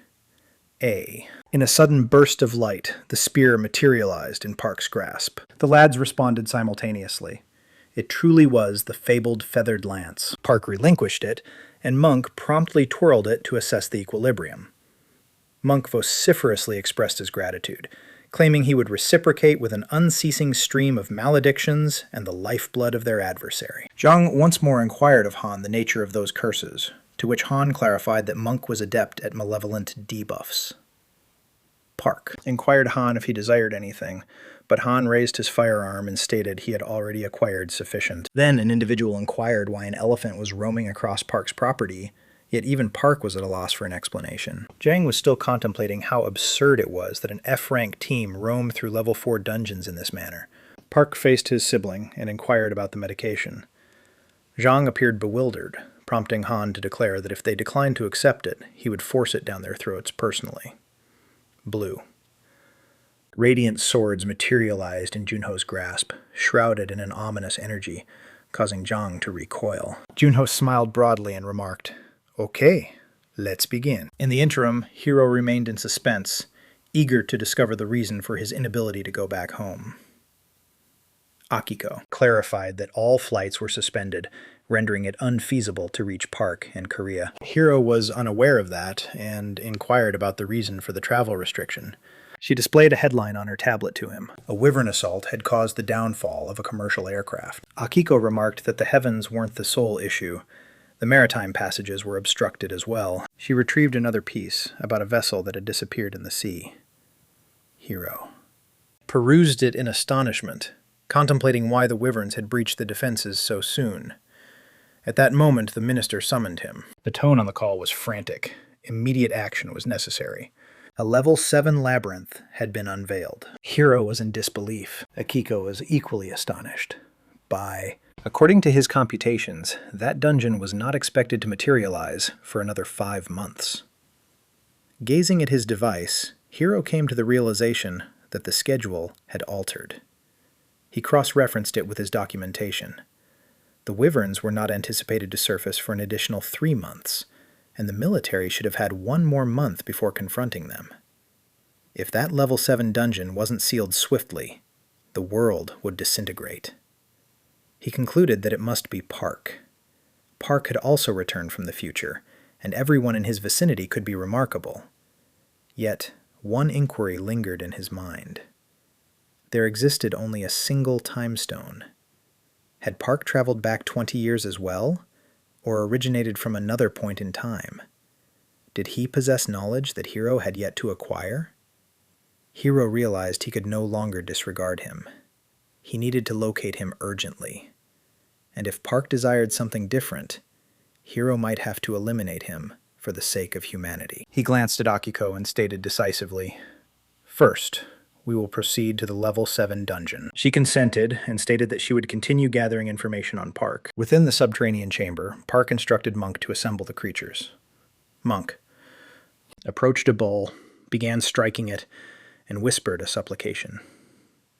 Han dashed over, shouting for him to strike with more force. The echoes of yelling and Monk's staff reverberated throughout the vicinity. Jang experienced discomfort. Did these individuals genuinely not notice how peculiar this appeared? Gazing. Peering through his scope, Han cautioned that the adversaries were drawing near. The group fell silent and gazed forward. Han shouted, 40 meters! Junho unsheathed his weapons with a subdued chuckle. Jang prepared his saber while Han remarked, 30 meters. Suddenly, the adversaries emerged from the shadows, a throng of reptilian warriors wielding javelins. Han exclaimed that 1 in 25 were charging directly towards them. Park lifted one hand and conjured phantoms. They hurried toward the creatures. With his other hand, he summoned a whirlwind. The reptilian beings were launched into the atmosphere and twirled within the liquid. Han identified one that had evaded capture and immediately opened fire. The aim was flawless, and the beast collapsed. He celebrated his score of 13 points. However, the atmosphere shifted rapidly as an additional wave of adversaries appeared.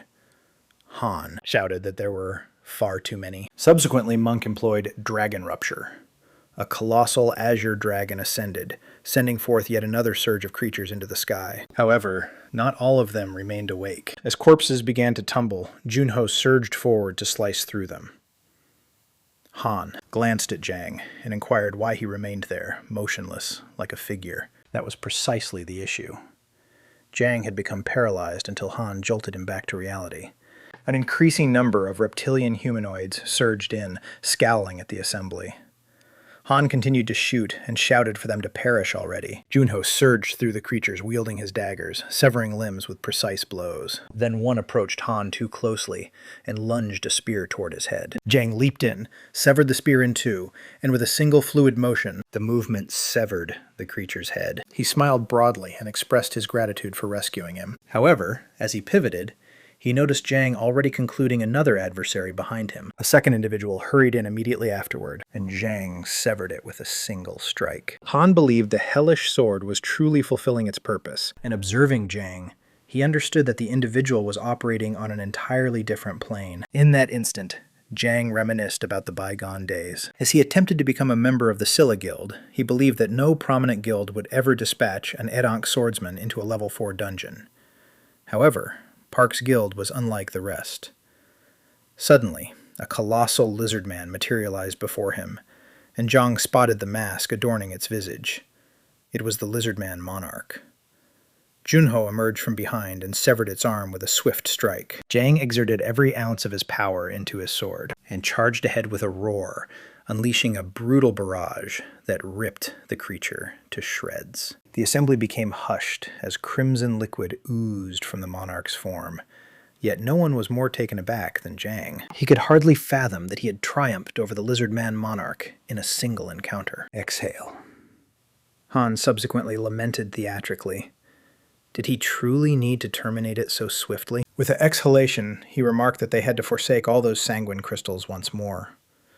Initially, Yang was perplexed as to why Han was distressed. However, Han then offered a clumsy grin and confessed that he had simply become overly enthusiastic. A gateway materialized next to them, and a voice proclaimed that there were 5 minutes remaining until it would shut. Park instructed everyone to exit, and the team proceeded towards the gateway. Han glanced back in exasperation, expressing that they were abandoning 400 million in crystals. Junho urged him to let it go. They could return it another time. Still famished, Han mentioned his craving for fish cakes and insisted that Junho join him. Meanwhile, as they conversed, no one observed Monk lagging behind. He was perspiring and hobbling. The sting on his leg was deteriorating. In another location, a different group was systematically clearing the cavern. At the command center, a serviceman inquired with Group 2 for a progress report. They responded that they had traversed 30% of Zone 3, and had Park discovered anything significant, he would have indicated it. They had. Also completed examining the cave illustrations, and were proceeding to the subsequent area. Then, an additional soldier communicated over the radio. 6 targets located 70 meters from the base at 4 o'clock. The silver-haired man overheard that and commanded 2 soldiers to eliminate them discreetly and gather the crystals. He then reached out to headquarters and inquired about the whereabouts of the Lizardmen King. The operator informed him that the reconnaissance team had traced it to Sector 12. The man exhaled deeply, placed his coffee cup down, and grumbled that this dungeon operation was progressing too slowly. He contemplated when they would ultimately discover something valuable. Suddenly, an unusual noise interrupted him, prompting him to turn around. Another soldier burst in and informed him that 8 lizardmen were advancing towards the base from 70 meters away. The man remained composed and inquired whether the creatures had detected their presence, cast a fleeting look, and noticed a crimson light flickering in the underbrush. Grasping the control device, he cautioned that if they approached any nearer, they would be shattered. Then something viscous fell onto his visage. He glanced upwards and discovered the lizardman monarch towering over him, smirking from the rooftop. Simultaneously, the group continued to eliminate lizardmen and extract blood crystals from their corpses. Suddenly, they perceived a sound from afar and promptly transmitted a message over the radio to inquire about the situation. The response arrived immediately. The stronghold was under siege. They needed to protect it promptly, but an explosion struck the headquarters before they could respond. The commander swore and dashed toward the explosion, with the others closely following him. Additional lizard folk surged towards the ensemble, yet the captain spun his axe and prepared to battle. He sliced through them effortlessly and created a passage to the dilapidated facility. He shouted for everyone to flee. They still had a moment, but not a great deal. Over the drop zone, helicopters and unmanned aerial vehicles from Unit 707A observed the conflict. A fresh surge of infected individuals surged towards the troops. One soldier observed that the zombies were retreating, while another yelled that the injured needed to be evacuated by air immediately. The soldiers attempted to prevent the infected from fleeing, shooting at anything that stirred. Jinwoo's son informed Choi that they had intercepted a distress signal during an aerial operation and arrived just in the nick of time. Choi mentioned they were on the verge of rendezvousing with the SDS unit. However, the young man clarified that the CDC was fully operational. They were required to manage 5 Level 2 dungeons simultaneously. Abruptly, everyone gazed upward.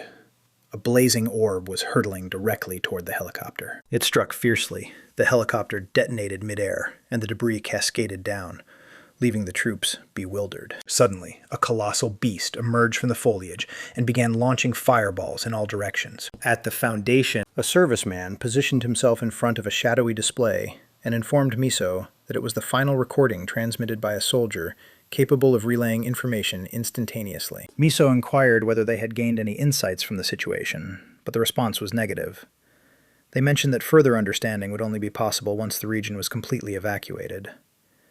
Growing impatient, she insisted on understanding why the factions had altered their paths and arrived at that location. The troops began to clarify that the trainers were convinced it was an error, but Miso interjected, inquiring who permitted anyone to access the zombie exclusion area. She vowed that if that fool returned unscathed, she would handle him personally. She attempted to make a call, but received a notification indicating the phone was powered down. With a deep exhale, she pondered what was amiss with Choi, and why such incidents consistently occurred to her. In the meantime, the device she was attempting to contact had been shattered, reclining in a puddle of crimson. At the dungeon's stronghold, chaos reigned. Shattered equipment and bloodstains littered the area. A soldier, lacking an arm, emerged from the improvised headquarters, attempting to suppress a cry. In his wake, the reptilian monarch surged forward like a tempest. It seized him effortlessly and hurled him to the ground with a single paw. Yet the youthful warrior had anticipated that instant. With a sinister grin, he activated the crimson button on his controller. The reptilian monarch pivoted, perceiving the snare, but it was already too late. Its entire form ignited and was consumed by fire before the gaze of all present. At that moment, the commander, with hair reminiscent of a Kakashi, along with his squad, arrived at the devastated headquarters and halted in shock upon witnessing the king's severed head. On the terrain, a military personnel indicated that a gateway had manifested 120 meters distant, and it was set to shut in 10 minutes. Irritated, the captain murmured that this was an utter shame. Simultaneously, at the military headquarters in the metropolis, Miso was navigating the road when she received a call via her headset.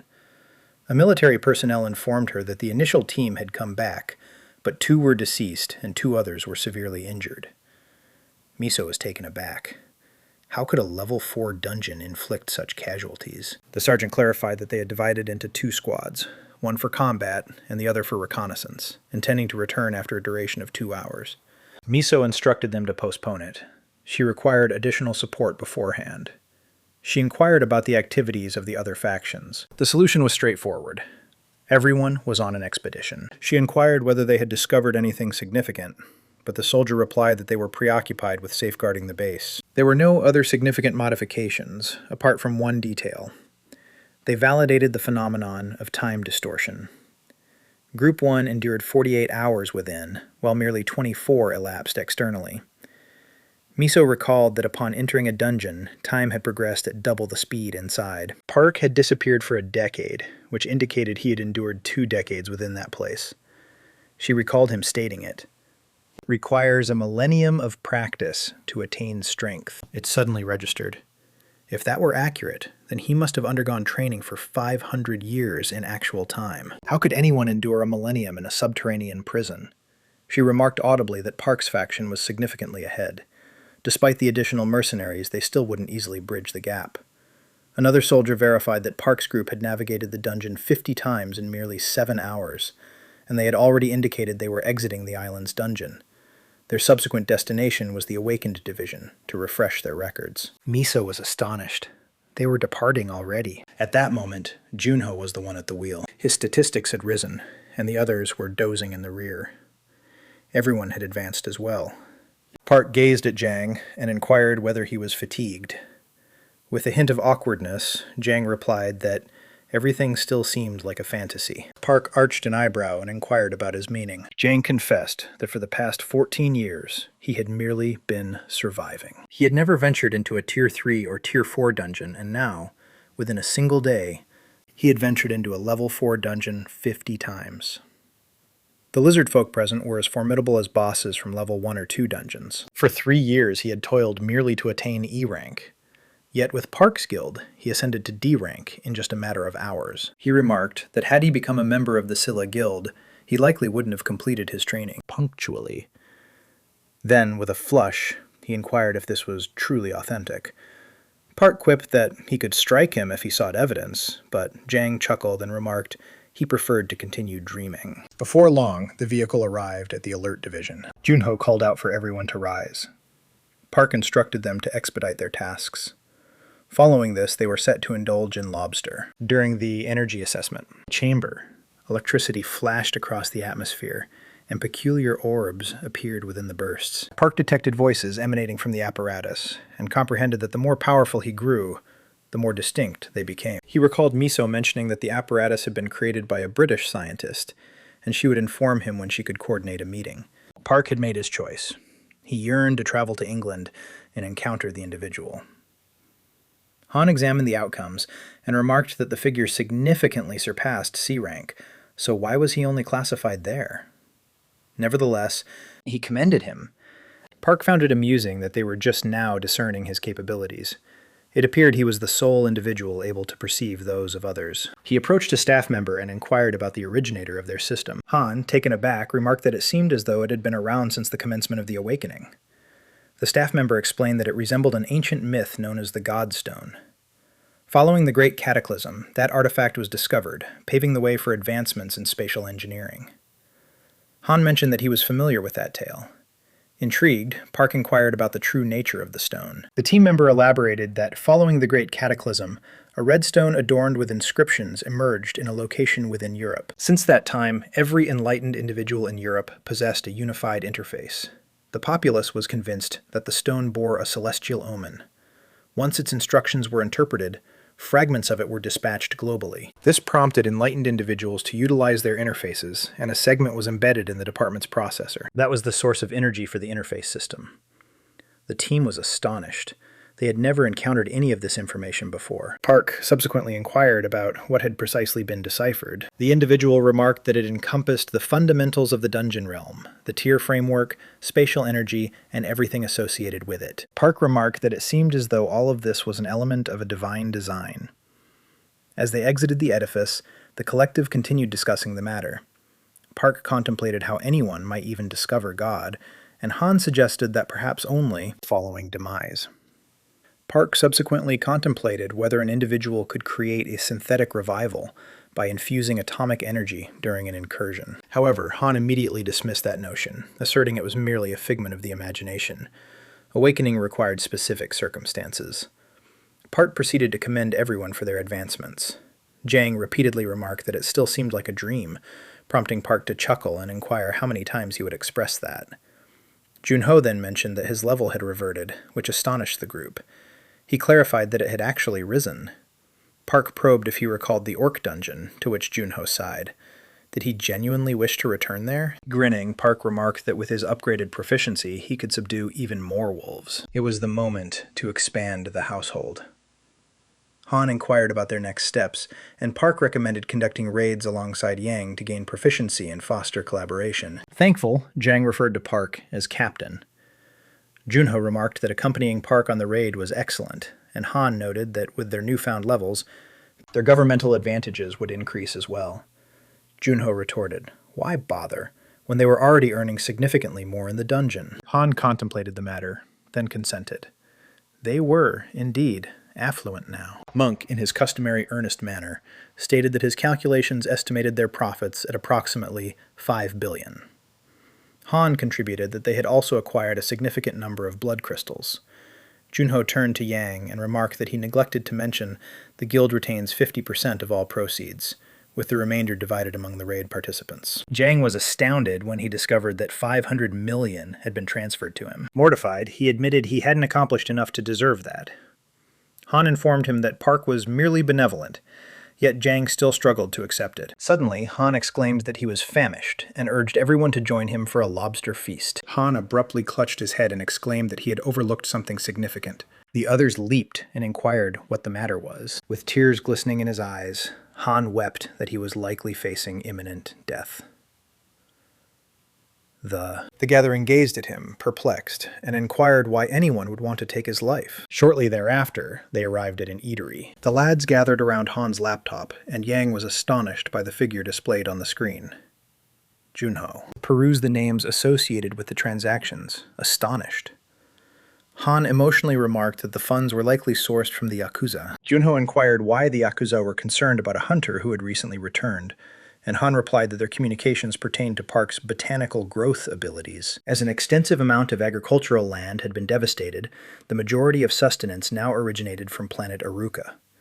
Park's talent had the potential to resolve a nation's food crisis. Han managed an apprehensive grin and remarked that As long as they had Park, no calamity would seem insurmountable. Park subsequently inquired why Han believed he was destined to be murdered. Han asserted that the funds were merely the beginning. They desired a gathering, and if he failed to appear within 2 days, his life would be forfeit. Park became solemn and reiterated that he had already informed them he would not attend.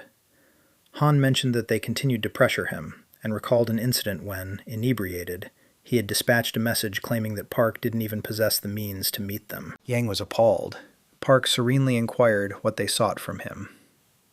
Han pleaded with him to film a video, or they would inflict something terrible upon him.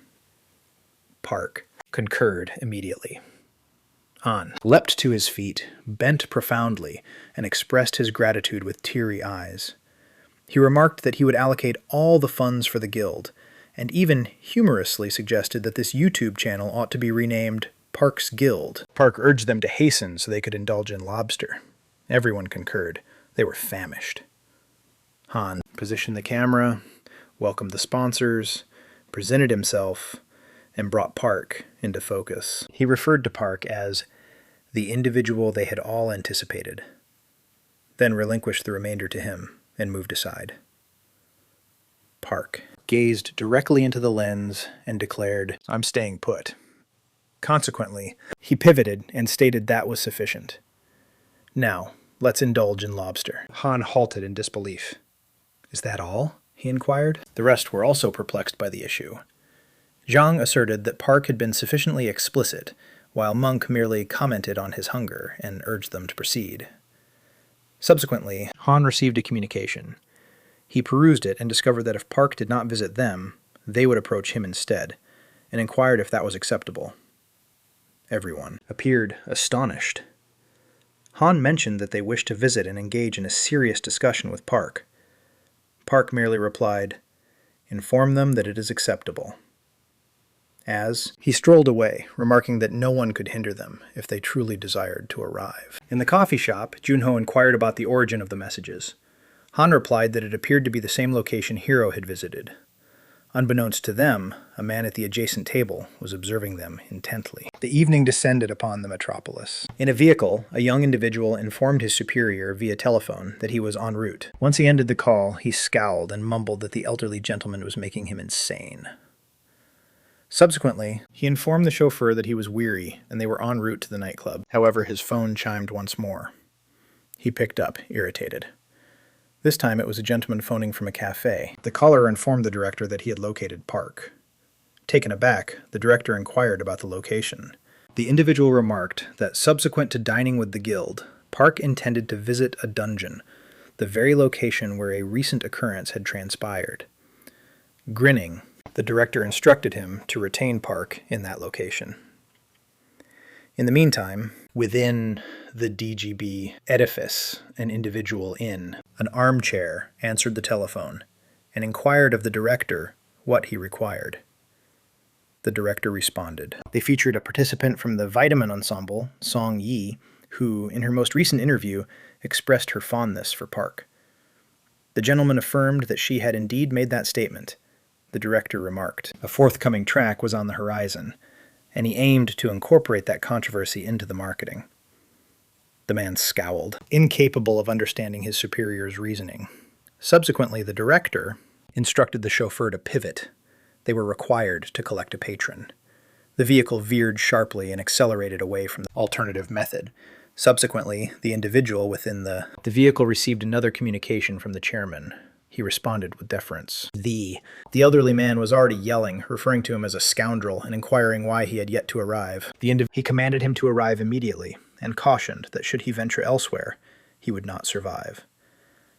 The director attempted to soothe him, asserting that he remained his son and the vice president of DGB. He assured that on this occasion he would genuinely assist the organization. The president, perplexed, inquired about his interpretation. With a cunning grin, his offspring expressed a desire to enlist Park. The elderly gentleman erupted once more and inquired whether he genuinely believed it would be so simple. He disclosed that he had previously dispatched a supervisor to address the issue. Exasperated by the yelling, the son ended the call, enraged that his father lacked faith in him.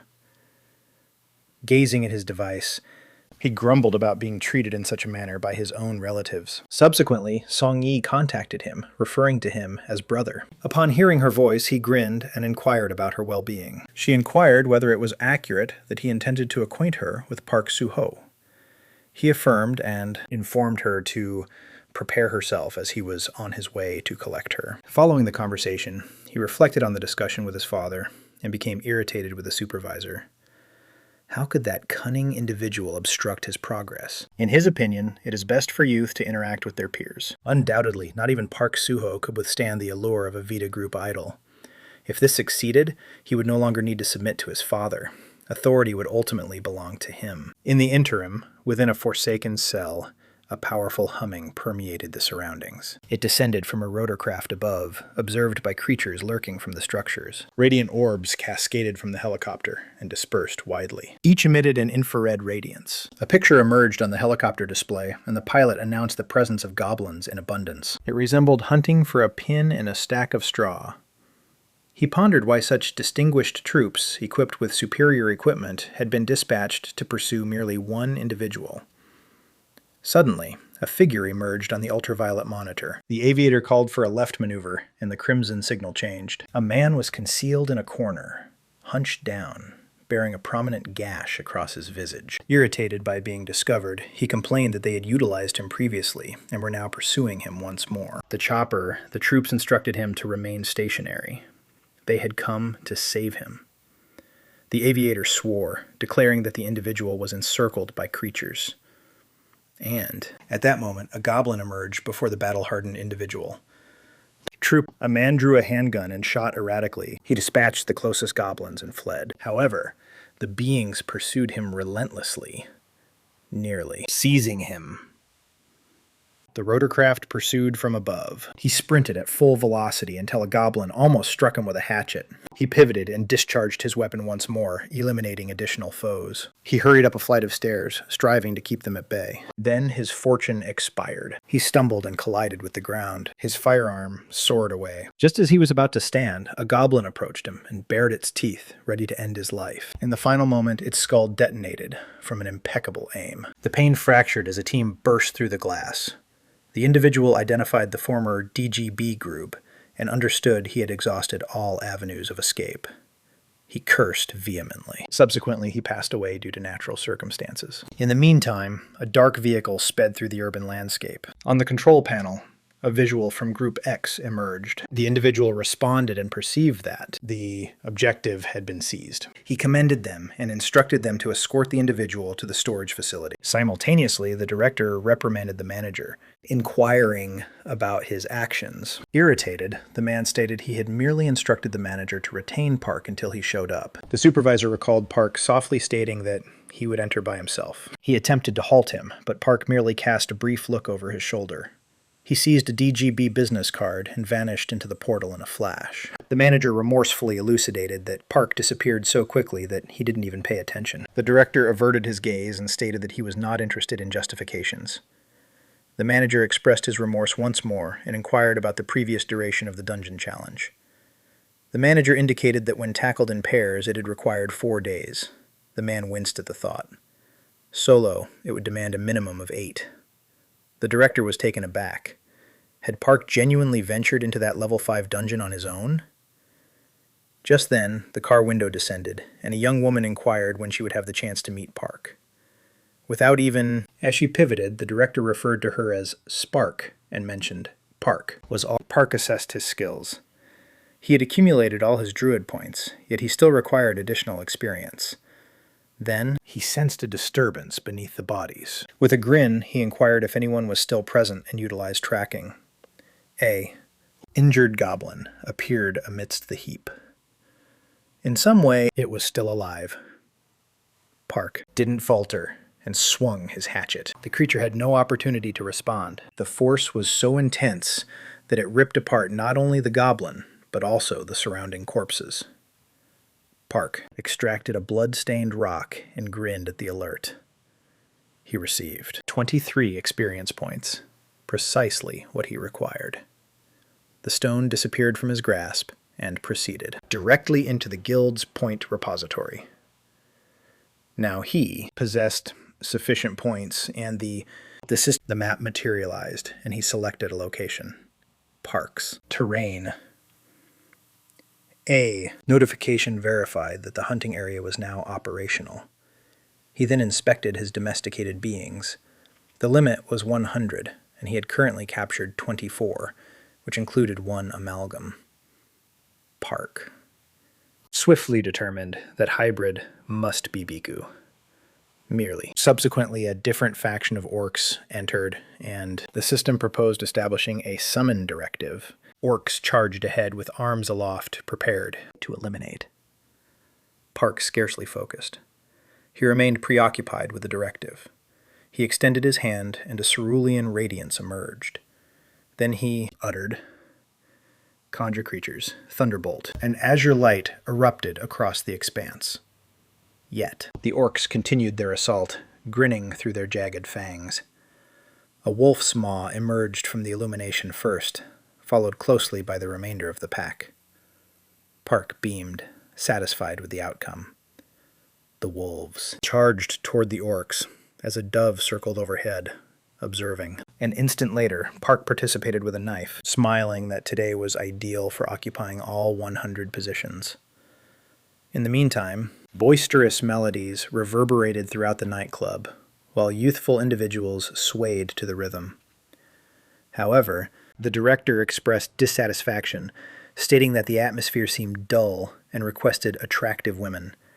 Subsequently, the phone rang. It was the supervisor once more. He selected, irritated, subsequently, stopped in his tracks upon learning that Park had already returned from the dungeon. He assumed the manager must have been intoxicated. Who completes one in just 2 hours?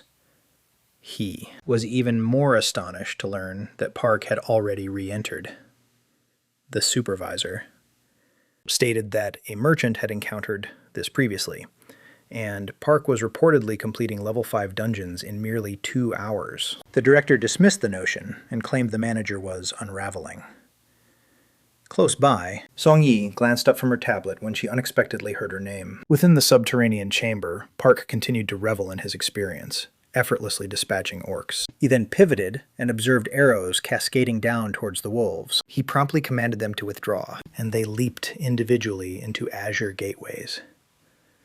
The projectiles descended upon the orcs instead, causing them to wail as they endeavored to deflect the projectiles. Simultaneously, Park propelled himself upwards, and ivory wings unfurled from his back. The orcs bellowed in their tongue as he soared toward the adversary marksman. He soared above them, then descended and utilized Cyclone. Radiant tornadoes ascended, snatching the beasts into the sky and hurling them about. Subsequently, another object drew his attention. He cast a look sideways and noticed a colossal being plummeting from the heavens. Park dashed toward the landing site while the cyclone continued to engulf the others. He showed up precisely as the orc monarch collapsed. Without hesitation, he declared it was the moment for the silver canines and called forth one. In an instant, Park transformed into a colossal white wolf, prepared for battle. The orc monarch snarled a phrase in its native tongue, to which Park responded, "I haven't the faintest clue what you mean." Prior to delivering a blow to its visage, the orc monarch was propelled rearward. Park pursued the tempest once more, and the gusts engulfed the beast. Remaining in lupine shape, he sprang up and pursued the orc through the sky. With a whirling blow, he struck the orc monarch's head upon and forcefully struck it against the earth with sufficient intensity to create a massive cavity. Park descended upon it and consummated it with a final strike. An announcement emerged. He advanced in rank and acquired 238 experience points. A different gateway emerged 500 meters distant, set to shut in 15 minutes. Park dashed away as the orcs began to regain their composure after the tempest. Along the journey, he encountered a group of wolves and employed gentleness. Orcs observed and pursued him. However, Park and his newly formed pack were already hastening towards the portal.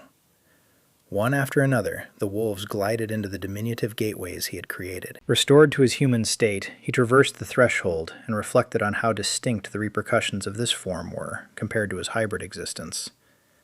Upon accessing the menu, he discovered that he had subdued 88 wolves.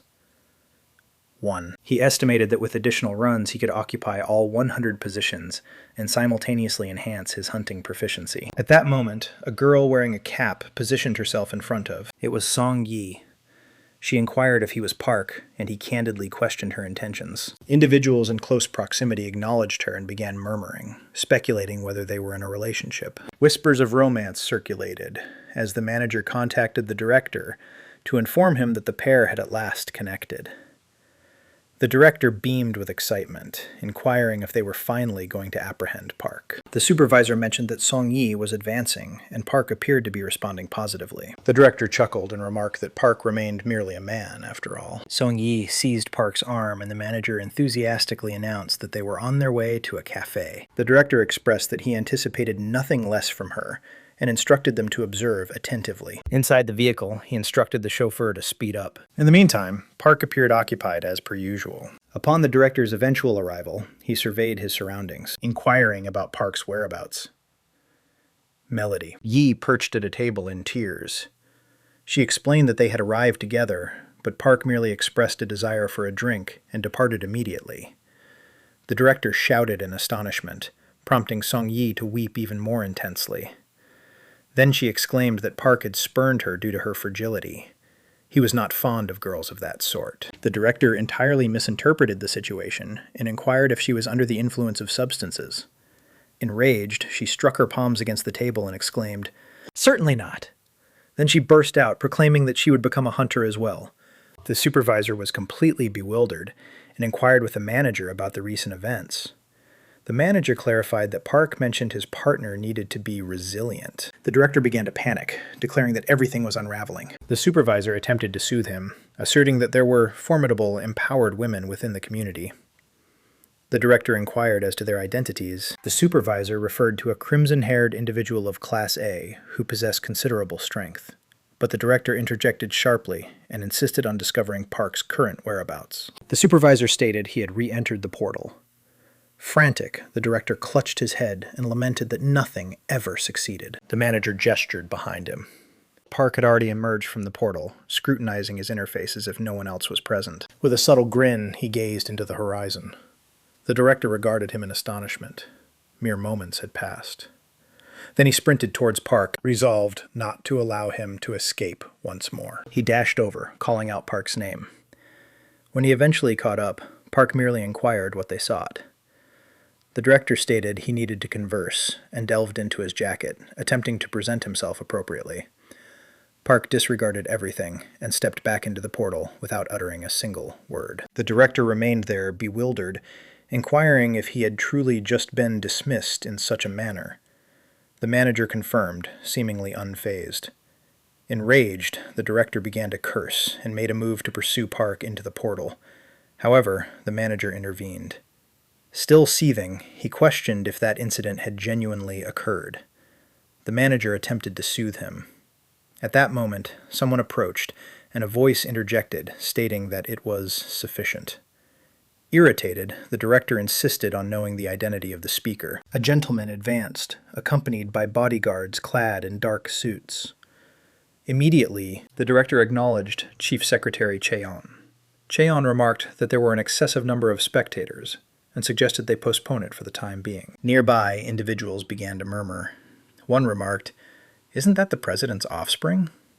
Another ridiculed that Park's disregard was the reason for his behavior. Someone else chuckled, intrigued by what blunder he would commit next.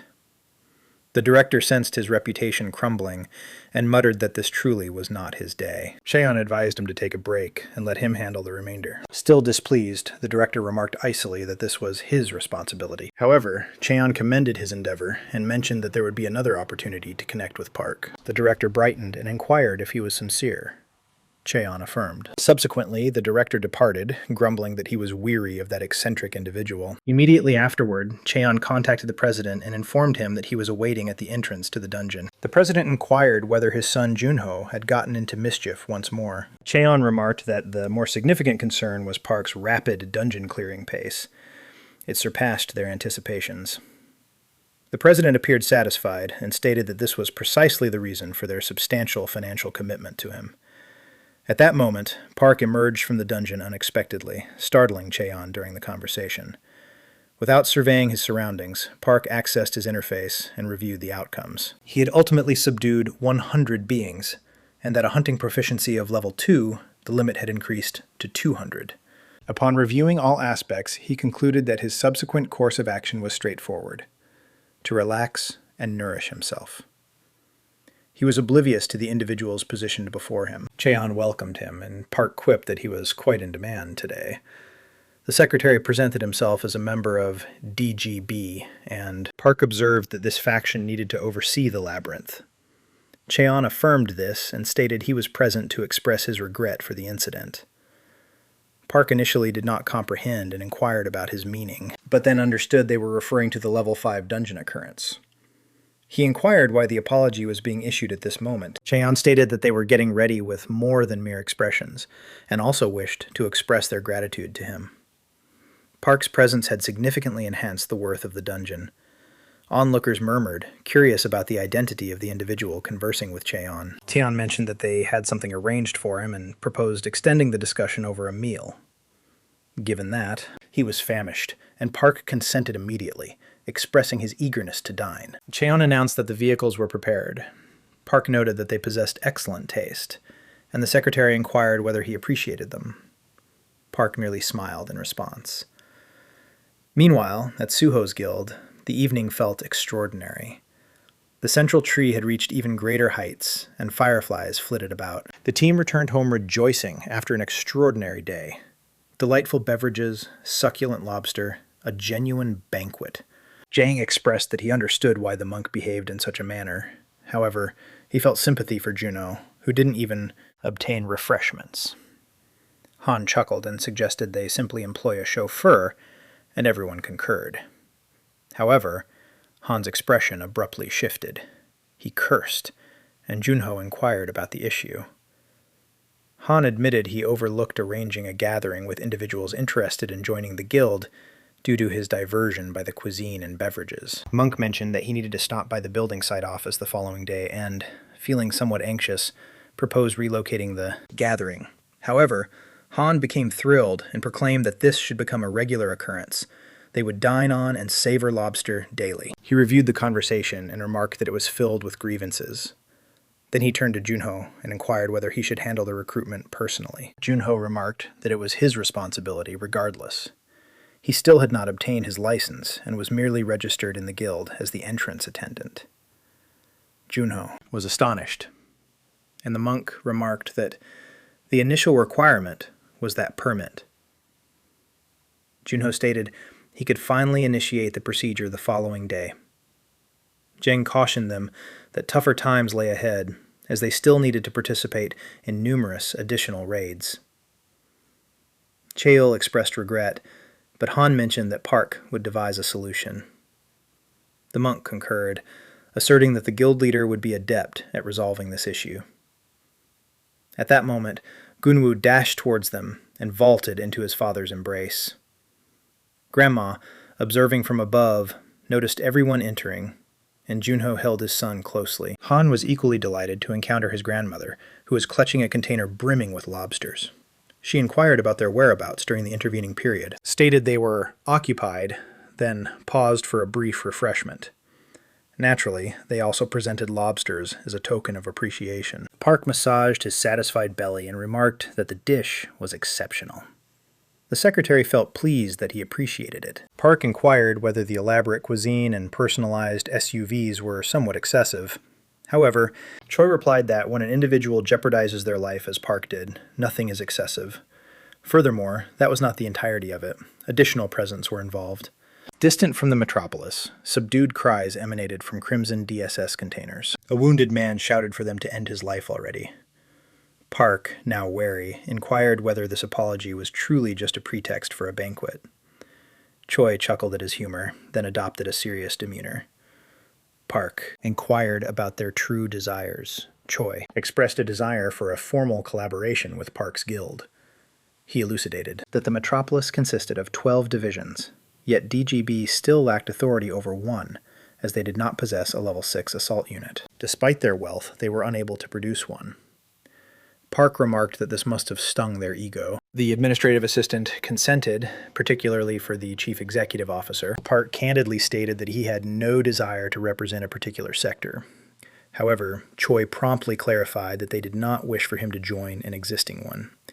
They aimed to establish a 13th sector alongside Park's guild. Choi elaborated that the existing sectors revolve around level 6 guilds, which are currently overwhelmed. Individuals are anxious, and if a 13th sector emerged where they felt secure, everyone would be eager to relocate there. Land costs would escalate, and they are convinced that Park's guild could emerge as the symbol of that aspiration. He inquired if the guild encountered challenges. Naturally, it did. Finances, personnel, and expertise. Should Park continue to manage dungeons, DGB would take care of the remaining aspects, including administration, to governmental assistance. Park mentioned that they indeed possessed funds and expertise. What they were deficient in was influence. Nevertheless, Choi expressed that he still perceived potential within the guild and inquired if Park and his group were prepared for that endeavor. Park considered, regarding his companions, and felt uncertain. Subsequently, Choi pressed a bit further. Why do large guilds consistently receive backing from corporations rather than the state? He remarked. DGB could not have envisioned a more suitable collaborator. Park understood that this would grant them complete authority over the dungeons. Frankly, it appeared excellent, yet he mentioned he would contemplate it thoroughly. A fresh sector could not be established overnight. Even that response astounded Choi, and he expressed his gratitude. He had. I heard Park was merely a silly individual who crumbled at the sight of presents. Perhaps the gifts were simply inadequate. Park rose and stated he needed to depart. Choi halted him, mentioning that there remained an additional present, the aide. Stated that it had required significant effort to locate him. Park inquired as to whom they referred. Choi disclosed that, following his inclusion on the wanted list, the ex-director of the debt firm fled and concealed himself. DGB's team located him, and now he found himself in Park's grasp, formally recorded as deceased at the time of apprehension. Taken aback, Park remarked that the individual had caused considerable distress to many. He then instructed Choi to handle the situation as he saw fit. The secretary appeared hesitant, prompting Park to clarify that the man was already beyond redemption. Why squander further time on him? Choi inquired if he genuinely preferred not to encounter him following all that. Park declared that it was excessive, even for him. He even quipped about hurling the individual back into a dungeon. Then Park abruptly conceived a notion and instructed them to hold on. In the meantime, Junho was enveloped in embraces, while his son displayed all that he had acquired at school until his phone chimed. He picked it up. It was his sibling. After listening to Park, Junho inquired in astonishment, "Really? At this moment?" Park confirmed, "Indeed, at this moment." Junho probed for details and became increasingly perplexed upon learning that someone wished to see him. Park mentioned he would send the location via text. When he brought up DGB, Junho scowled and inquired what that truly was. Inside the vehicle, Park stated he was on his way out. He remarked that he would relinquish this one to his younger sibling. The assistant acknowledged and stated they were prepared, if Park required anything. Even during the late hours, each window the DGB structure remained illuminated. The president contacted Miso's supervisor and inquired whether he remained at the workplace. The gentleman affirmed and questioned the reason. The president stated they had encountered Park and that it proceeded smoothly, after which she expressed her gratitude to him. However, the gentleman replied that no appreciation was necessary. He merely sought a yield on his investment, anticipating that individuals would soon begin relocating to Park's property. He further mentioned that it was essential to restore the infrastructure and accommodating swiftly. The supervisor stated that during such periods, everyone needed to contribute one another. In the meantime, Junho arrived at the location and was welcomed by two individuals. Upon verifying his identity, they guided him to a receptacle.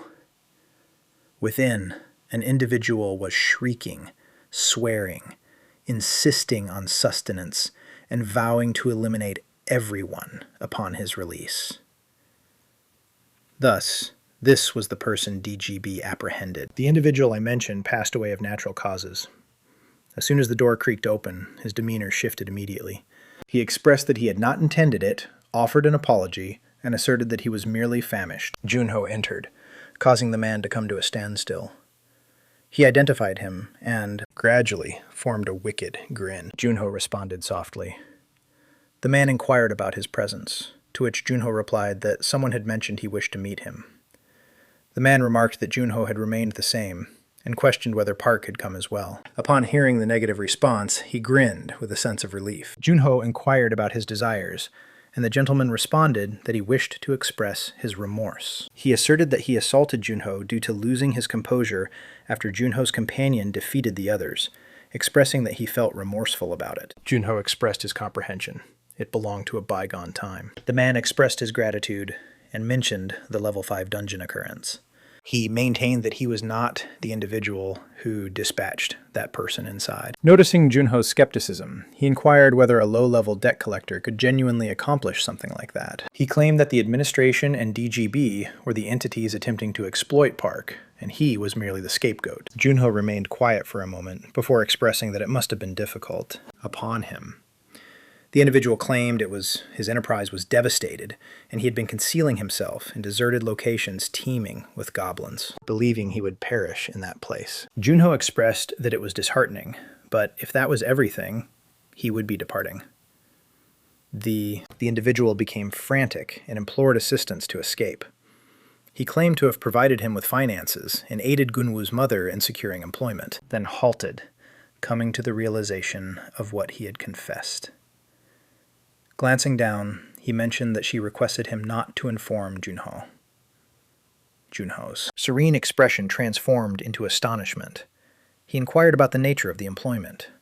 The individual stated he previously oversaw a job placement agency, and Gunwoo's mother approached him, pleading for employment. He recalled the day they burst into Junho's flat and discovered her alone with the infant. He inquired about Junho's whereabouts, and she mentioned that the financial burden had escalated significantly. It was disheartening that the entire family was enduring the consequences of a single error. The woman quivered and wept, pleading with them not to take her life. He seized her visage and declared he could never take the life of such a beautiful woman. Then he inquired whether Junho was worth all this suffering. He questioned if they even had ample provisions, then extended his assistance, stated that a diligent woman like her could eliminate the debt in merely 3 months. Yet she averted her gaze, weeping and pleading with him not to proceed. Nevertheless, he retrieved a bundle of currency and asked if she wasn't weary of existing in such a manner, asserting that a woman's existence could transform in a heartbeat. He departed. The currency and bills, accompanied by a contact number, and instructed her to reach out when she felt prepared. Upon his departure, he cautioned that if her spouse was absent on the next occasion, she would be required to settle the debt. She gazed at the shutting door, orbs brimming with dread and sorrow. Following. Upon hearing it, Junho was disturbed and inquired. She proceeded to your office thereafter. The man stated that following Junho's vanishing, Gunwoo's mother approached him in desperation, cradling the child and imploring him for employment. Junho struggled to articulate his thoughts, yet the anguish reflected in his gaze conveyed everything. He recollected returning home and discovering his son weeping, and solely. In that message, she expressed her exhaustion from cohabiting with him, and instructed him not to seek her out. Clenching his jaw, Junho inquired whether he was aware of her current whereabouts. The man stated that if they released him, he would guide him to her. Junho's pulse quickened, yet a single glance at the bruised figure was sufficient. He had already made his choice. Simultaneously, Park was behind the wheel when a notification from Miso arrived. She mentioned that Dr. Toddler was ultimately prepared to convene in England. Park illuminated and responded immediately. He reminisced about Miso mentioning that the energy gauge and sanguine crystal generator had ushered in an entirely new era of exploration. Presently, he wished the physician could inform him about the origin of the dimensional tear, which planet he had arrived at, and perhaps if it could guide him to his siblings. Eagerly, he attempted to make a call to relay the information, but the device was switched off and went directly to the voicemail. He promptly instructed the chauffeur to reverse direction. When inquired about the destination, Park indicated to return to the DGB container. In the meantime, the Azure SUV was already in motion, and the man with the disfigured visage continued to berate all those in his vicinity. He then turned to Junho and expressed his gratitude to him, delivering a bluntly sardonic, "No problem." They traveled throughout the night until they arrived at the location he had provided. Junho mentioned their presence. The gentleman elongated his limbs, remarked on the pleasant rest he had enjoyed, and even commended the vehicle. With a self-satisfied expression, he remarked that Junho appeared to be faring quite well. Junho disregarded that and inquired about the whereabouts of Gunhu's mother. The gentleman stated that his kin would be arriving shortly to escort him to her. And at that moment, a cluster began to approach. The man with the disfigured visage leaned out and saluted them. The goons gathered around the vehicle and identified him immediately. One exclaimed that it was Boss Yongari. Another expressed astonishment at his survival, while a third jested that they had already presumed him deceased. When one glanced inside and spotted Junho, he inquired about the identity of the young boy. Another identified him. "Isn't that Junho?" The moniker distributed rapidly, and they began ridiculing him, referring to him as Loser Park Junho and scoffing at his extravagant vehicle. Yongari stated he was assisting the child in locating his spouse and urged them to collaborate. 1. The ruffian peered inside once more and mentioned that if he was referring to that lady, her name was likely Mig Yong. He remarked, "She was indoors." They guided Junho to the doorway with a throng encircling him wielding hatchets and clubs. One forcibly pushed, approached him from the rear and taunted him for his fear. Junho almost stumbled as he entered, while a voice chuckled that he must be eager to reunite with his spouse. They instructed someone to turn on the lights, and the abrupt illumination temporarily dazzled Junho. As his sight sharpened, he beheld a massive mill tainted with congealed crimson. Junho gazed in perplexity. Yongari stated that the location once operated as a pulverizing plant, and one goon speculated that Mig Yong could be in the rear area. Another chuckled, remarking that there were already over 200 corpses inside, so who could keep track? Junho pivoted, bewildered, attempting to inquire about Gunwu's mother, but a bat struck his head before he could finish. He crashed to the ground as crimson liquid trickled down his visage. The scarred individual chuckled malevolently and remarked that Junho still failed to understand. They had taken her life. He asserted that they had assisted Mig Yong, yet she never repaid them and labeled her unappreciative. He remarked that if she hadn't acted so foolishly, she could have survived, and ultimately they were doing Junho a service. As Junho attempted to stand, he realized that his partner was inconsequential now. Then the assault commenced, and the man with the disfigured visage unleashed all his fury. He bellowed that this was entirely Junho's responsibility, along with his siblings. They had devastated his enterprise. Another goon advised him not to eliminate Junho just yet he continued to seethe, demanding to know how he was meant to eliminate those scoundrels now. Smirking like a lunatic, he gazed at Junho's lifeless form and inquired if he understood how long he had fantasized about this moment. Junho coughed. He was still breathing. An individual derided his resilience and proposed dousing him with water should he lose consciousness. Yet, even in that moment, Junho contemplated eliminating them all. It resembled a return to childhood, uttering the same phrases while engaging in play. During that time, he believed existence would improve post-education. Yet now, as an adult, he found himself still participating in the same manner, hoping for the demise of the supervisor. In his beloved games, the protagonist was a frenzied assassin, and Junho envisioned himself in that position. For him, it was the sole method to endure and break free from his wretched existence. The digital realm was the only environment where he felt unencumbered, and the sole individual who ever showed him kindness was Mig Yong, the one courageous enough to initiate their relationship. However, even after the arrival of their child, nothing significantly altered. Junho continued to channel his fury into aggressive games, while his spouse and offspring slumbered in close proximity. In his own thoughts, He regarded himself as nothing more than a burdensome liability, a man who solely exacerbated his wife's existence with his tirades. At that moment, one ruffian activated the mill and exclaimed that it was prepared. The man with the disfigured visage instructed Junho to rise. He declared that he had finished assaulting him, and that he would soon encounter his spouse. With his head bowed, Junho contemplated that if she were truly alive, he would plead for another opportunity. Yet that was not the intention. The man declared that they would inflict upon Junho the same fate they had imposed on her. They would shatter his kneecaps and feed him into the mill bit by bit. He gestured towards a brute wielding a sledgehammer and issued the command. The thug instructed Junho to brace himself, as it would be excruciating. Junho merely murmured, "Thank you. Now it's clear." He acknowledged his worthlessness and his deserving of anguish. Yet, somehow, the pain had dissipated. The brute labeled him insane and swung the heavy mallet with all his might.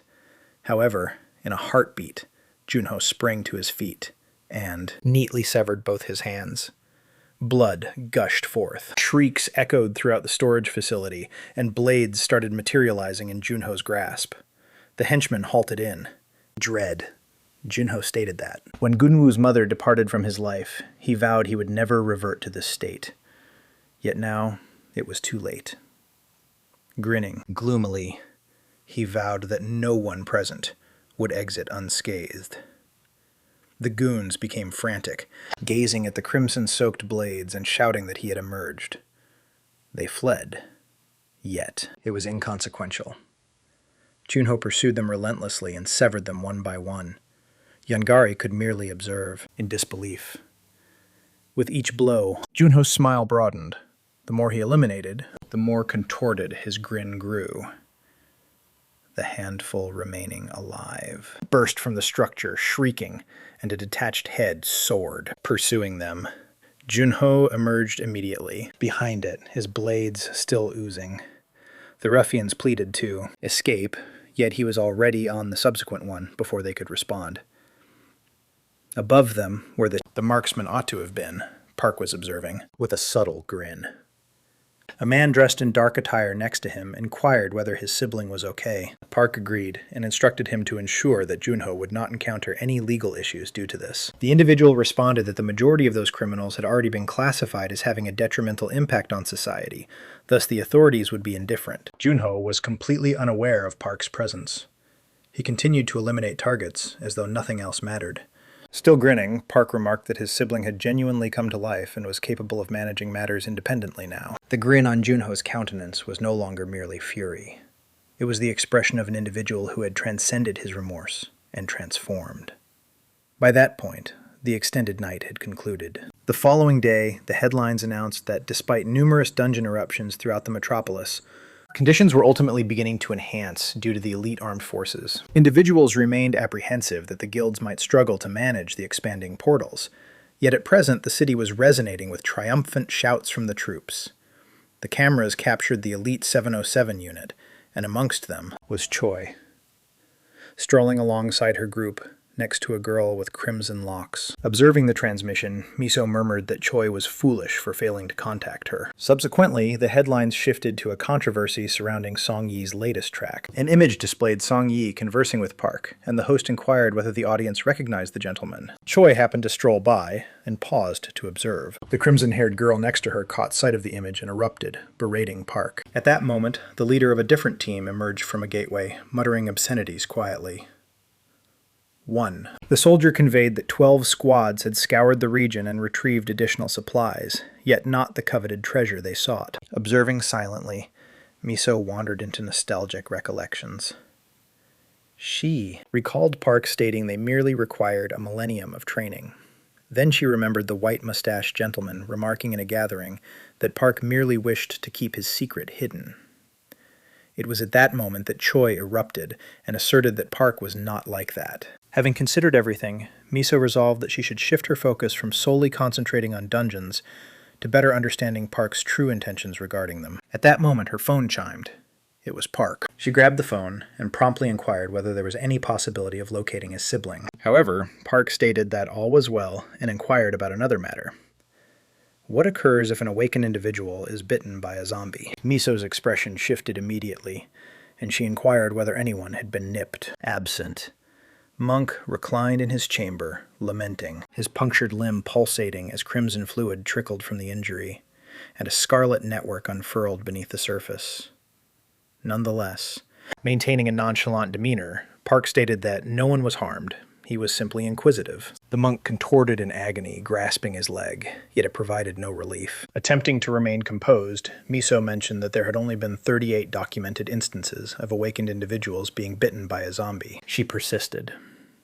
By the 48th day, 2 individuals had succumbed to leukemia. 26 experienced complete hair loss, and in 7 instances there was merely discomfort surrounding the bite. Subsequently, arrived the most dreadful segment.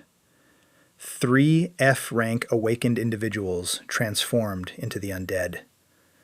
She mentioned that the typical indications included high temperature, ghostly discomfort, and crimson veins. The lower the classification, the greater the danger of conversion. Park inquired about the necessary steps following a bite. Was isolation required? Miso responded, individuals afflicted with the virus were placed under continuous surveillance in specialized centers as researchers endeavored to develop a vaccine. The Park concluded the summons, yet still skeptical. To him, it resembled employing individuals as experimental subjects. On the sidewalk, Park noticed an individual peddling items from the pavement. The individual donned a hood and inscribed peculiar signs on fragments of paper. Park approached and saluted him. The individual remarked that it had been some time and inquired if he still desired medication for his sibling. Park nodded in dismay. Not on this occasion. His companion had been infected by an undead creature. He inquired if the individual possessed anything that might assist. The vendor rummaged through multiple containers before selecting one. He presented it, stating it was effective for any sting. The salve was named Anti-Frame. Apply it in the morning and evening. After a week, it ought to commence functioning. Park inquired about the cost. The gentleman smiled and extended a reduction for a returning client. Typically, it costs $4 million. However, he would offer it for 2. Park acted promptly and requested 10 containers. The vendor willingly consented. Before Park departed, he offered one final piece of advice. If the afflicted began to convulse, administer a firm slap. Occasionally, that would halt the episode. Park strolled away with the containers in his pouch. Shortly after, 2 officers arrived, exclaiming that peddling in that location was prohibited. The seller swiftly gathered their belongings and dashed down the avenue. The authorities hurried over and surveyed the area, but he had vanished. All they witnessed was a large ebony avian taking flight, leaving them bewildered. In the meantime, Monk continued to toss and turn in his bed. Outside, Han, Jang, and Gunwoo were in a state of distress, since Park had yet to return. Gunwoo glanced inside and anxiously inquired if the monk was transforming into a zombie. Han inhaled deeply and confirmed with a nod. Then Han retrieved his phone and displayed it to them. A switch. Jang inquired about its purpose, and Gunwoo responded that it was the supreme armament. If activated, Monk would perish. Before anyone had the chance to intervene, the boy pressed the button. However, rather than a detonation, a dazzling torch illuminated the surroundings. Han simply gazed while Jang became immobile. Gunwoo grimaced and whispered that he believed 100 projectiles would emerge from the device. For one final theatrical attempt, he waved his arms dramatically like a sorcerer and called for Monk to revert to his usual self rather than transforming into an undead creature. At that moment, Grandmother shouted from below that the soup was cooling off. As if that was the trigger, Monk abruptly rose in bed, grasping his head. Gunwoo gestured and shouted that he was alert. Jang, bewildered, inquired whether he had truly transformed into a beast. Han remarked that the monk likely had just roused from slumber due to his hunger. Suddenly, a voice from behind inquired about their actions. They pivoted and spotted Park at the entrance, clutching a verdant container. The lads hurried over, stunned by Monk's condition. The crimson veins had already extended to his eyes. Park instantly struck him directly on the head. Subsequently, the narrative shifted to a journalist reporting on the metropolis, where a Tier 7 dungeon had recently been completed. The entire globe was observing. 10 days and 11 hours had elapsed since Hero's Decamember squad had entered. A massive throng gathered outside, yearning for their safe return. Suddenly, a silhouette emerged from the portal, and the audience erupted in applause, proclaiming that they had returned. Individuals called out Hiro's name. The journalist declared that Hiro's firefighting squad had come back, and the operation was a triumph. The audience cheered and rejoiced. Soon after, Hiro's companion began to fall, one by one. Medical personnel hurried in to provide assistance. The hero himself fell to his knees, prompting the reporter to ponder whether the battle had exhausted them to such a degree. Subsequently, he also succumbed, and she disclosed in astonishment that 7 team members had not survived. Subsequent to the subterranean chamber, Hiro was transported to the nation's premier medical facility. Akiko remained by his side until he regained consciousness. When he unveiled his gaze and beheld her, uttering her name. Akiko was astonished that he was alert. Clutching his forehead, he requested water. Following his drink, he exhaled a prolonged breath. Akiko held herself accountable. Yet Hiro reassured her that it wasn't her responsibility. Nevertheless, in his thoughts, he believed it wasn't his fault either. Akiko subsequently mentioned that they had discovered Park had encountered Daigo, which appeared quite dubious. Hiro was astonished. After all, Daigo held the position of Deputy Director of the Paranormal Division, overseeing national security matters. Gaining the attention of an individual like him signified more than any commendation from the awakened Federation. Park was now on their list, and Hiro resentfully considered Park a scoundrel. He was convinced that he ought to be the one guiding humanity, not Park. From that moment forward, he resolved he could no longer disregard him. He had just suffered the loss of 7 individuals in that dungeon, yet even that hardly rattled him anymore. He had witnessed an abundance of fatalities and numerous rebirths. Even Akiko had perished multiple times. At that juncture, he assigned a title to his fury: Park.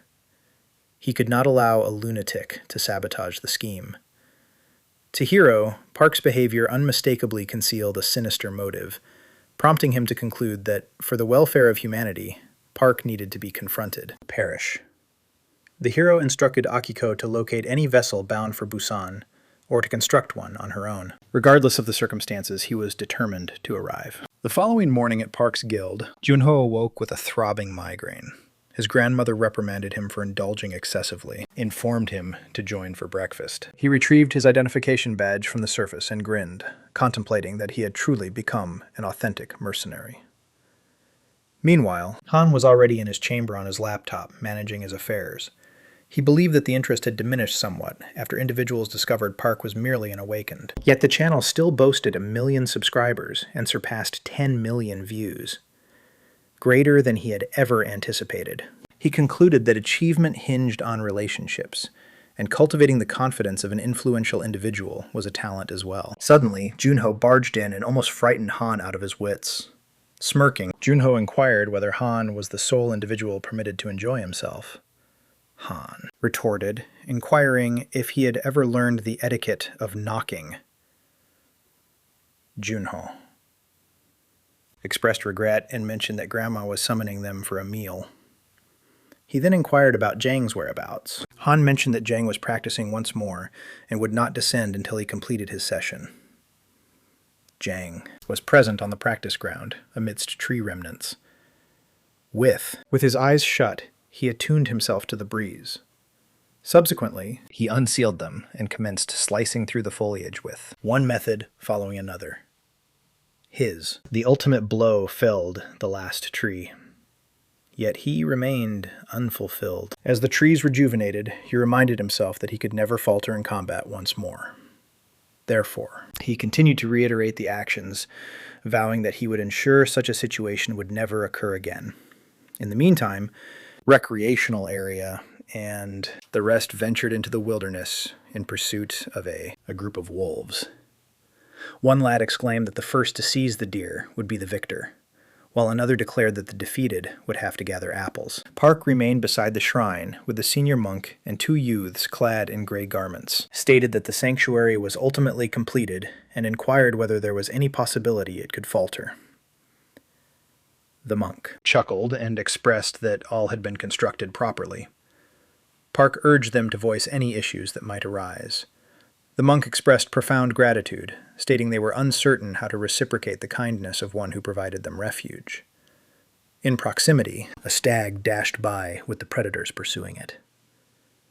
While Gunmu spearheaded the charge and shouted for everyone to accelerate, the sanctuary. Youngsters participated, encouraging the wolves. Park beamed and remarked that it was the inaugural occasion he had witnessed Konu so joyous. He had experienced profound solitude previously. Numerous mothers wouldn't permit their children to associate with him, and Kunwu overheard everything. A lady from the sanctuary invited Park to dine, but he declined her offer. Instead, he inquired whether Monk was recuperating.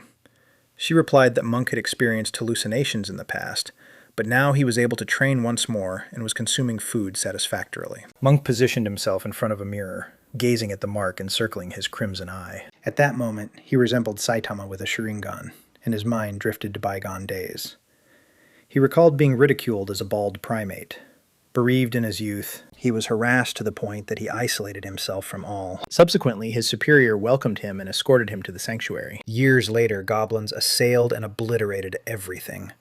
They slayed his mentor right before him. Monk informed Park that particular day marked the beginning of his slaying. In a fit of fury, he pursued the goblins relentlessly, eliminating them one by one without compassion. He scoured every concealed spot to eliminate them entirely. He declared that wrongdoing was his decision, and he was indifferent to the fate of his spirit thereafter. He merely desired to soothe the blaze within him. Amidst that chaos, he perceived a voice, or perhaps it was merely his future self. It conveyed to him that had he genuinely valued it, he would have perished in that dungeon ages past. Monk gazed at Park and expressed his gratitude. He stated that Park had rescued him once more by rejuvenating the sanctuary and instilling tranquility in his soul. Then his expression shifted to one of gravity.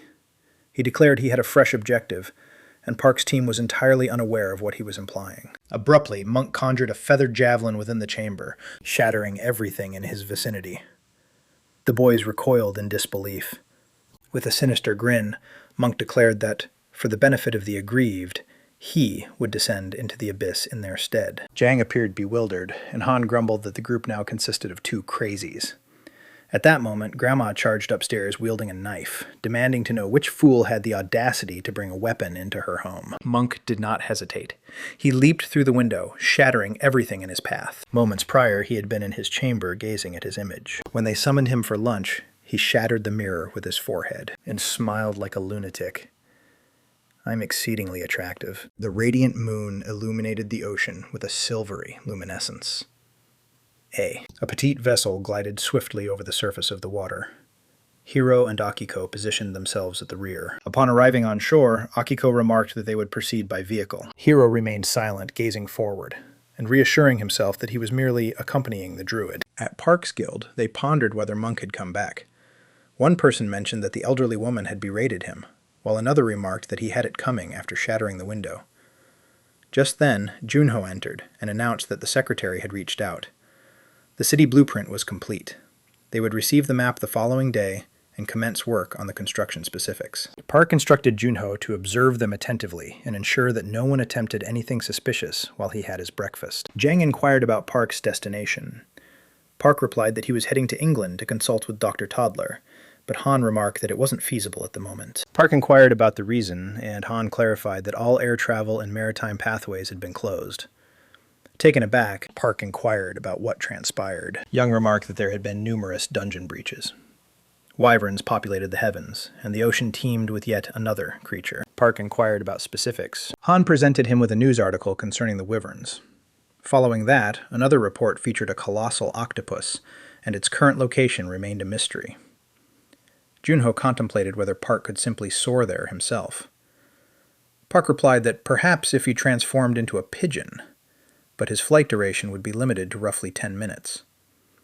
Junho promptly remarked that wouldn't suffice to even circle the block, much less reach England. Park exhaled deeply. He never imagined he would find himself yearning for genuine wings. He inquired about the duration of this situation, and Young replied that the armed forces were already attempting to eradicate the beings. Nevertheless, it would require a minimum of a month to restore order. Park was astonished it would require such an extended period. Subsequently, Han proposed a daring yet feasible solution. There was an alternative route to England, employing a golden eagle. Not merely any eagle, nonetheless. It needed to be a conscious one. Park gazed at him and inquired where he was expected to locate such a creature. Han stated there could be one in a confined northern region showcased on a survival channel. One clip displayed numerous colossal awakened creatures, including a majestic golden eagle. Before long, the azure SUV was hurtling along the street, and an individual within muttered a curse softly. Park stated that Han had been relaxing, but Han almost wept, claiming that managing the channel was causing him to lose his sight. Park chuckled and urged him to find joy, but Han retorted that if they captured excellent footage, he would merely have even more editing work ahead of him. Akiko drove and advised Hiro to rest since they still had a considerable 10 hours remaining, but he declined. She cautioned that if anyone discovered their actions, it would lead to a significant scandal. Hiro was aware, and it could potentially ignite ethnic tensions. When she inquired why they were not utilizing formal avenues, Hiro stated there was no opportunity for red tape. Handling it independently was swifter. The GPS indicated that the undead territory commenced 1,200 meters ahead. Akiko remarked they would need to traverse it. Meanwhile, Park and Han had already halted and exited the vehicle. A colossal creature loomed before them, exhaling vapor from its nostrils. Its jagged fangs were displayed in a malevolent smirk. The enormous beast. The boar glowered at Han, evidently furious, as Park pondered internally about his emotions. Han confessed he was petrified. The creature appeared extraordinarily powerful and evidently loathed humanity. Park adored that response and remarked that he needed to control it. The wild pig unexpectedly surged, and Han sprinted for his survival. He hastily climbed the closest tree. The wild pig collided. The trunk was so sturdy that the tree began to lean, and Han shouted for assistance. On the second struck, the tree toppled. Han descended, supine. He clenched his eyelids closed and implored for assistance until something grazed his visage. Upon opening his eyes, he found himself gazing at an enormous rabbit with crimson eyes. In a state of alarm, he shuffled backward. He peered between the wild boar and Park, bewildered that neither creature was launching an assault. He inquired if they had no intention of consuming him, and Park remarked that it appeared so. Han descended. He exhaled unsteadily and lowered his gaze. Following that, he indicated the rabbit and implored Park to remove it from his vicinity. It was alarming, and its strength was astonishing. Rank C, Level 2. At that moment, a cerulean portal materialized, and the rabbit leaped within. Han inquired why the wild pig refrained from visiting. Ascended onto the boar's spine, and proclaimed it would transport them in its place. He had previously designated it Yucca. As Park mounted Yucca, Han perched upon a wolf and inquired whether those alterations were genuinely worthwhile. Park remarked that they merely altered an animal's temperament slightly. Han was skeptical. Park clarified that he only transformed creatures less formidable than himself. Intrigued, Han questioned if the rabbit was truly that perilous, to which Park affirmed it was a superior position compared to his own. Han muttered that even a hare possessed more strength than he did. Despite locating two formidable creatures, an eagle was still absent. Han inquired about how much longer they would continue their search as they arrived at a vantage point overlooking the woods. Park remarked that the eagle was the most challenging to locate, then contacted Miso, who responded immediately. She inquired about his requirements. Park inquired about Blondie's whereabouts, as he was unable to contact her. Miso stated she was in a different area and inquired if he wished to be linked. In another location, ominous clouds loomed over a devastated metropolis. A warrior cautioned the commander that they had just 10 minutes before the dungeon collapsed. Choi instructed everyone to evacuate without delay. The troops had solicited an aerial bombardment some time ago, thus he insisted on understanding why no one had responded. Finally, the response arrived. An aerial assault was unfeasible, and the artillery was incapacitated as well. One serviceman swore and inquired why they were receiving this information only at this moment. They were informed that the 3rd Battalion would reach them in 10 minutes, followed by another unit in 15. Choi furiously inquired whether that was a jest. Were they expected to fend off the spiders by themselves until that moment? The reply overlooked that aspect and reiterated that withdrawal was the foremost concern. Losing his patience, Choi instructed everyone to gather their equipment and proceed. Another warrior exclaimed that they ought to depart before the sorceress reconsidered, and the young woman derided herself, remarking that this was the reason no one cared for her. She then grabbed the phone and identified herself as the commander of the 11th Reconnaissance Unit. On the opposite side, Park welcomed her cheerfully, remarking that it had been some time. Blondie halted at the sound of his voice. Following a brief moment of silence, Park expressed that he was in search of the Golden Eagle, and inquired whether her group could assist. She gritted her teeth in response to that. In that moment, she abruptly shouted, instructing him to "Get lost, you repulsive deviant," and terminated the call. Park merely gazed at the device, perplexed. He pivoted towards Han and earnestly inquired how soliciting assistance in capturing an eagle could be perceived as suggestive.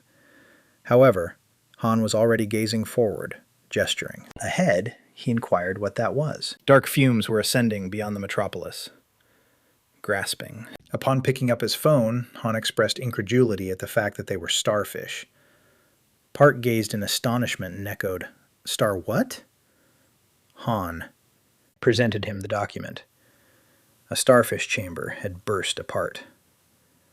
Those beings unleashed flames and detonated upon their demise. Park was astonished they could still create chaos even after passing. Then Han gestured upward and shouted for Park to observe the birds. An entire group was escaping the prison, and Park, strangely enough, observed the pandemonium with a subtle smirk. As the inferno expanded, Han cautioned that they must evacuate swiftly. However, Park remained in place, observing the approaching fire. Creatures darted through the woods as the flames engulfed the laggards. Abruptly, the wolf Han was mounted on began to wail. Park tranquilly stated that those who ignited the blaze were present. Blazes were already engulfing everything in their wake, seizing even the swiftest creatures as well. Then they both gazed upward. Han exclaimed that it was a majestic eagle. A colossal eagle soared amongst the group, significantly larger than the others. Park remarked that it appeared stunning. He examined. Its details indicate a classification of C at level 6. With a grin, he designated it Jayam Suri and proclaimed that it would soar alongside him from this point onward. Subsequently, reports indicated that the abrupt blaze had concluded due to a natural catastrophe. Authorities asserted that a tempest obliterated all the starfish. Observing it, Han grumbled that it was sheer absurdity, adding that this is the reason individuals no longer tune into the news. Pleased he had shared the authentic footage, he remarked that people would now witness the actual events. The unmanned aerial vehicle captured Park circling the wild pig near the flames, creating a circle infused with the energy of the earth spirits. Subsequently, he employed a tornado, directing the fire towards the starfish. The clip, named Park's Tornado Technique, skyrocketed in popularity immediately. Certain individuals claimed it must be a fabrication. Others inquired whether Park was divine. Han was astonished. In mere moments, it surpassed 400,000 views. A subsequent footage was captured once the blaze subsided. Unmanned aerial vehicles circled above as Han rushed to Park, who had fallen. Han contemplated eliminating that segment as displaying vulnerability appeared perilous. However, he then conceived a thought. He could submit it as an individual video. At that moment, a voice summoned him, and Han pivoted. With a cup of coffee in his grasp, he ventured onto the balcony and gazed below. Junho and Jang were situated beneath.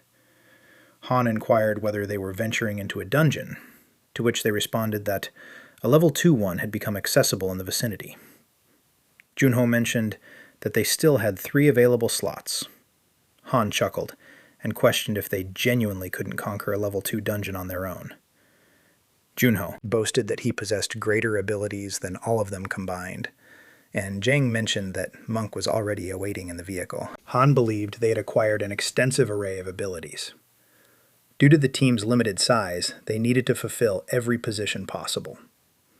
Prior to departing, he requested a moment to upload an additional video to the channel, and his fingers danced across the keyboard. The clip commenced with a communique. Pak, I extend an invitation to London. Dr. Toddler. Subsequently, it depicted creatures wreaking havoc on Earth, with the heavens teeming with them. Even the ocean was severed, and nothing could hinder the beings. Subsequently, Park emerged, turning his back. He pivoted and mentioned he would return shortly, requesting everyone to keep an eye on the residents during his absence. Subsequently, enormous wings erupted from his back as he soared into the heavens. The inscription read, "Your journey persists." The final scene depicted Park ascendant into the mysterious expanse. Han adored the outcome and abruptly envisioned, this has the potential to be a film. The video gained rapid popularity. Even individuals at their inn were already viewing it. Akiko gazed at the freshly uploaded video, astonished that Park had traveled to London. When? Hiro emerged from the shower, towel-drying his hair, and inquired about what transpired. She explained to him. With a strained expression, it appeared that Park had departed the nation. She presented him with the footage, and Hiro reacted with annoyance. Why on earth did he travel to London? Hiro deduced that since Park originated from the future, he was already understood what actions he would take. Therefore, if Park was evading a confrontation, he wasn't prepared at that moment. Hiro had to get to him before he completed his strategy. Akiko remarked that they couldn't merely remain idle, and Hiro smirked ominously. Then I'll force that scoundrel into the light. Astonished, she inquired about his strategy for accomplishing that, and Hiro responded immediately, I will incite him. In the meantime, oblivious to any of this, Park continued his flight towards London. In his eagle guise, he recognized that he was lagging behind and wouldn't arrive promptly. Upon reviewing his options, he was astonished. Utilizing GM Surrey had a time constraint, and even to make matters worse, he had acquired numerous fire abilities that demanded an outrageous expense. Subsequently, the system cautioned him 60 seconds prior to the conclusion of the transformation. Far within a vast woodland, the echoes of a pursuit resonated. A bull was racing to save itself, as two individuals on bikes pursued it. One shouted to conserve ammunition and to improve their aim. The other retorted that he had already struck it thrice, and they were nearly depleted of fuel. The younger one called for Uncle Jong Song to advance. Just take the shot already. Jong Song positioned himself as his nephew prepared to take the shot. At this point, they were near enough, and he dismissed. The projectile struck the bull's leg, causing it to bellow in agony, but continued onward. The man swore, pondering whether he would require an automatic weapon for this situation. Suddenly, he observed an object descending from the heavens. Uncle, what is that? That. Enveloped in electricity, it crashed to the ground before the bull with wild intensity, hurling. The creature leaped backward, hurling stones into the atmosphere. The cyclist came to a sudden halt and surveyed the surroundings. A pit had emerged. The child inquired what on earth had plunged down. Jong Song dismissed it and instructed him to fetch the bull. However, an enormous shriek echoed from the pit. They both stood paralyzed. Uncle, what was that? A radiant glow commenced emanating from within as the thunderclap intensified, and the shouting intensified. Gazing into the abyss, Jong Song inquired about its nature. The child speculated whether it was a human or an extraterrestrial mimicking a human's tone. Then a human hand erupted, crackling with energy. Jong Song brandished a blade, and the two of them prepared themselves. Then Park emerged, grasping his head and lamenting that he nearly perished. The youngster murmured, indeed, appears sufficiently human. Park responded that naturally he was a human being. Attempting to. Steadying himself, he introduced himself as Park and inquired who they were. The lad identified himself as Chul Yong, and the other gentleman as his relative. He then inquired how Park managed to endure such a plunge. Park referred to it as a descent from hell. Extending, he inquired about his location, glancing around. Chul informed him of the vicinity, mentioned that a river was in proximity, and affirmed they remained within Park's territory. He additionally stated, Park appeared to have a southern accent and then inquired about the reason for his descent from the heavens. Park chuckled and remarked that he was soaring at the front before he plummeted. Considering this, Chul inferred that emerging unscathed indicated that Park belonged to the formidable awakened. Park hesitated, then remarked, indeed, incredibly robust. Continuing to endure. The blade, the uncle inquired whether Park was by himself or accompanied by others. Park responded. He did possess associates, yet he was journeying solo. The uncle mentioned he had no intention of hindering him. They were solely pursuing. The bull, which ought to still be in the vicinity, Jongsong communicated Chul to seek it out, along with the lad, remarked it couldn't have traveled far.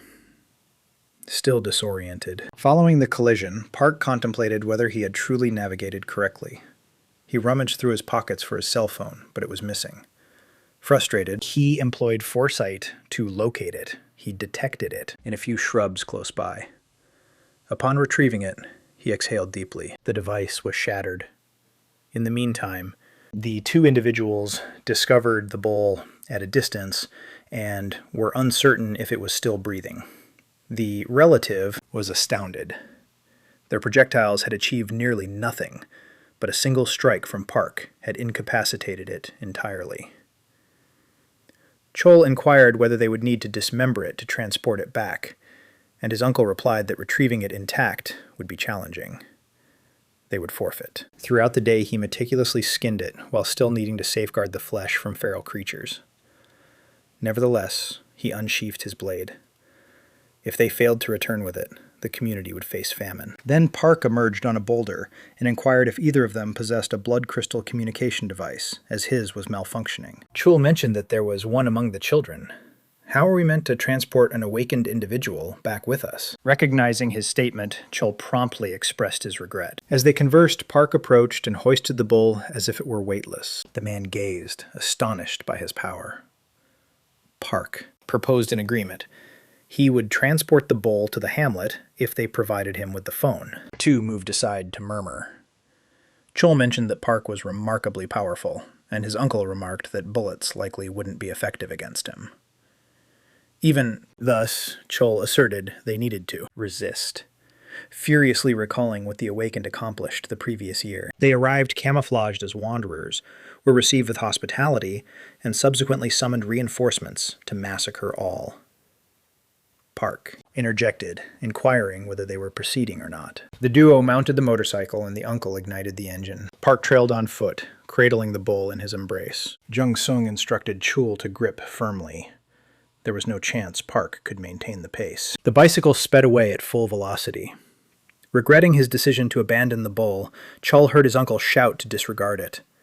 They would arrive at the river and pursue another. Yet an instant later, Park was sprinting alongside them, effortlessly holding the bull as if it were weightless. The two men were rendered mute. Observe. Leave! Park shouted. A precipice loomed directly in front of them.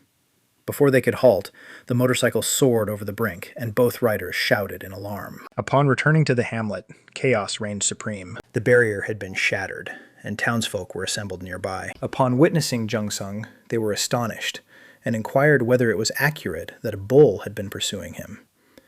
Another local exclaimed that it was not the bull. Instead, someone had been transporting the bull alongside him. As soon as Jongsung halted the motorcycle, individuals hurried over and inquired about the incident and the reason behind the damaged gate. The wounded villagers, swathed in dressings, swiftly elaborated. One remarked that it appeared as though an entire flock had surged through. Another approached and stated that they had all departed to rescue Hyeon. Already anxious, John inquired about what occurred to she. The inhabitant reported that a winged beast assaulted the hamlet. It was ferocious, slaughtered individuals, and even exhaled flames. Nevertheless, one resident succeeded in ushering everyone into the refuge. Yet, as he glanced back, Hyeon lay on the earth. The creature noticed she was solitary and seized her by the arms before soaring away. That was the end. The fiend had abducted Hyeon. Enraged, Jongsung bellowed. Where had she gone? The man attempted to soothe him, stating that the elder had already set out in pursuit of her with a team. However, Jung-sung refused to heed his words. He continued to shout, insisting on discovering the direction it took. Finally, the inhabitant gestured towards the peaks. They proceeded in that direction. Jung-sung promptly leaped onto the bicycle and raced away, disregarding those who shouted after him. With moisture in his gaze, Chul glanced at Park and implored him to rescue Hye-yeon, vowing he would always remember it. Concurred immediately, astonishing everyone. He only said that when he got back, he wanted the phone. Blue lightning wrapped around his back and huge wings burst out. In the next second, Park launched into the sky. The villagers could only stare. They asked who he was. One man said he was a southerner, a young nomad, and as they watched him streak through the sky like lightning, he added that Park was also a beastmaster. Deep in the forest, a giant bear roared in a blind rage. A group of men tried to bait it into a trap and escape, but one of them tripped and hit the ground.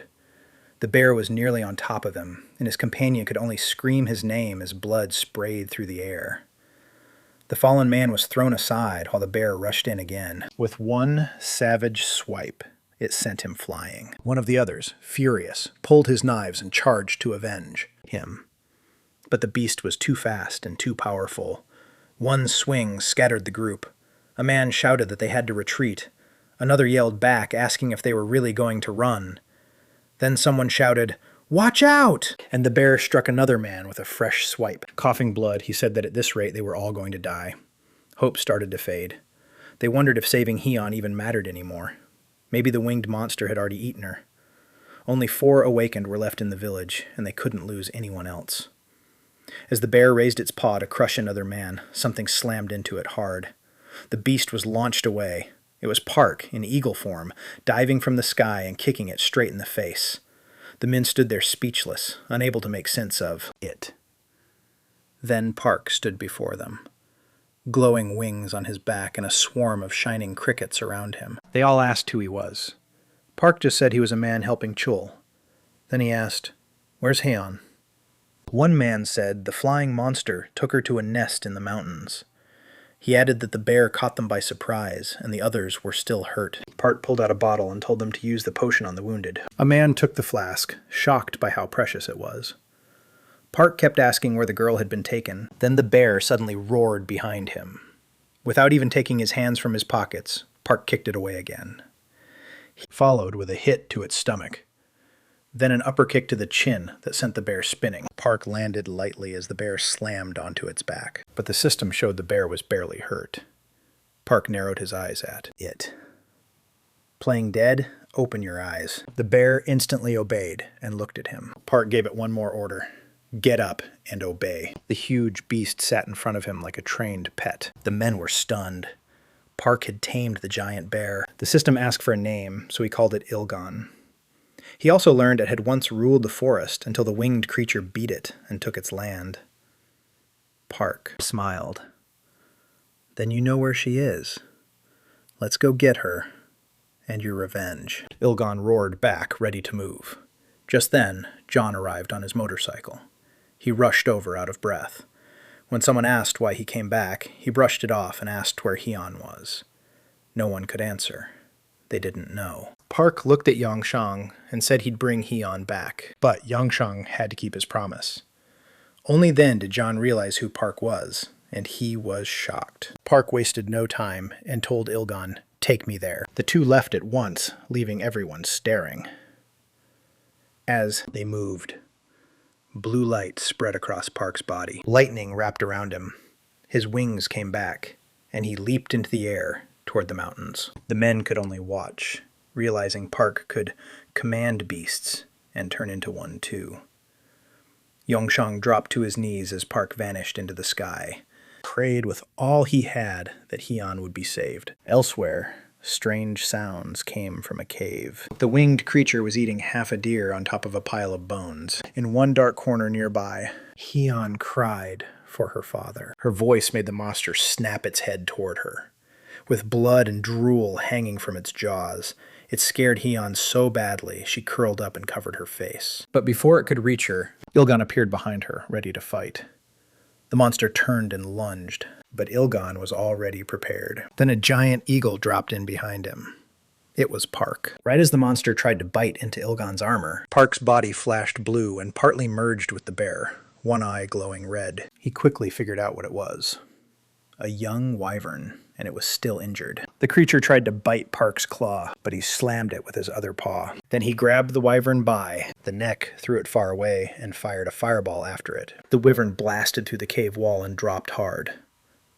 Park turned to Hyeon and promised to save her, but told her to stay quiet and not move. Then another wyvern crawled back into the cave. Park wondered if he could tame it now that his spatial energy was higher. The interface said a wyvern could be tamed once its integrity dropped below 10. That meant he had a chance. But a sudden urge to kill it rushed through him, and his body attacked on its own with full force. The wyvern crashed through another wall and fell. Its integrity dropped to 16. Park realized Ilgon's rage was affecting him. The bear's hostility was getting out of control. Again, the need to kill came back, and his body prepared the final strike. He hit the wyvern hard with a furry paw while screaming in his head not to kill it. Knowing Ilgon wouldn't stop, Park canceled the transformation. The bear vanished back through a blue portal. The beaten wyvern rolled down the rocks, and when its integrity dropped under 10, Park used taming. An exclamation mark popped up over its head. It worked. He instantly used healing, and the wyvern's integrity started going back up. Once most of its injuries were gone, Park gave one order: fly. The creature growled and dipped for a second, then caught itself and got back in the air. Park climbed onto his new beast and rose into the sky. Wrapped in blue healing light, the wyvern flew toward the mountain peak. Back, Jong-sung broke down, whispering apologies to his missing daughter through tears. Seeing his pain, the others went quiet too. Thinking of Hyeon, one man pointed up, saying it was the same creature from before. Another yelled for everyone to fire. Guns went up, and fingers tightened on the triggers. Then the elder shouted, "Stop! Don't shoot!" Everyone paused. There was someone on its back. Then another man realized it was Hyeon. Jong-sung could hardly believe it. The wyvern landed in front of him, and Hyeon ran straight into her father's arms. Crying, he held her tight. She was safe. Later, the whole village gathered by the fire, eating, talking, and calling Park the Dragon Knight. As more meat cooked, someone joked the baby needed more food, while another admitted they still feared the winged beast. Park watched the kids playing with the wyvern and thought about how calm it had become after being tamed. He also learned he could now see the past of any beast he had tamed. The wyvern's past was sad. Her group had nearly been wiped out by the Sky Alliance, and because she was young and always flew behind the others, she survived. After crossing the border, she starved, got hurt, attacked the village, and finally hid in Ilgon's den. The elder thanked Park, saying the village could finally rest and celebrate. Park had given them food, healed the injured, and even fixed damaged homes. He explained they had been poor even before the government fell after the disaster, but they were still happy. Even. United, though, they couldn't hold back the monsters and had to run. Their city became impossible to live in, so they moved deeper into the continent. Later, many other nomads followed. Now almost no one was left. Hunting had become impossible, and nothing grew from the land. Wild beasts and raiders kept attacking. The chief said they left the city with 400 people. 2 years later, only 60 were alive. That same day, they had planned to leave again because they couldn't stay there anymore. Park asked if the continent was safe. Sadly, the answer was no. Those lands were huge and filled with monsters and bandits. Still, the elder had heard stories of places protected by magic barriers where normal people could hide. The problem was getting in, without connections and speaking a different language. They had no chance. Surviving the trip alone would be a miracle. That made Park remember something Miso had said.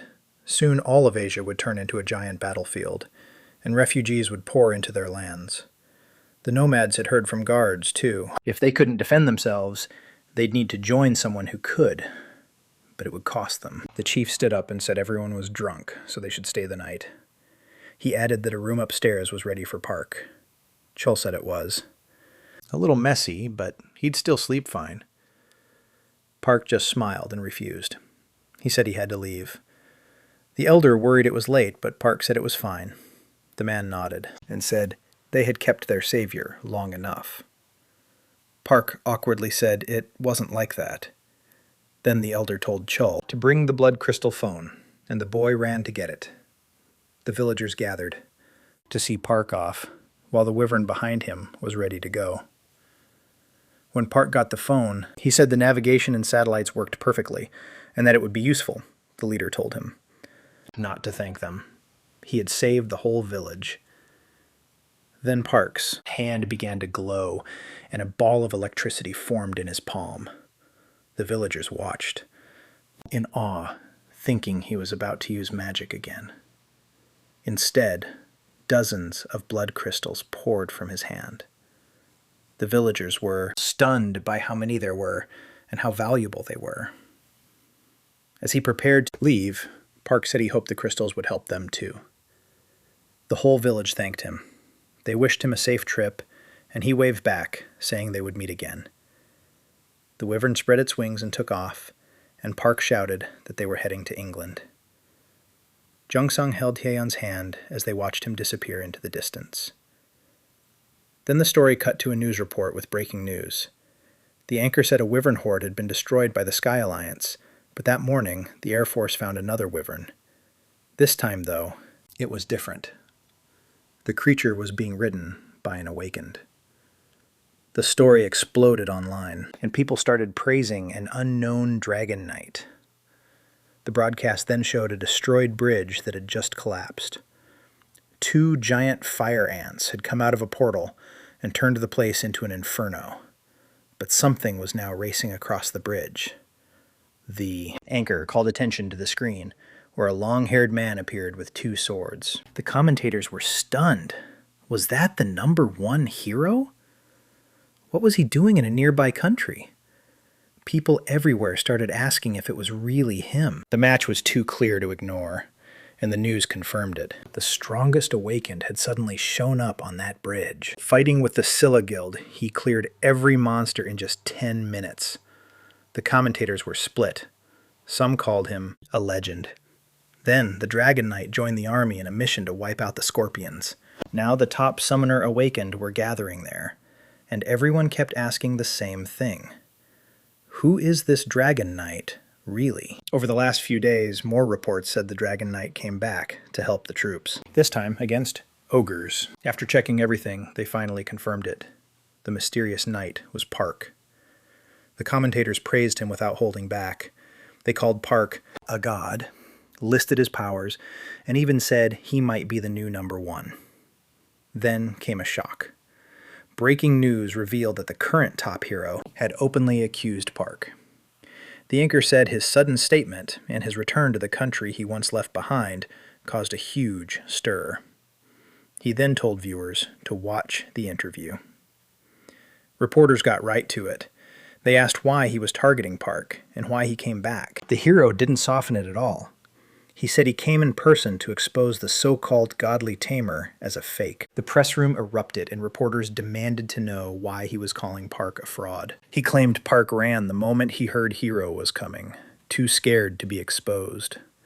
He also said Park's videos and achievements were blown way out of proportion. According to him, Park was just an ordinary tamer with no proper evaluation, pushed by the government because they benefited from his image. One reporter pointed out that it sounded personal and asked if he had anything to say straight to Park. The hero stared into the camera like he knew Park was watching and issued a challenge. If you want to prove me wrong, meet me at SPFC station. Somewhere. Else, Han sipped his coffee and muttered, surprised. Damn. The media was flooded with stories about Hero saying he'd beat Park with one hand. Another report showed Park with the Russian president, talking about how close they were. Seeing that, Junho wondered how Park, who was supposed to be heading to England, ended up in Russia.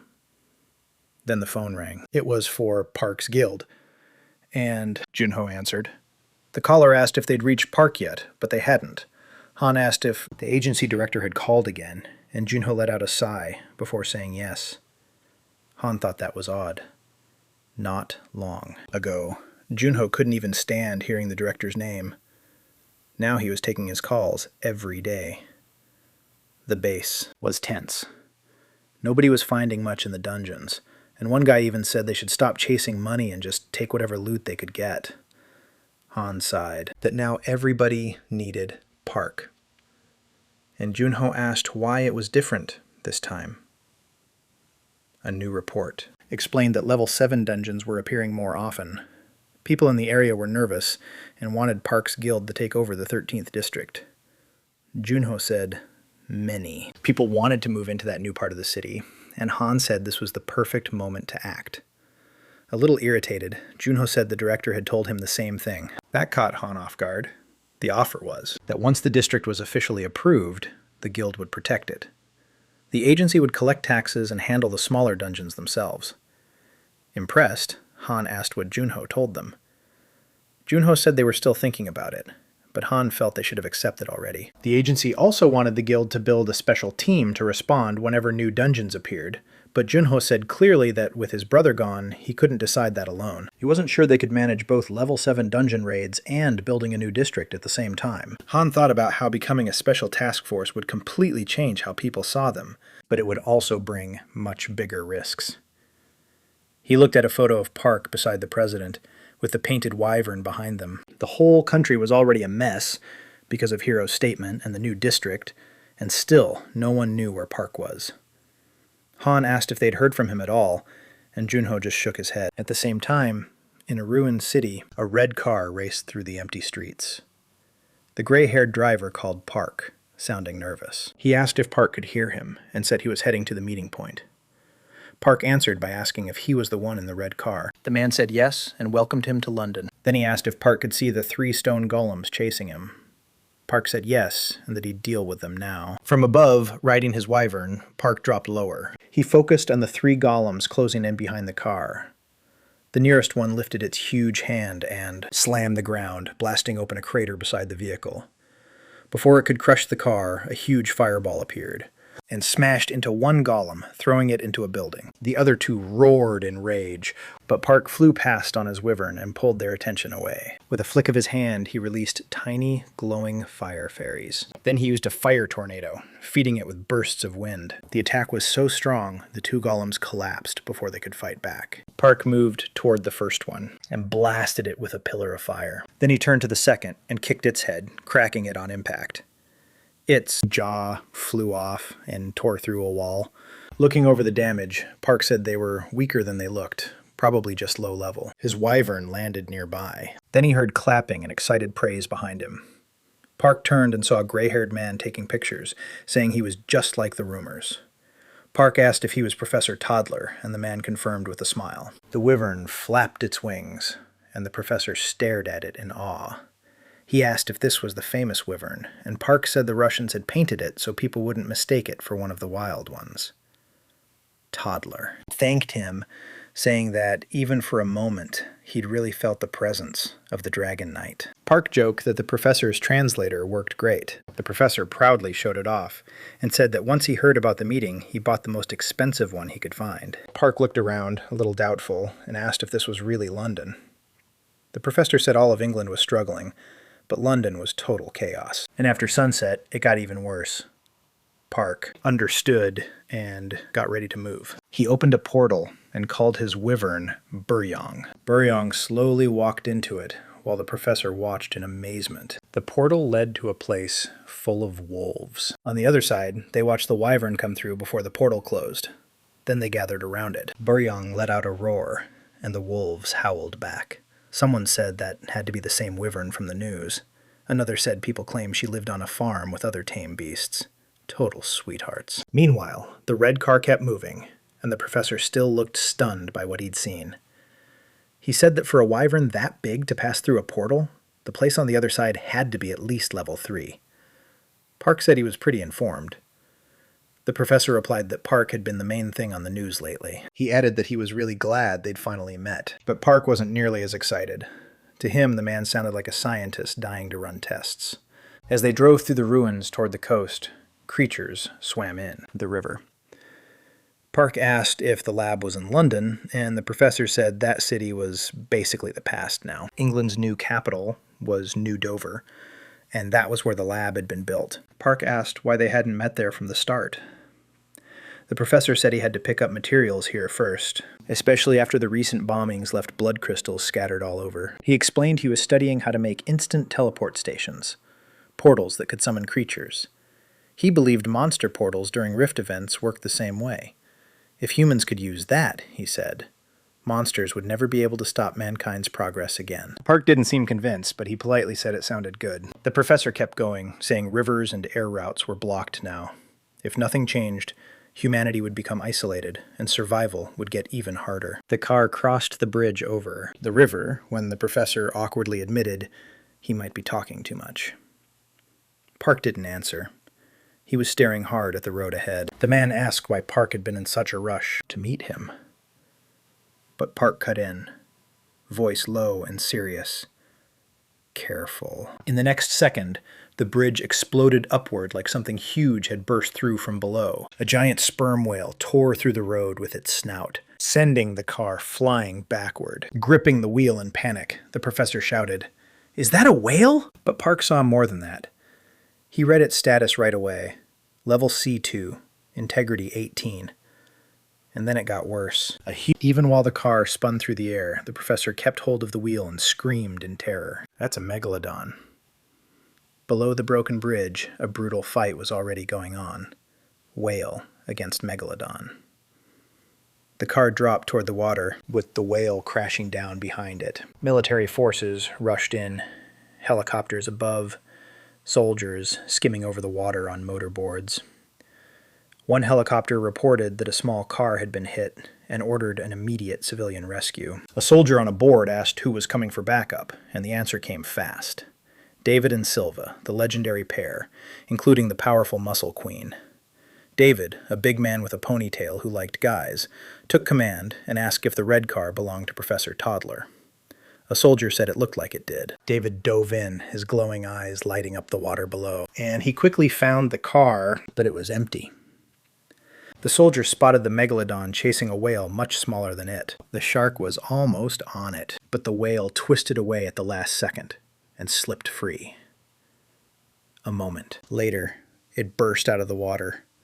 A huge wall of water rose up, and the shark followed in a savage jump. Someone yelled to stop. There were people on the whale's fin. It was Park and Professor Toddler, both alive. Park checked the shark's info. Level D3, young specimen. He raised a hand and used tornado. Blue light wrapped around the shark. It got dragged into a spinning vortex. One soldier stared and said it looked like the tornado he once saw on this YouTube channel. Back on the surface, David muttered in shock. It's him, the Dragon Knight. Park. Then called out his fire fairies. The tornado turned into a giant fire whirl. With the whale safe, the military moved in to end it. Helicopters rushed closer and opened fire on the burning shark. Meanwhile, the professor still clung to the whale's fin, too stunned by what he was seeing. In his mind, he couldn't believe it. Park had trapped a megalodon inside a fire tornado. Then Park looked at the whale and asked if avenging its mother made it feel better. The creature didn't answer, but its eyes showed thanks. Then it dived back into the deep. Below, a soldier watched the burning megalodon sink and shouted that it was going down. The shark slammed into the sea floor, and Park noticed he had leveled up, while his water affinity skill disappeared. Later, somewhere peaceful, they were at a small cottage by a cliff. Coffee and biscuits were set on the table. The professor asked if Park slept well. Park said yes, looked out at the sea, and said the place was incredible. The professor agreed.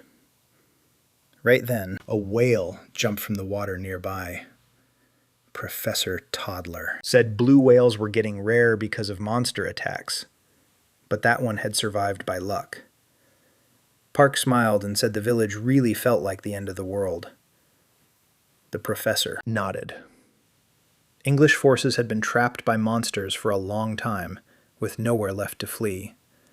So the country started building walls no one could break through. But he admitted he still couldn't stop thinking about that night. He said he was amazed by how Park could control so many creatures, but what truly shocked him was the fire tornado. Seeing it in person felt unreal. Meanwhile, Park quietly sipped his coffee. The professor added that no awakened one had ever been able to control all 4 elements: water, fire, earth, and air. Curious, he asked what Park's life had been like before awakening. Park said it was completely ordinary until he ended up in the animal kingdom. That changed everything. Then Park asked if he had made the spatial energy meter. The professor proudly said yes and asked if he liked it. Park got right to it. What laws was it based on? Caught off guard, the professor asked why. Park explained that every time his energy was measured, he felt watched, an uneasy sense that something was observing him. The mood turned heavy. Professor Toddler looked uneasy, and Park went on. Said it was tied to the planet he came back from. That world had shattered, and now pieces of it were showing up on Earth as dungeons. And those level 4 dungeons were only tiny fragments of what it once was. The friendly animals he knew were gone, replaced by lizard men and other creatures he'd never seen. He asked what happened to his old friends, why he hadn't aged in 1,000 years, and who was watching him whenever his energy got measured. This time the professor admitted Park was right.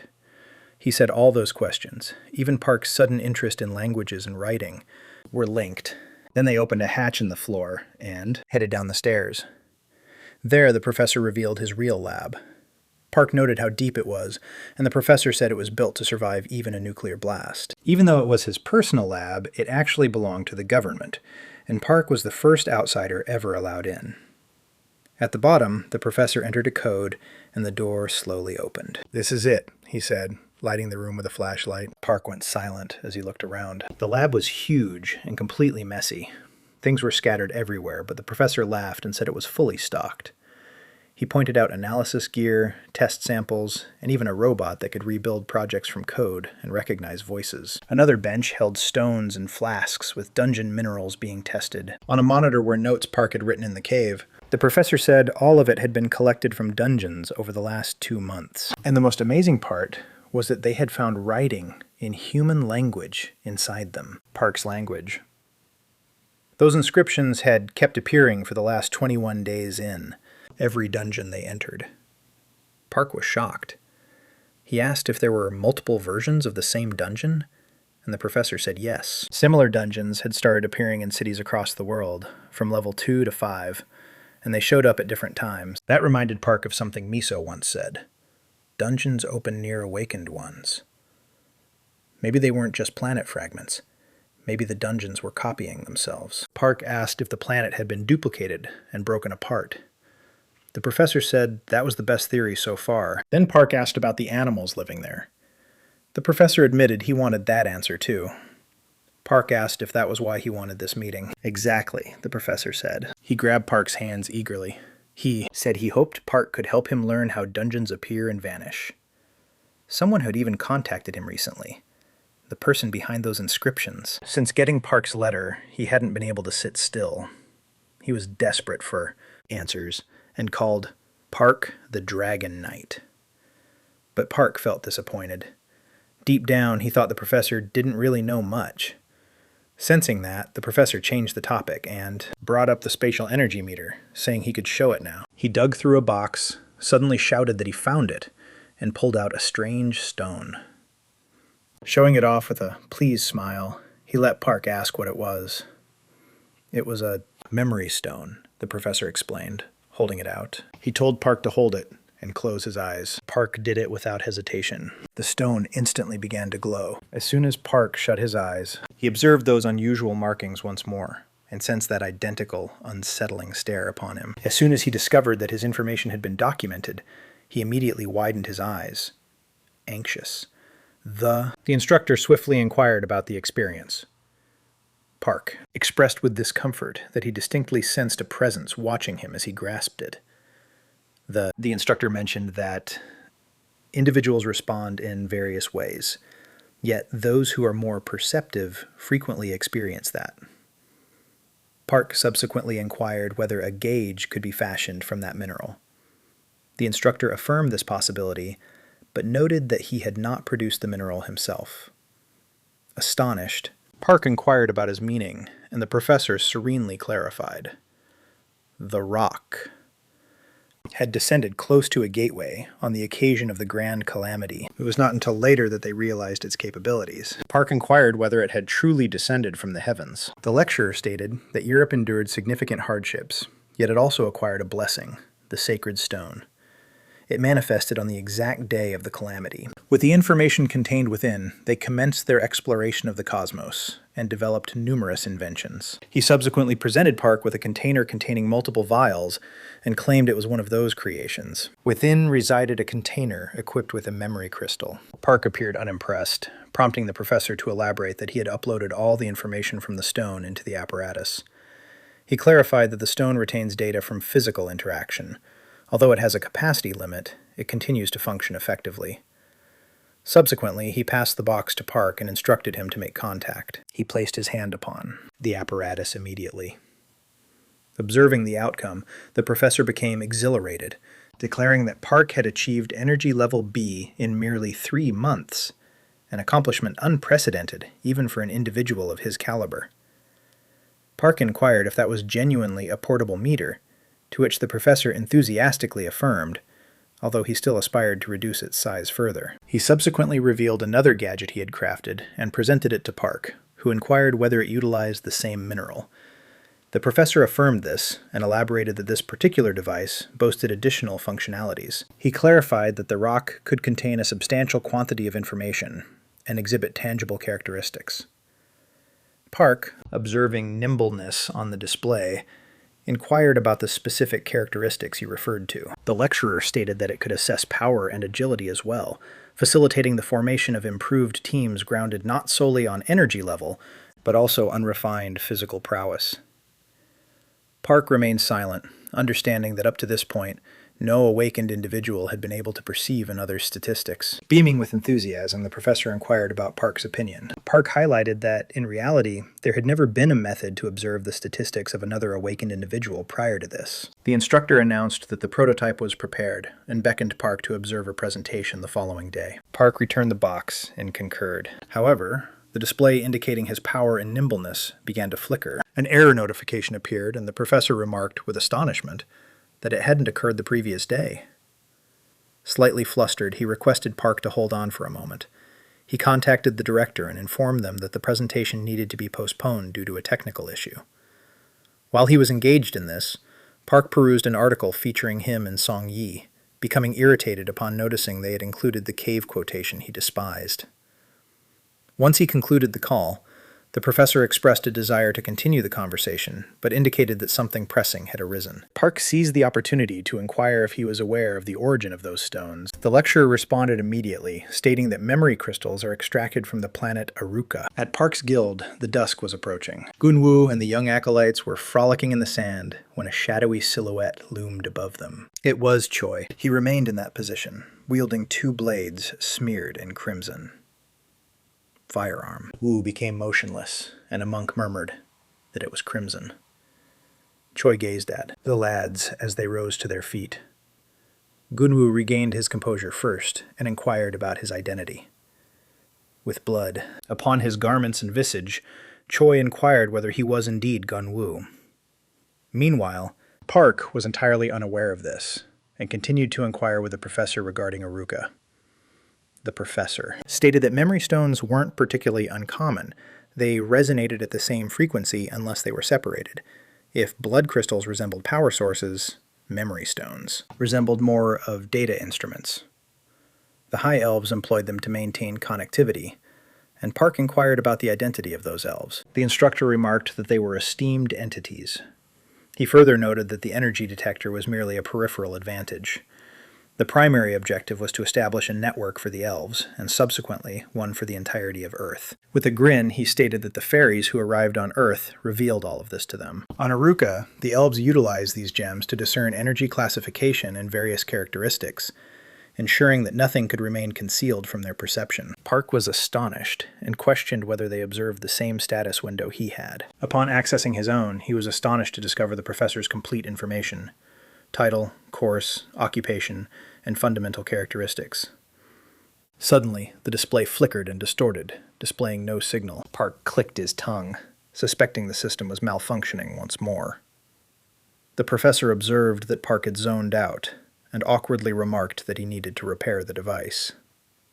Regardless of whether he had to remain awake the entire night, he stated he wouldn't depart from the laboratory until he deciphered. Park merely grinned and expressed that he did not wish to be an inconvenience. The professor requested him to hold on a bit more, as a guide would be arriving shortly to provide him with a tour. As he departed, he advised Park not to stray too far. The principal avenue had much to behold, and assured that they would converse further the next day. Abandoned to his thoughts, Park remained in the laboratory and surveyed his surroundings. On a display, he observed that time progressed at double the speed within dungeons, and that the stone inscriptions were more than 200 years antiquated. The greater his reading became, the more ludicrous everything appeared. Before him, a table hosted memory orbs of various forms and dimensions.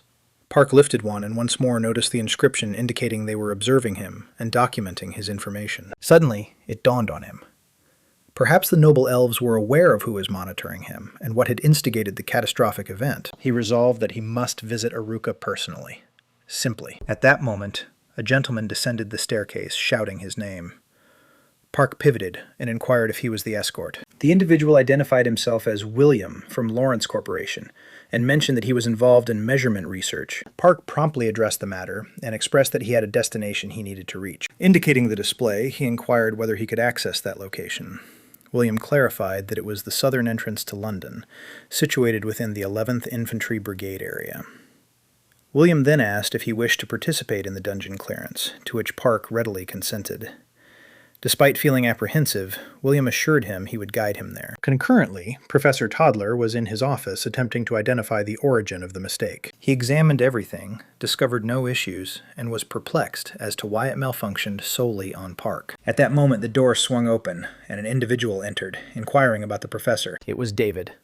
He saluted him and inquired about the whereabouts of the Dragon Knight. He was eager not to miss the opportunity to witness him in person. The professor mentioned that an issue had arisen, and the guide was managing the situation. David appeared disheartened, but continued to inquire, questioning whether Park was truly absent. The professor agreed, then requested that he place his hand on the scanner while he was present. David complied, intrigued. The display immediately revealed his power and nimbleness. The professor's spirits lifted. The apparatus was functioning smoothly. David acknowledged that the figures represented his physical statistics and gazed at them, captivated. David was content, yet expressed that he would only feel fulfilled when the figures hit 4 digits. Until that moment arrived, he needed to continue his training. That caused the professor's eyes to broaden, as if he had just discovered the solution. David mentioned he would seek out the Dragon Knight, then bid farewell, and departed. The professor remained fixated on those terms. 4 figures. He hurried to the keyboard, murmuring that 999 had consistently been the upper boundary. He then contemplated, what if Park's information exceeded that? He increased the limit to 999, and as soon as he did, he gazed at the outcome in disbelief and muttered curses softly. Beyond the laboratory, a colossal creature was restrained by substantial shackles, connected to 4 combat vehicles encircling it. As a dark vehicle drove by, one individual clarified that the creature had been apprehended for scientific study. It was destined to perish regardless, so the firm procured it. William navigated the road as Park observed quietly. Then William remarked that they reached. In front loomed a vibrant, azure gateway, nestled within a military encampment. William clarified that it was a Tier 5 labyrinth teeming with enormous grasshoppers, and it possessed merely 18 hours remaining before detonating. In proximity, a clip featured a renowned comedian adorned in a locust costume, shouting that he would eliminate a certain individual. Beneath a motto, "Advance, Champions," The frenzied grasshopper awaits. William chuckled and remarked that the troops were capitalizing on the humorist's notoriety. In the distance, Park observed planes engaging with a colossal wyvern. He inquired whether the assault had commenced, and William responded that more than 50% of the regions were perpetually engaged in conflict. Dungeon incursions rarely ceased. Suddenly, someone shouted, "Look out!" A plummeting helicopter descended directly toward them and crashed onto the earth. Its edges broke free and propelled toward William. However, Park seized them with a single hand, halting them abruptly. William was rendered voiceless. An individual yelled, inquiring about the situation. They replied that the helicopter had crashed, but the remainder of the unit had already descended into the subterranean chamber. The troops gazed at Park until one identified him as the Dragon Knight. William expressed his gratitude, and Park inquired about the reason, genuinely perplexed. William remarked it was for preserving his existence. He then suggested that they could proceed to the entrance of the dungeon at this moment. He indicated a squad in attire and stated that it was the combat unit of Lawrence Corporation. Each member held rank A and had been selected specifically for him. He presented the individual at the forefront as the commander of the Phoenix team. Robert welcomed Park and presented himself as the commander of the 2nd Phoenix. Park was indifferent. He strode past them, declaring that he required no assistance. He intended to proceed solo. William was astonished and attempted to dissuade him from it, cautioning him that it was a Tier 5 dungeon. Yet Park disregarded him. He instructed them not to pursue and entered the gateway. Within, Park accessed his information panel and murmured that it still wasn't functioning properly. As he wrapped it up, he complained that B-rank creatures didn't even reach 1,400 energy. Outside, William continued to shout his name, but Park had already assumed his golden eagle guise and disappeared into the radiance. William exhaled a weary breath. Robert stated there was no purpose in pursuing an individual who was unwilling to accept assistance. The troops murmured that Park was condescending towards them, while others claimed they ought to continue to pursue him regardless. William expressed his regret to Robert, who replied that it was acceptable. They were still anticipating the official commencement of the mission. The troops continued to discuss Park's demeanor as William ran his fingers through his hair, contemplating his next move. Then, a crimson SUV drove up, drawing everyone's attention. David emerged wearing a hoodie and gestured to William. As he approached, he remarked that everyone was already present and inquired why Robert was not engaged in hunting locusts.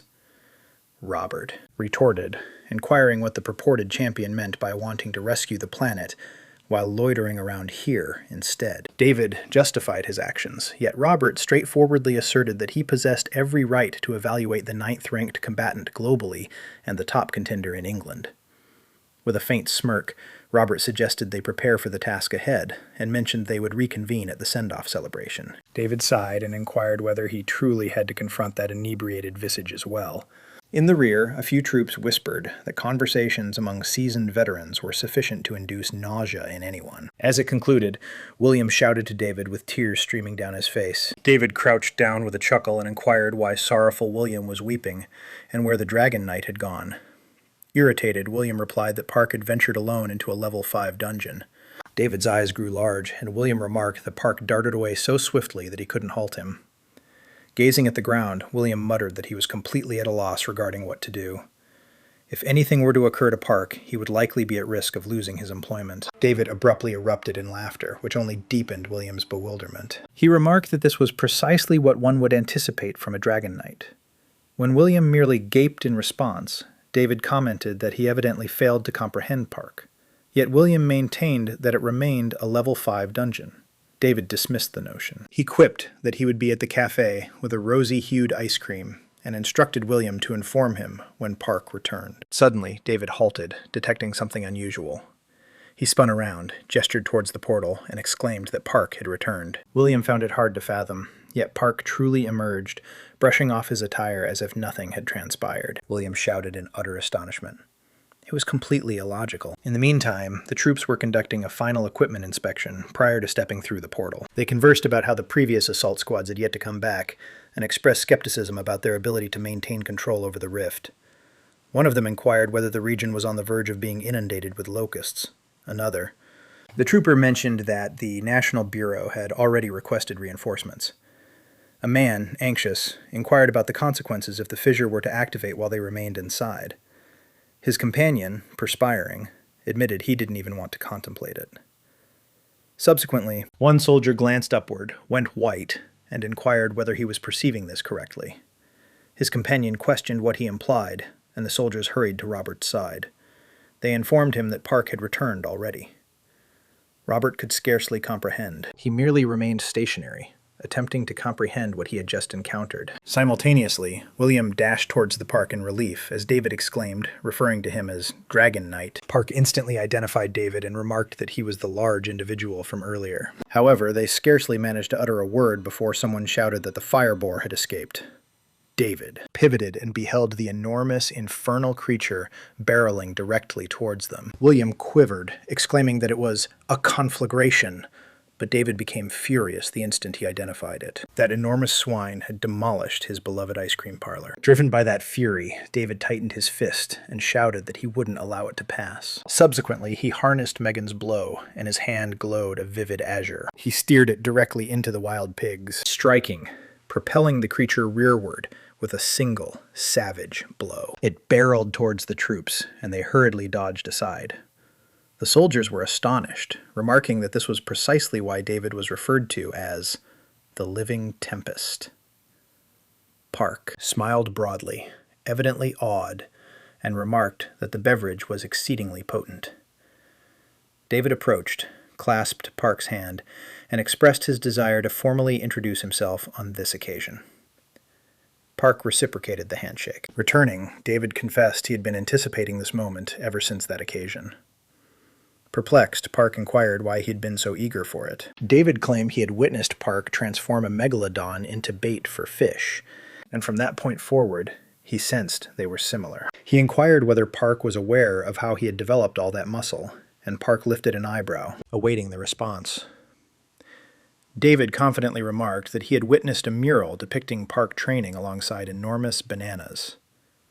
All present chuckled, yet David asserted that the image resonated with him, prompting him to begin training with bananas as well. Park was taken aback and inquired whether he was genuine, and David vowed he truly was. He even retrieved a photograph and remarked that this was him at his lowest point. Park gazed at it as if he comprehended. Although David mentioned he had even toiled on a banana plantation, they had consistently provided him with vitality. This prompted Park to recall bananas had somewhat rescued his existence as well. He was astonished that someone had resonated with those illustrations that everyone else derided. At that moment, Park concluded that he appreciated David. David advised him to disregard concerns about standings and inquired whether he could genuinely conquer beasts through sheer strength.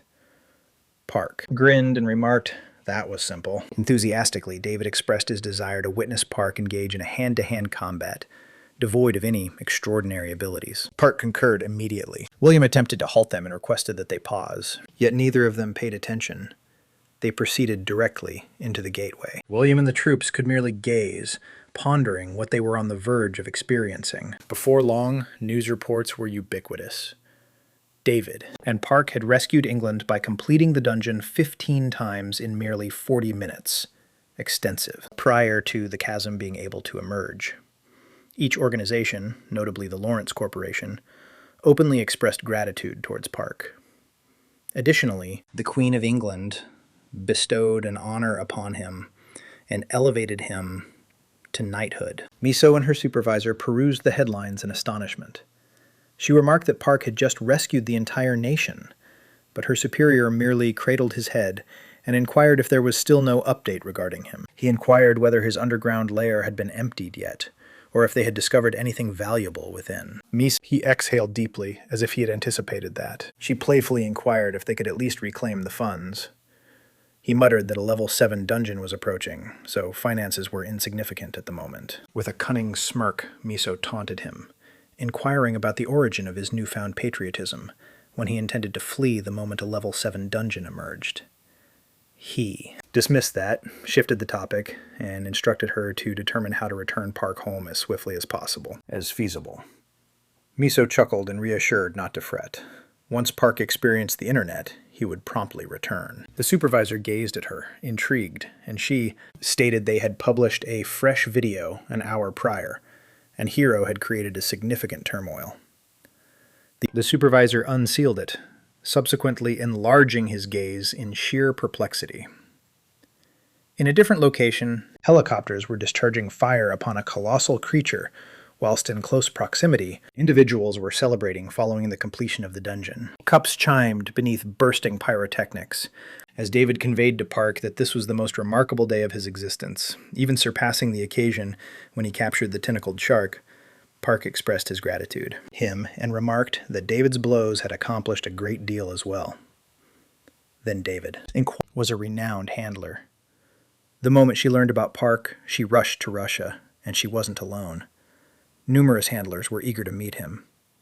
Park inquired why a multitude of individuals desired to encounter him. David asserted that it was due to his status as a dragon knight.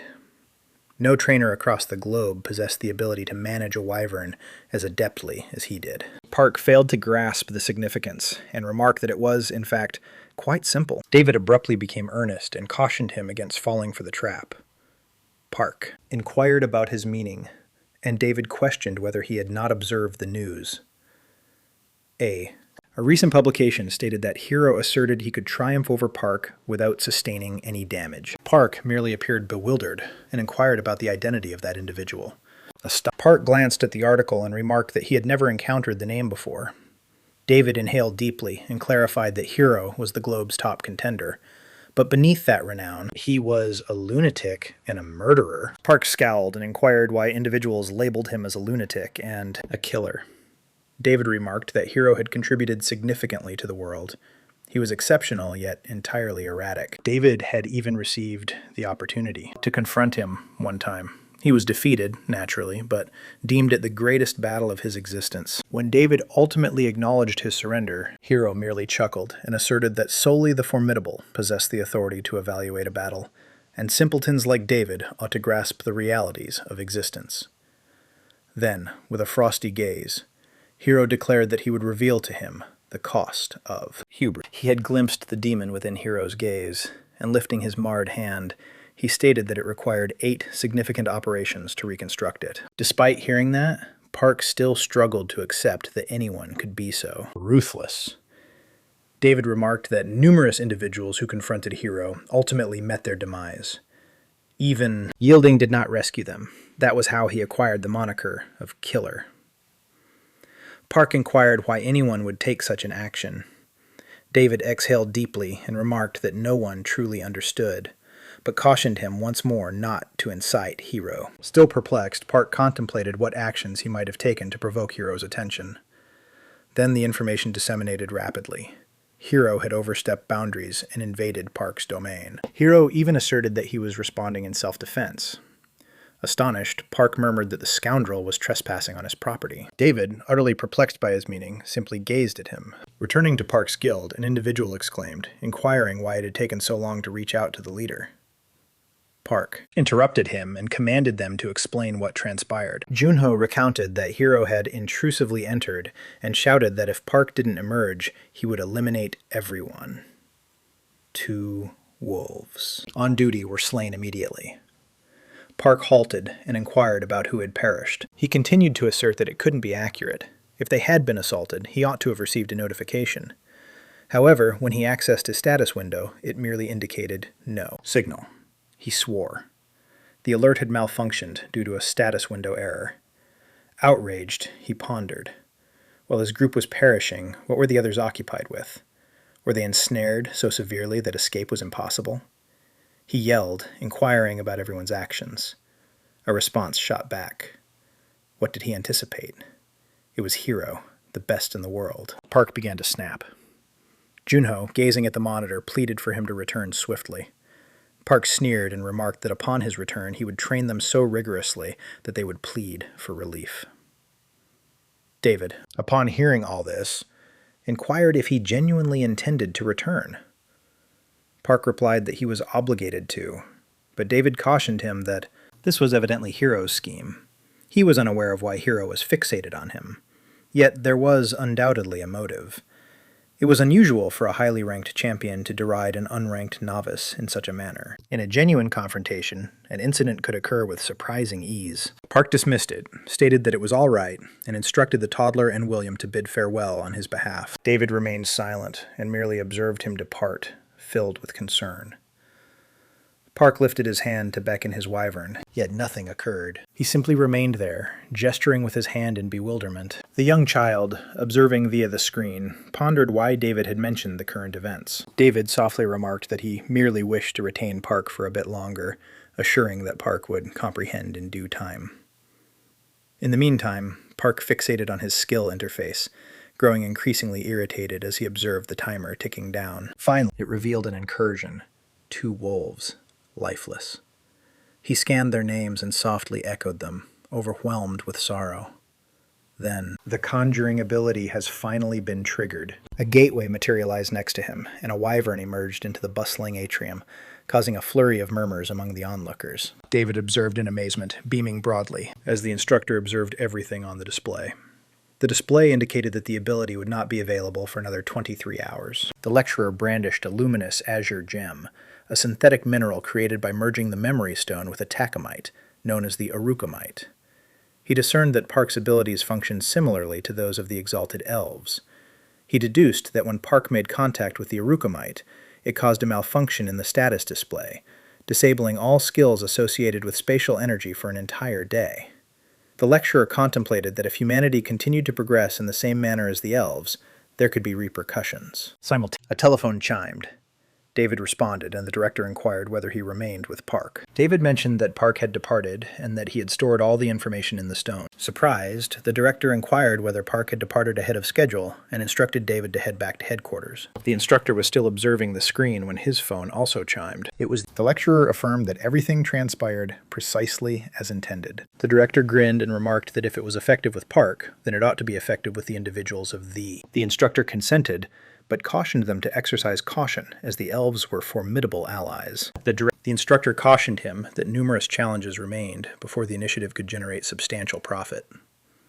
However, the director remarked that the surge in criminal activity persisted, and the partnership with the elves could unravel at any instant. The young stated that the forthcoming levels would accurately represent genuine strength, thus requiring a method to regulate it. Upon concluding the call, the professor contemplated Park's strength surpassing 8,000, and questioned whether that would suffice to thwart creatures of his caliber. While, as they conversed, Park was already soaring home on his dragon, fixated on retribution and oblivious to the scheme unfolding behind him. In Suho's guild, Han inquired about the situation, but Junho merely exhaled in exasperation. He then displayed his phone and proclaimed that they were doomed. Everyone turned ashen, and Monk inquired what on earth was happening. Junho extended the phone, and they stood motionless. Park had dispatched a single message, almost wept, inquiring how they were meant to confront the top-ranked individual who could easily overpower even a C rank. Subsequently, an image surfaced on television depicting the trio positioned in front of Hero. The reactions surged, branding the guild as pitiable and labeling Monk as a charlatan. Some even suggested that they ought to depart from the nation. Han stated it was an excerpt from his footage, and Junho remarked that the remarks originated from the Heroes Guild forum, where they were all being ridiculed as feeble. Zhang whispered that individuals were dreadful. Junho, on the verge of tears, remarked that no one was supporting them despite being the ones harmed. Zhang inquired why Han posted the video, to which Han replied that his sole intention was to reveal Hero. Monk stated that it was now too tardy. The embarrassment had already been revealed. Han retorted that perhaps someone ought not to have become inebriated, provoked a confrontation with civilians, and ultimately found themselves taken away by the Bureau. Monk blushed and averted his gaze. He complained that he was merely attempting to assist modest store proprietors, but encountered behemoths disguised in human visages. Junho remarked that it was irrelevant at this point. None among them were secure, as Park was genuinely infuriated. Monk mentioned that all others had departed the guild to evade the animosity. Zhang inquired about the Bureau's response. Han responded that all they issued was a brief statement. "We apologize." They merely gazed in disbelief, struggling to comprehend that was everything. Zhang erupted, proclaiming that an outsider had unlawfully crossed into the nation, intruded upon their domain, assaulted them, inflicted harm, and yet no one was held accountable. Suddenly, Han exclaimed that a bulletin indicated Hero had already returned home. Everyone was in a frenzy. They couldn't comprehend that he was permitted to depart. The monk joined his hands together and began to supplicate to the Buddhist deity of compassion. Zhang stated he was heading directly to the bureau to cause a commotion. Junho attempted to prevent him, asserting that the bureau would probably feign ignorance and shift the issue onto their shoulders. Zhang contemplated whether Hero had connections to a certain security organization, and if this could escalate into a personal conflict. Monk exhaled deeply, remarking that the true victims were the ordinary individuals burdened with the issues that the authorities had cast upon them. Zhang remarked that the most distressing aspect was witnessing everyone assail them, while they were the ones who suffered. Han perused an article from the United States, indicating that Park's association should relocate to a more powerful nation if they sought safeguard. Junho acknowledged their perspective. It wasn't merely that they were feeble, their nation was also frail. Perhaps it would be best for them to depart. Han remarked that Park needed to tidy this situation, then inquired if everyone had noticed that scoundrel's eyes. Despite being injured, Hero had proclaimed that if Park was not delivered to him within 10 days, they would all perish. They remained there, trembling, unable to budge. Junho mentioned that they wished to retaliate, yet they were incapable of reaching out to Park. Zhang confessed that he was so terrified he became immobilized. Han remarked that had they opposed, they would have perished immediately. Junho supplemented that, if they had succumbed in battle, it would only have exacerbated the situation for Park, thus affirming that they made the correct decision. Han inquired about Gunwoo, as the monks remained unsettled. Junho responded that the child was well, merely reserved. Now he remained in his chamber, observing television instead of wandering about.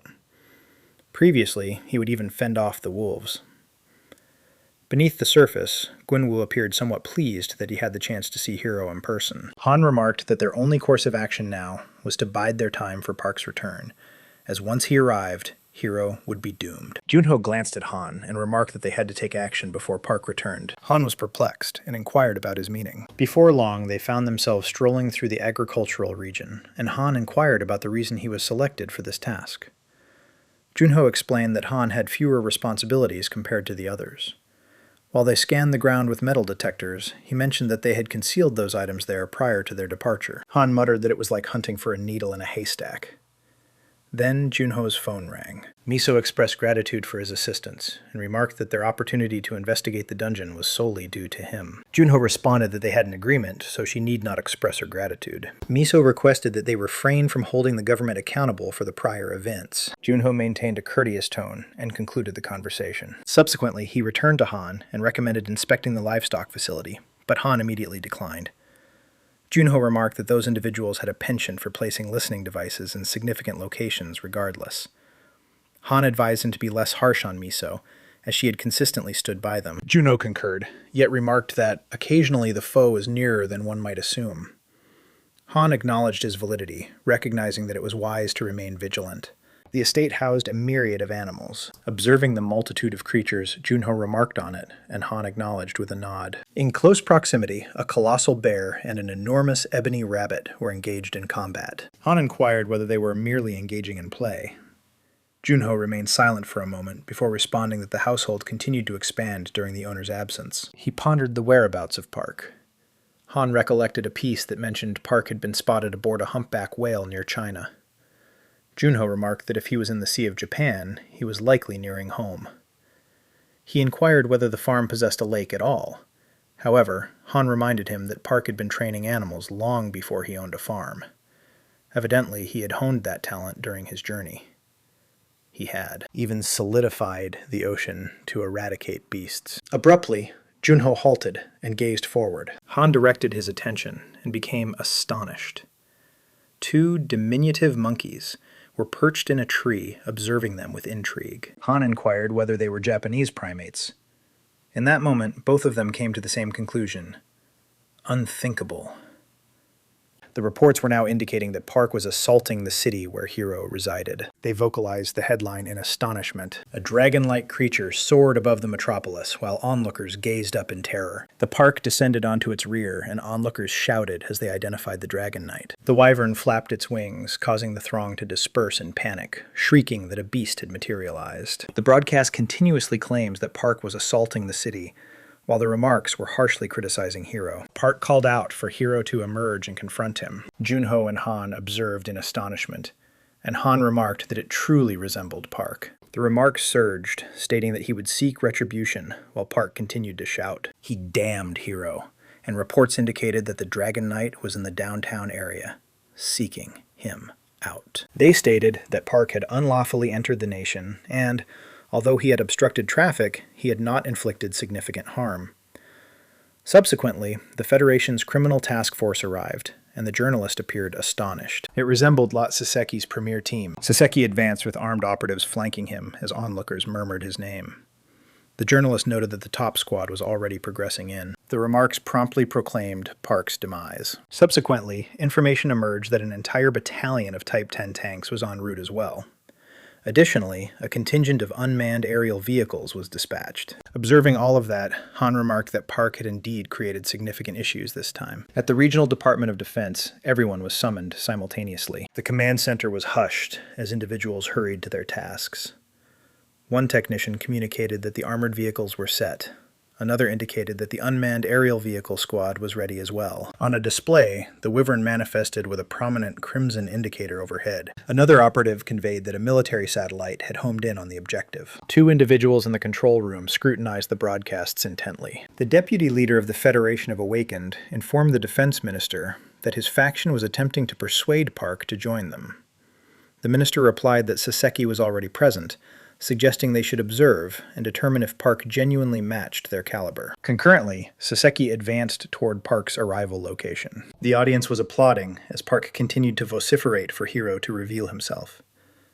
Suddenly, he heard Saseki beckoning him and turned to gaze in that direction. Saseki announced that Park was taken into custody for unlawful entry, inciting alarm and additional disturbances to public order. Park disregarded everything else and inquired about just one matter.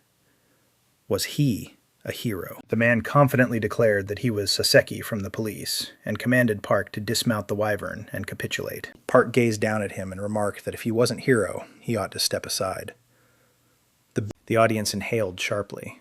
He had merely dismissed the renowned Saseki. Subsequently, ebony cords erupted from the crimson orbs in Saseki's grasp and ensnared Park within the wyvern. Individuals proclaimed that this was Saseki's mythical entanglement. Park cast a quick look at the bindings and chuckled in astonishment. Saseki cautioned him to remain still, or they would constrict further. Park gently extended his arms and surveyed them. Observing this, Saseki hurried in, declaring he would apprehend him by means of coercion. Livestream presenters asserted that Saseki would conclude the match against Park within a minute, and were already bidding farewell to him. However, it was Saseki who received a powerful blow to the face. Park struck him with such force that he soared into the air, causing the ropes encircling Park to splinter. The audience stood motionless in disbelief as Park pursued him. Saseki plummeted close to the Park, level, upon his back. Yet it was an ambush, and he activated an additional snare. Nevertheless, he remained incredulous about the events that had transpired while blood trickled from his nostrils. Park grinned and remarked precisely, "When you are confronted, you protect yourself until the very last." Then the wyvern flapped its wings, shattered the tendrils, and let out a deafening roar that made everyone recoil. Observing. Saseki confessed that he was intimidated by Park's prowess, was precisely what a dragon knight ought to embody. Had he not employed a debilitation at the moment Park struck him, his visage would have been obliterated. Park informed him that if he was already aware of that, he ought to depart. However, Saseki struck once more, asserting that he would now include the charge of assault. A law enforcement officer. What a hassle. He sprang inside, yelling for Park to perish, and attempted to stab him with a blade. At that instant, Park lifted a hand and summoned the gust of wind, beckoning, an unexpected whirlwind that surprised Saseki. The audience that had been applauding fell into silence. Now they were merely apprehensive. In the directive, Hub, the Secretary of Defense, and the Deputy Commander of the Coalition of the Revived gazed at the monitors in disbelief. The gale tossed Saseki about ruthlessly, shattering him into a structure's corner and shattering it. Then it hurled him in the opposite direction, directly through the next structure's windows. The individuals. The command center was filled with dread. Junho couldn't fathom that Park had propelled Saseki into the air, and Han remarked that this was precisely characteristic of their sibling. Park continued to call out for Hiro to emerge rather than dispatching subordinates, as the Wyvern unleashed a column of flames and troops shouted for him to cease. They proclaimed that their sole purpose was to safeguard non-combatants, and the reactions erupted in astonishment. Saseki was being tossed about like a dish rag while Park exhibited his complete capabilities. The Secretary of Defense remarked that Park surpassed expectations and could potentially be more advantageous than Hiro. The Deputy Commander stated that Park had already received an invitation to accompany them, and they would agree to it once air travel resumed. Subsequently, Park cautioned that if they failed to release Hiro, he would incinerate everything within a kilometer. Upon hearing that, the audience became frantic, fleeing and shrieking in fright. Within the operations hub, one serviceman reported that non-combatants were at risk, urging that they employ the satellite to eliminate the Dragon Knight. However, the minister merely grinned and inquired why everyone appeared so anxious. He posed a question to the vice commander regarding their next course of action, to which the response was straightforward. Lieutenant Messi was already in the midst of preparations. Then, someone positioned behind Park called out for him to halt, prompting him to pivot around. A towering official confronted him boldly, unflinching. Park scrutinized his information panel and discerned that the individual was merely an average person. Astonished, he inquired about his identity as the Wyvern unleashed a cautionary flare of flames. The man remained unperturbed. He presented himself as Messi from the police force, and courteously requested Park to cease. Park stated he would cease only if they released Hiro and granted them a half hour. Messi mentioned that Hiro was unable to arrive at the moment, which piqued Park's interest. The lieutenant subsequently clarified that Hiro was situated within a level 7 labyrinth. Park reiterated it, inquiring about Hiro's precise location. Messi stated that it was impossible to meet him at this moment. Hiro would require 10 days to emerge. Park was astonished. He had been goaded by an individual who required 10 days to conquer a dungeon, and Messi clumsily reminded him that it remained a level 7 dungeon. Park mentioned he would come back in 10 days when Hiro returned. Messi concurred, but cautioned that he would still be held accountable for the damage caused today. Park chuckled and remarked that this was their responsibility. Purloining offspring or eggs while the chief is foraging is the act of petty rogues.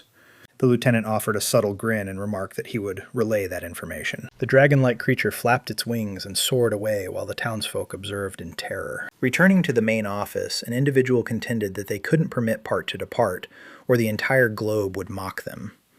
However, the official remarked that utilizing the armed forces against a single enlightened individual would appear even more detrimental. Nevertheless, as Park vowed to come back, he commanded the aerial squadron to accompany him. While Park soared back home, a number of helicopters shadowed him from a distance. He gazed down in astonishment as a colossal, shadowy gateway emerged from the earth. Soaring nearer, he surmised it was the entrance to planet Kuchan. As Park made his way back, news stories were already circulating that he had announced a conflict with Hiro. At the guild's main office, the others lifted their bottles and rejoiced, asserting that this was precisely what they anticipated from him, ensuring that everyone contributed. The report also indicated that Saseki was hospitalized with a concussion following a single blow. The authorities regarded it as a blatant assault and insisted on Park's extradition, threatening to declare war otherwise. In the meantime, the ministers convened for an urgent session, but failed to issue any formal declaration. In the remarks, some requested Park's extradition, while others contended that he had committed no offense since Hiro had eliminated the wolves, and numerous individuals dreaded conflict. Han remarked that it truly appeared as though the globe could plunge into warfare over Park, and Junho eagerly inquired what actions they would take. The child quipped that they ought to travel to the United States. No one would have the audacity to confront them. Zhang stated that they ought to discuss it composedly once Park returned to the guild. Abruptly, a dove entered through the window, vocalizing boisterously. Subsequently, azure illumination radiated outward, illuminating the entire chamber. Kunwu's. A call echoed that Uncle had returned, and tension swept through the crowd. Park, filled with rage, insisted on discovering the location of those spineless individuals responsible for this chaos. The boy replied that they were imbibing in the office.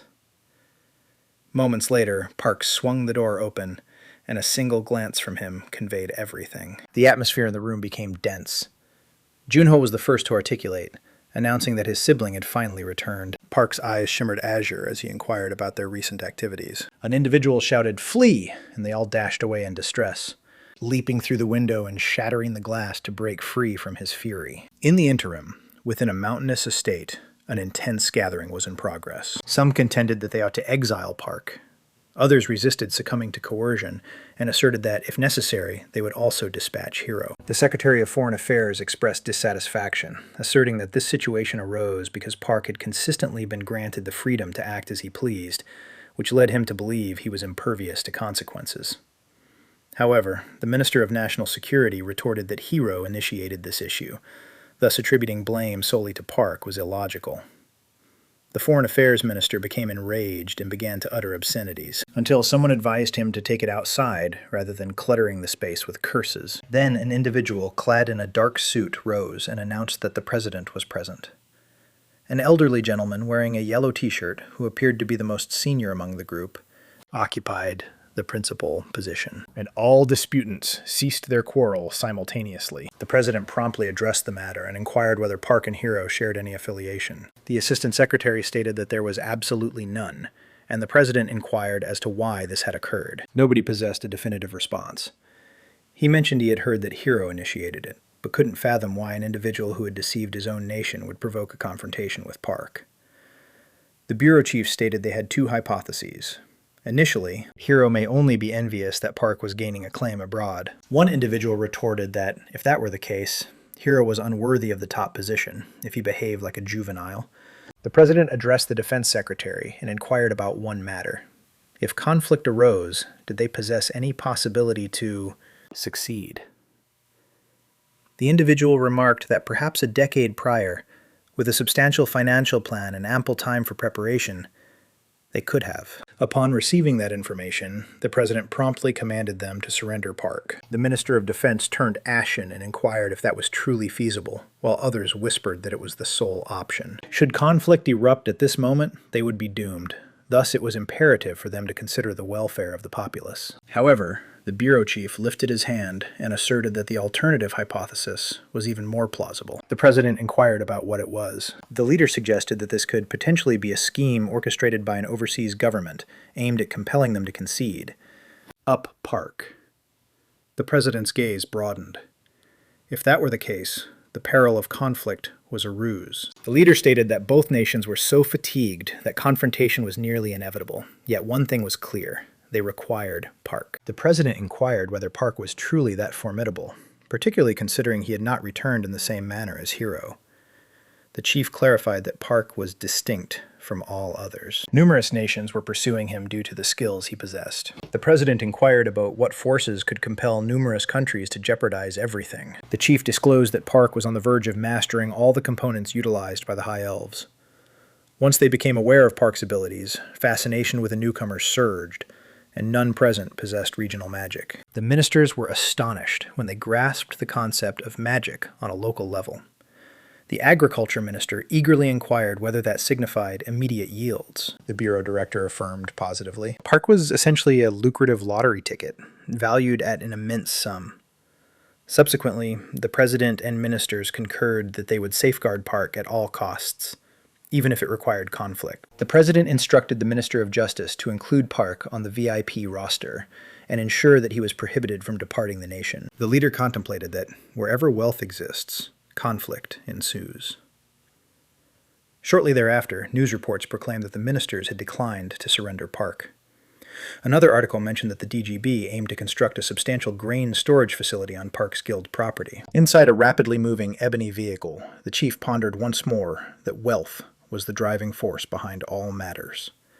He also contemplated the reasons behind Miso's statement. He reminded himself that he was the one who prevented Park from being expelled. Miso inquired whether he had conversed with Park, but he asserted that Park had no grounds to decline their proposal. They were keeping him out of incarceration and assisting him in earning income. He instructed her to notify Park that the guild would soon attain rank 6. Thus, they needed to broaden the agricultural land and transform the nation into the world's premier breadbasket, surpassing Ruka. Miso mentioned that she had already coordinated everything with Max, and they would meet Park the following day. The chief was astonished at how quickly it transpired. He stated that Park could sense profit from a distance and had confidence in Miso to manage it. She retorted that she was consistently the one tidying up.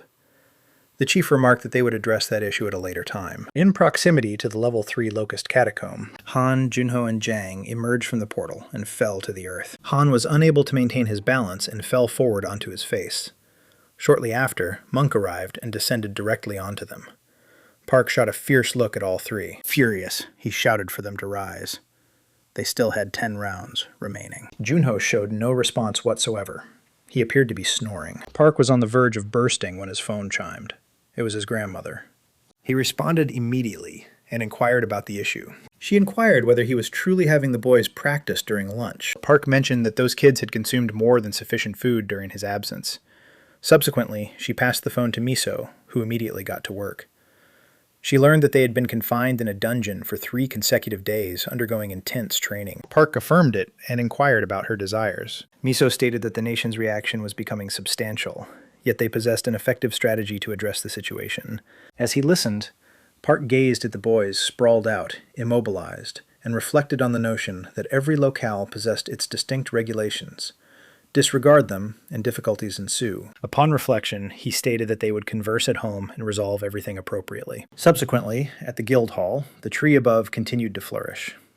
Beneath it were Miso, Park, and another individual. Miso presented him as Max, the leader of the SPFC division. Max welcomed Park and expressed that it was a privilege to finally encounter him. As soon as they took their seats, Park inquired about what the SPFC sought from him. Max stated that the champion had confronted him recently, even echoing Hero's remarks, asserting that he wouldn't need to compete earnestly to triumph. Park appeared astonished and inquired whether Hero had genuinely uttered that. Surprised, Miso inquired if he was unaware. Park mentioned that he had come across something similar, yet he was unaware of the reason behind it. Max revealed to him the reality.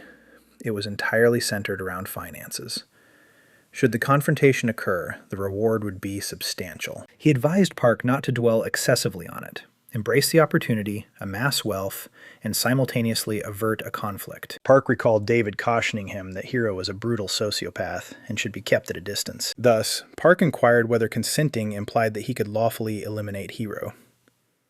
Miso and Max fell silent. Max clumsily expressed that they wouldn't hold it against him if something occurred, yet they weren't instructing him to take anyone's life. Miso interjected and mentioned that she would converse with Park privately, then inform Max. Max concurred, extended his best wishes, and departed. After observing his vehicle depart, Miso informed Park that he was not obligated to agree if he preferred not to. Conflict was unlikely to occur regardless. However, Park grinned and expressed his desire to proceed. Miso clarified that Hero's nation was being transparent.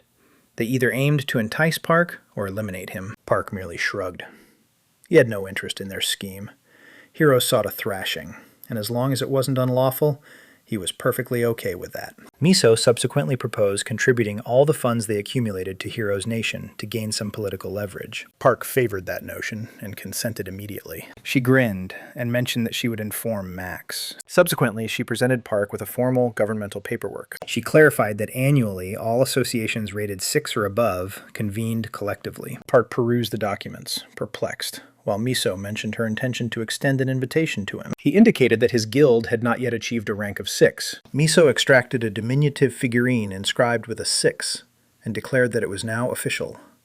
The guild had advanced in rank. She mentioned that the certificate was issued by the Bureau, and the entire operational district would be granted to them with autonomy over the region. Park gazed at her and inquired how that could be feasible. Miso stated that once the framework was established and residents relocated, The region would be designated as the 13th district under Park's association. Partially in jest, Park remarked that it signified the moment for him to take a step back. When they returned to the office, he detailed everything to the group. Yet all four detested the proposal.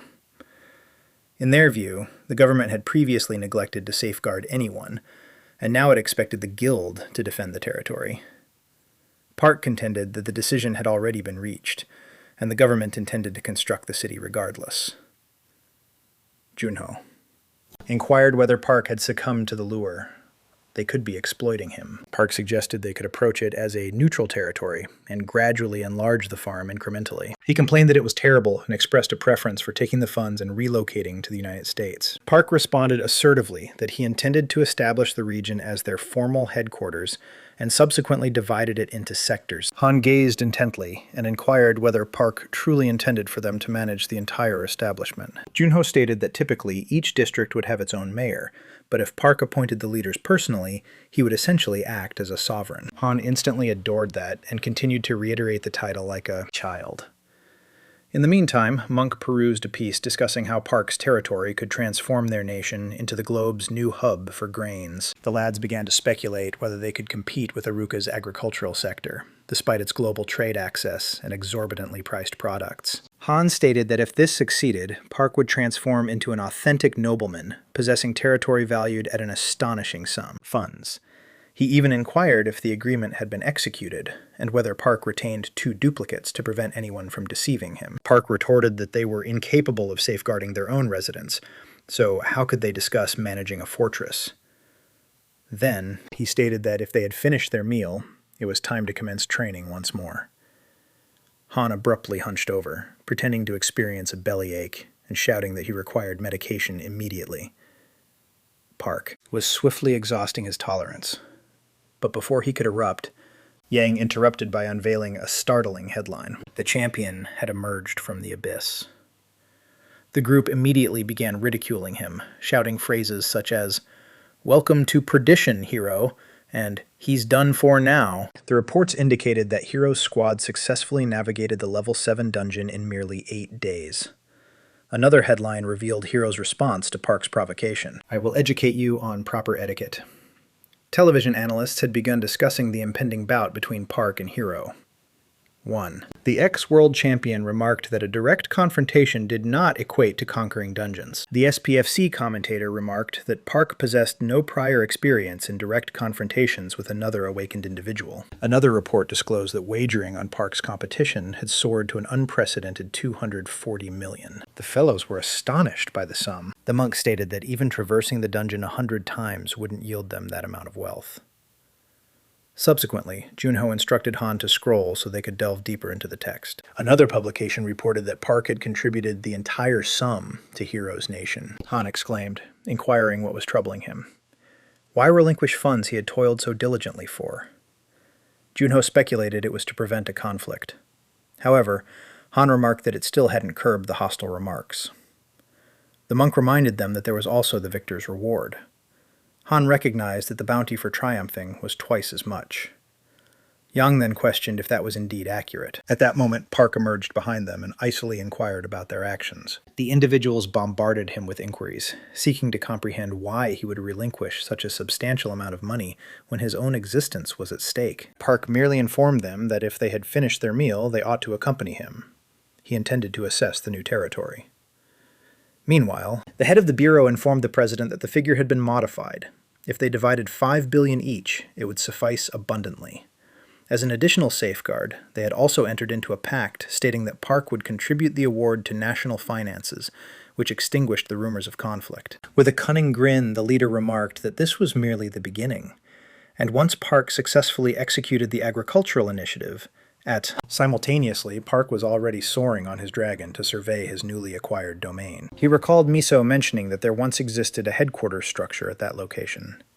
If it were to be restored, it could accommodate approximately 100 individuals. Upon observing the ancient structures beneath, he comprehended the essence of her words. Miso. The laborers were already anticipating when they noticed the wyvern descend. Its descent stirred up a powerful breeze. 1. An employee inquired whether the wyvern had grown in size. Another remarked that observing it up close was astonishing. Park disembarked, and the wyvern proceeded directly into the unsealed gateway. Miso inquired about the perspective from above. Park responded that it appeared favorable, and suggested that establishing trees over a 4-kilometer expanse would be ideal. She mentioned that once the region was delineated, she would submit the documentation for authorization. Park extended his arms and employed his expertise. Glowworms congregated around him, and in a matter of moments, illumination began to emanate from his form. The fireflies proliferated rapidly. An employee inquired if this was a renowned illusion. Miso replied that it was his method of designating his territory. Close by, the Mohawk individual welcomed martial arts enthusiasts and declared that Sidekick was now broadcasting. That morning, following extensive searching, they ultimately discovered Hiro's group, situated outside the Level 7 dungeon. A journalist inquired about Hiro's preparations for the battle. He responded that he lacked the opportunity to practice. Hiro mentioned that Level 7 dungeons would soon emerge universally. Thus, humanity would not find a moment of respite. However, the headline distorted the narrative.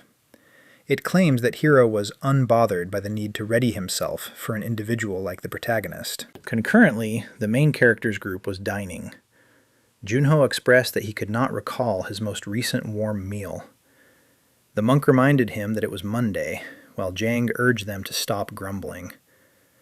Subsequently, the companion approached and inquired whether they constituted the protagonist's squad, the so-called living punchline. He inquired if they were familiar with this YouTube channel, and if he could conduct an interview with the main character. Han advised him to look for Job, as he was likely there sowing trees. Shortly thereafter, a piece suggested that the main character had disappeared, and was occupied with cultivating trees. The remarks turned vicious, accusing him of merely sowing them to ensure he had something to be interred beneath following his defeat to Hiro. In the interim, Akiko perched in a workspace gazing. Upon encountering a restricted access notification on her display, she attempted a different password and paused.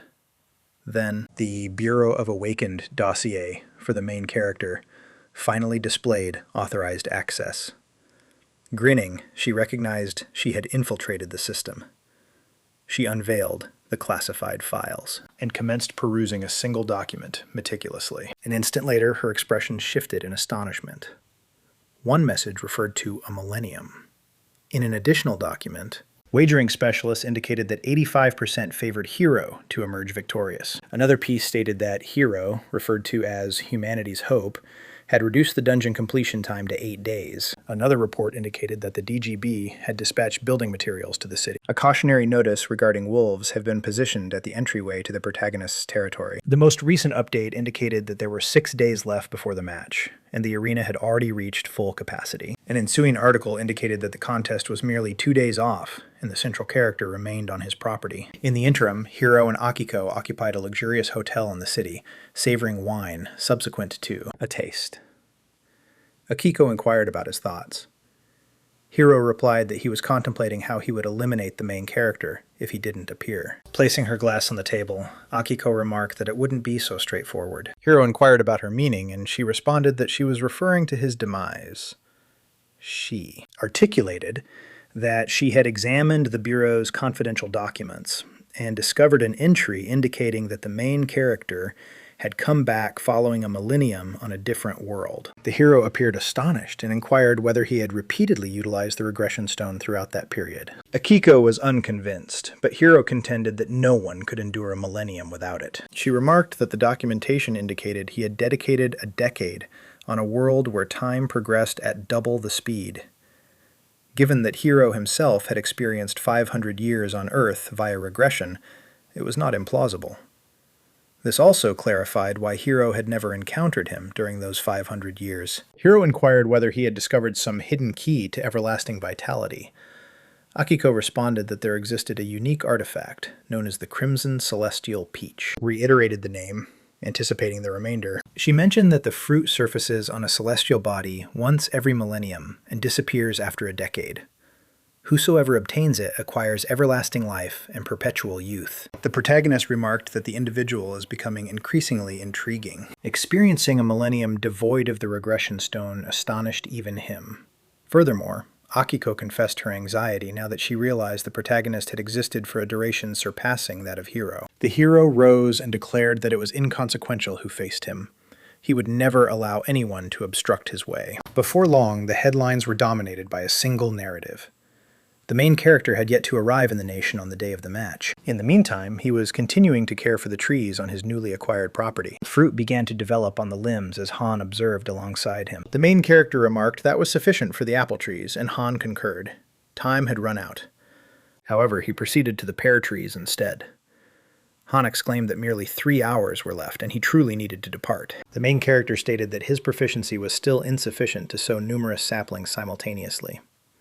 Meanwhile, during his absence, they were required to purchase all the items he had requested. Han reassured him not to fret and implored him to leave at once. A gateway materialized behind him, and his attire manifested within. Subsequently, a colossal wyvern emerged, startling Han to the point of causing him to topple over. The main character stated he would return shortly, and there were still numerous dungeons to conquer. Therefore, no time for idleness. Han rubbed his head and inquired what constituted as idleness, but received no response. The main character ascended the wyvern, and it soared into the sky. He dissolved into the twilight horizon. Han observed in astonishment. The main character appeared completely unconcerned about confronting the champion. He had dedicated the entire duration to cultivating trees. As soon as he departed, Han activated a remote control, causing numerous drones to ascend around him. Smirking, he mentioned that it was acceptable. He was already aware of what to employ for the initial scene. At the arena, the audience was already boisterous as the announcers permeated the atmosphere. One of them mentioned that merely 3 hours were left until the bout. The audience was abuzz, and he remarked that the main character had yet to show up, pondering whether he would actually miss it. The other remarked that this was a harsh contest for a novice facing the title holder, and held the protagonist's administration accountable for his deeds. Hiro and Akiko subsequently arrived and occupied chairs in the lounge area beside a large window. Hiro inquired about developments, and Akiko mentioned that he had recently broadened his territory and employment. In response, Hiro grinned. He believed it demonstrated that the main character was already aware of what was to come. Following, the initial Level 7 subterranean complex to debut in his nation would be in employment. Upon its emergence, the assault squad unleashed everything they had, only to be eradicated. The nation suffered the loss of more than 50% of its maritime awakened and was unable to halt the creatures. The explosion incinerated Job entirely, and subsequently, the creatures inundated the landmass. Unable to halt their advance, the nation succumbed. Hiro surmised that the administration sought his assistance to prevent such a fate, and derided the main character for their hubris. An announcer declared that merely 7 minutes remained, and according to the regulations, a competitor was required to arrive no less than an hour in advance or face disqualification. Subsequently, a powerful gust rushed through the assembly, and all eyes turned upward, murmuring and in a state of alarm. Could that be a creature? A colossal wing extended over the arena, and the entire audience erupted in cheers. It was a wyvern. Akiko leapt to her feet as individuals began shouting that he had arrived. The announcer exclaimed in astonishment that, defying all expectations, the hero had arrived on his dragon. David leaped with enthusiasm, proclaiming that he had been certain the hero would appear. 2 gentlemen alongside him remarked that he truly understood how to make a grand entrance. The department head exclaimed with enthusiasm, proclaiming that if he triumphed, the globe would be the protagonist's dominion. Miso was observing the transmission as the announcer continuously expressed his astonishment that the main character arrived a mere 5 minutes prior to the contest. Within the field command center, troops erupted in cheers and shouted for him to overpower everyone. The commentator proclaimed that the Dragon Knight was at last ascending after traversing the arena. With the troops, Choi perceived that designation and softly echoed it. The main character leaped from the considerably larger wyvern. Silently, it snarled and advanced into a gateway, disappearing before the gaze of the onlookers.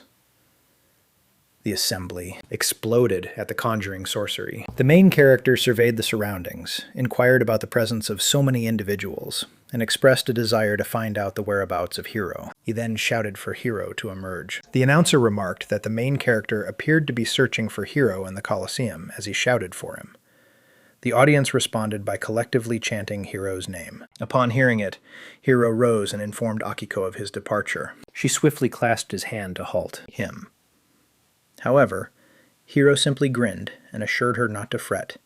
He would triumph and come back. Subsequently, pale particles commenced descending around the main character, and a bird flew above. He gazed upwards as the announcer exclaimed that Hiro had made his entrance. The man with flowing locks descended from above and crashed onto the arena floor. The arena erupted with applause for the victor. However, the main character did not appear astonished or frightened.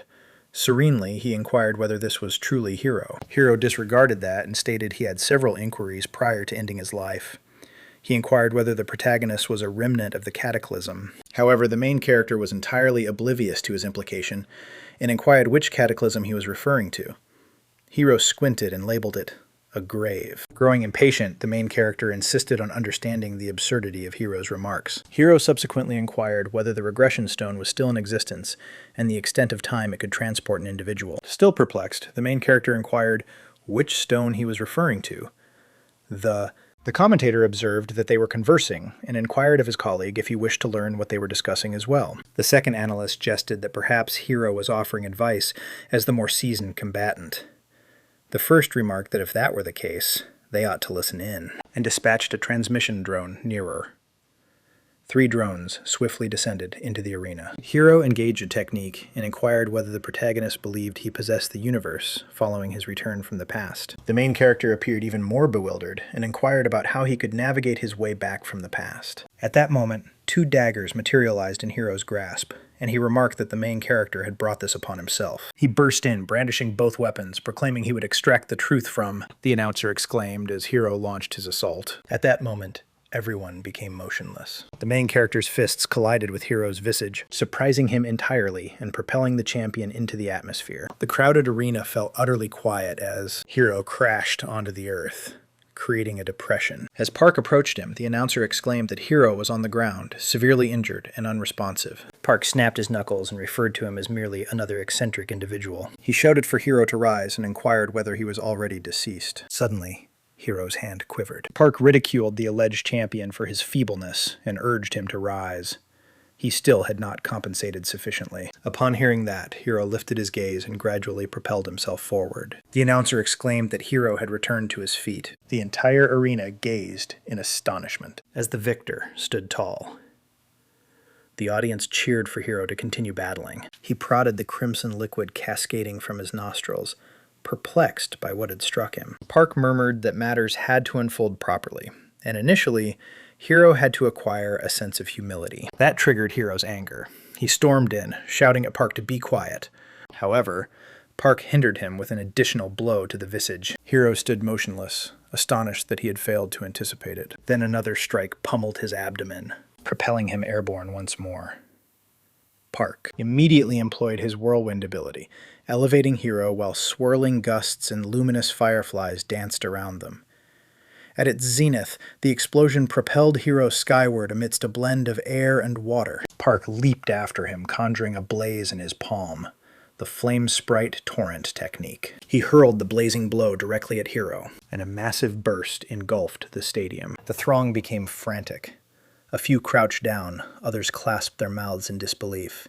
Blaze disseminated widely beneath a massive column of smoke. The announcer gasped that Hiro was being thoroughly overwhelmed, then amended his statement. This was complete obliteration. The alternate commentator was rendered speechless, merely gazing in astonishment. A few individuals wept.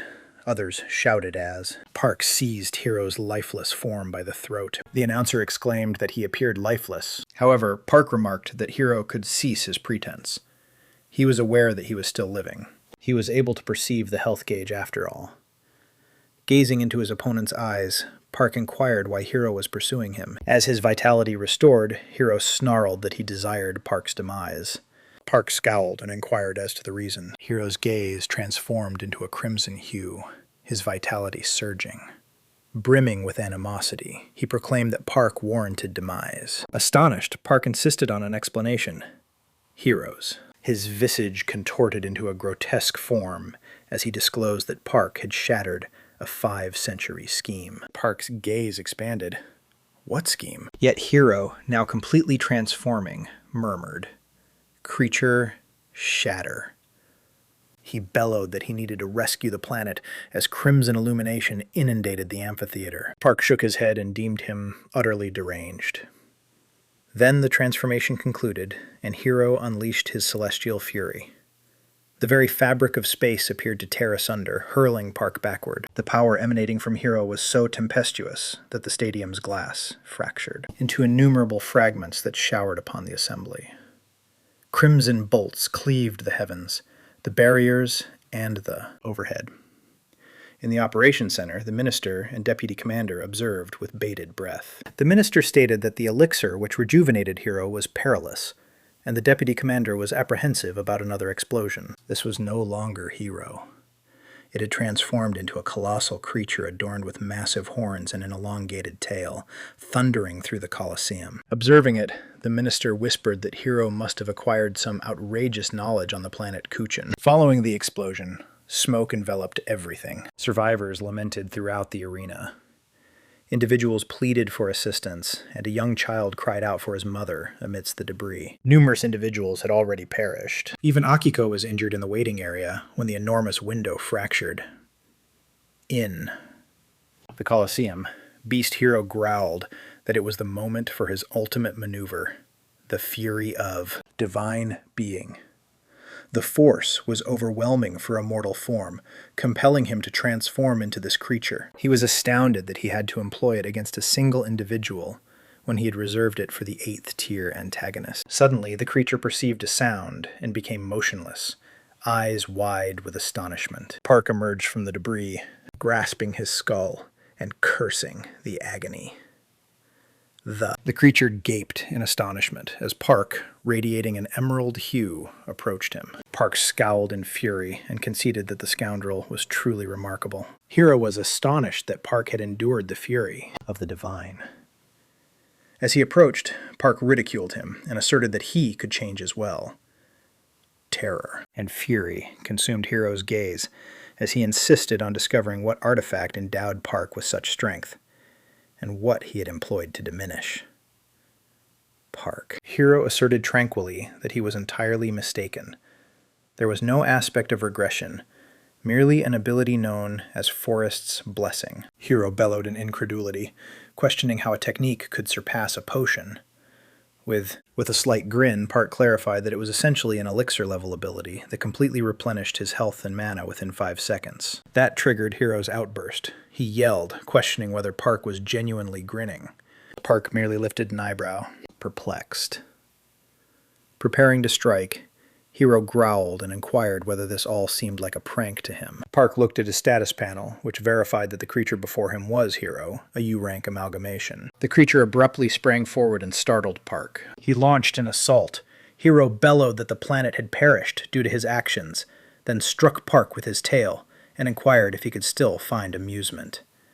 He lifted his fist and reiterated the question, delivering strike after strike, yet it seemed as though none of them had any significance. Park derided the notion that a U-rank was particularly formidable. He launched a fierce strike into the creature's jaw, gazing into Hero's eyes.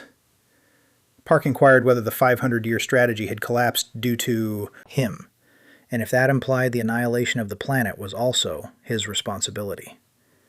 Was that the reason Hero sought to eliminate him? Park extended his arm and created an emerald shield against the breeze. Yet Hero seethed with the thought that if Park comprehended, then he deserved to perish. An unusual violet gem materialized in Hero's grasp.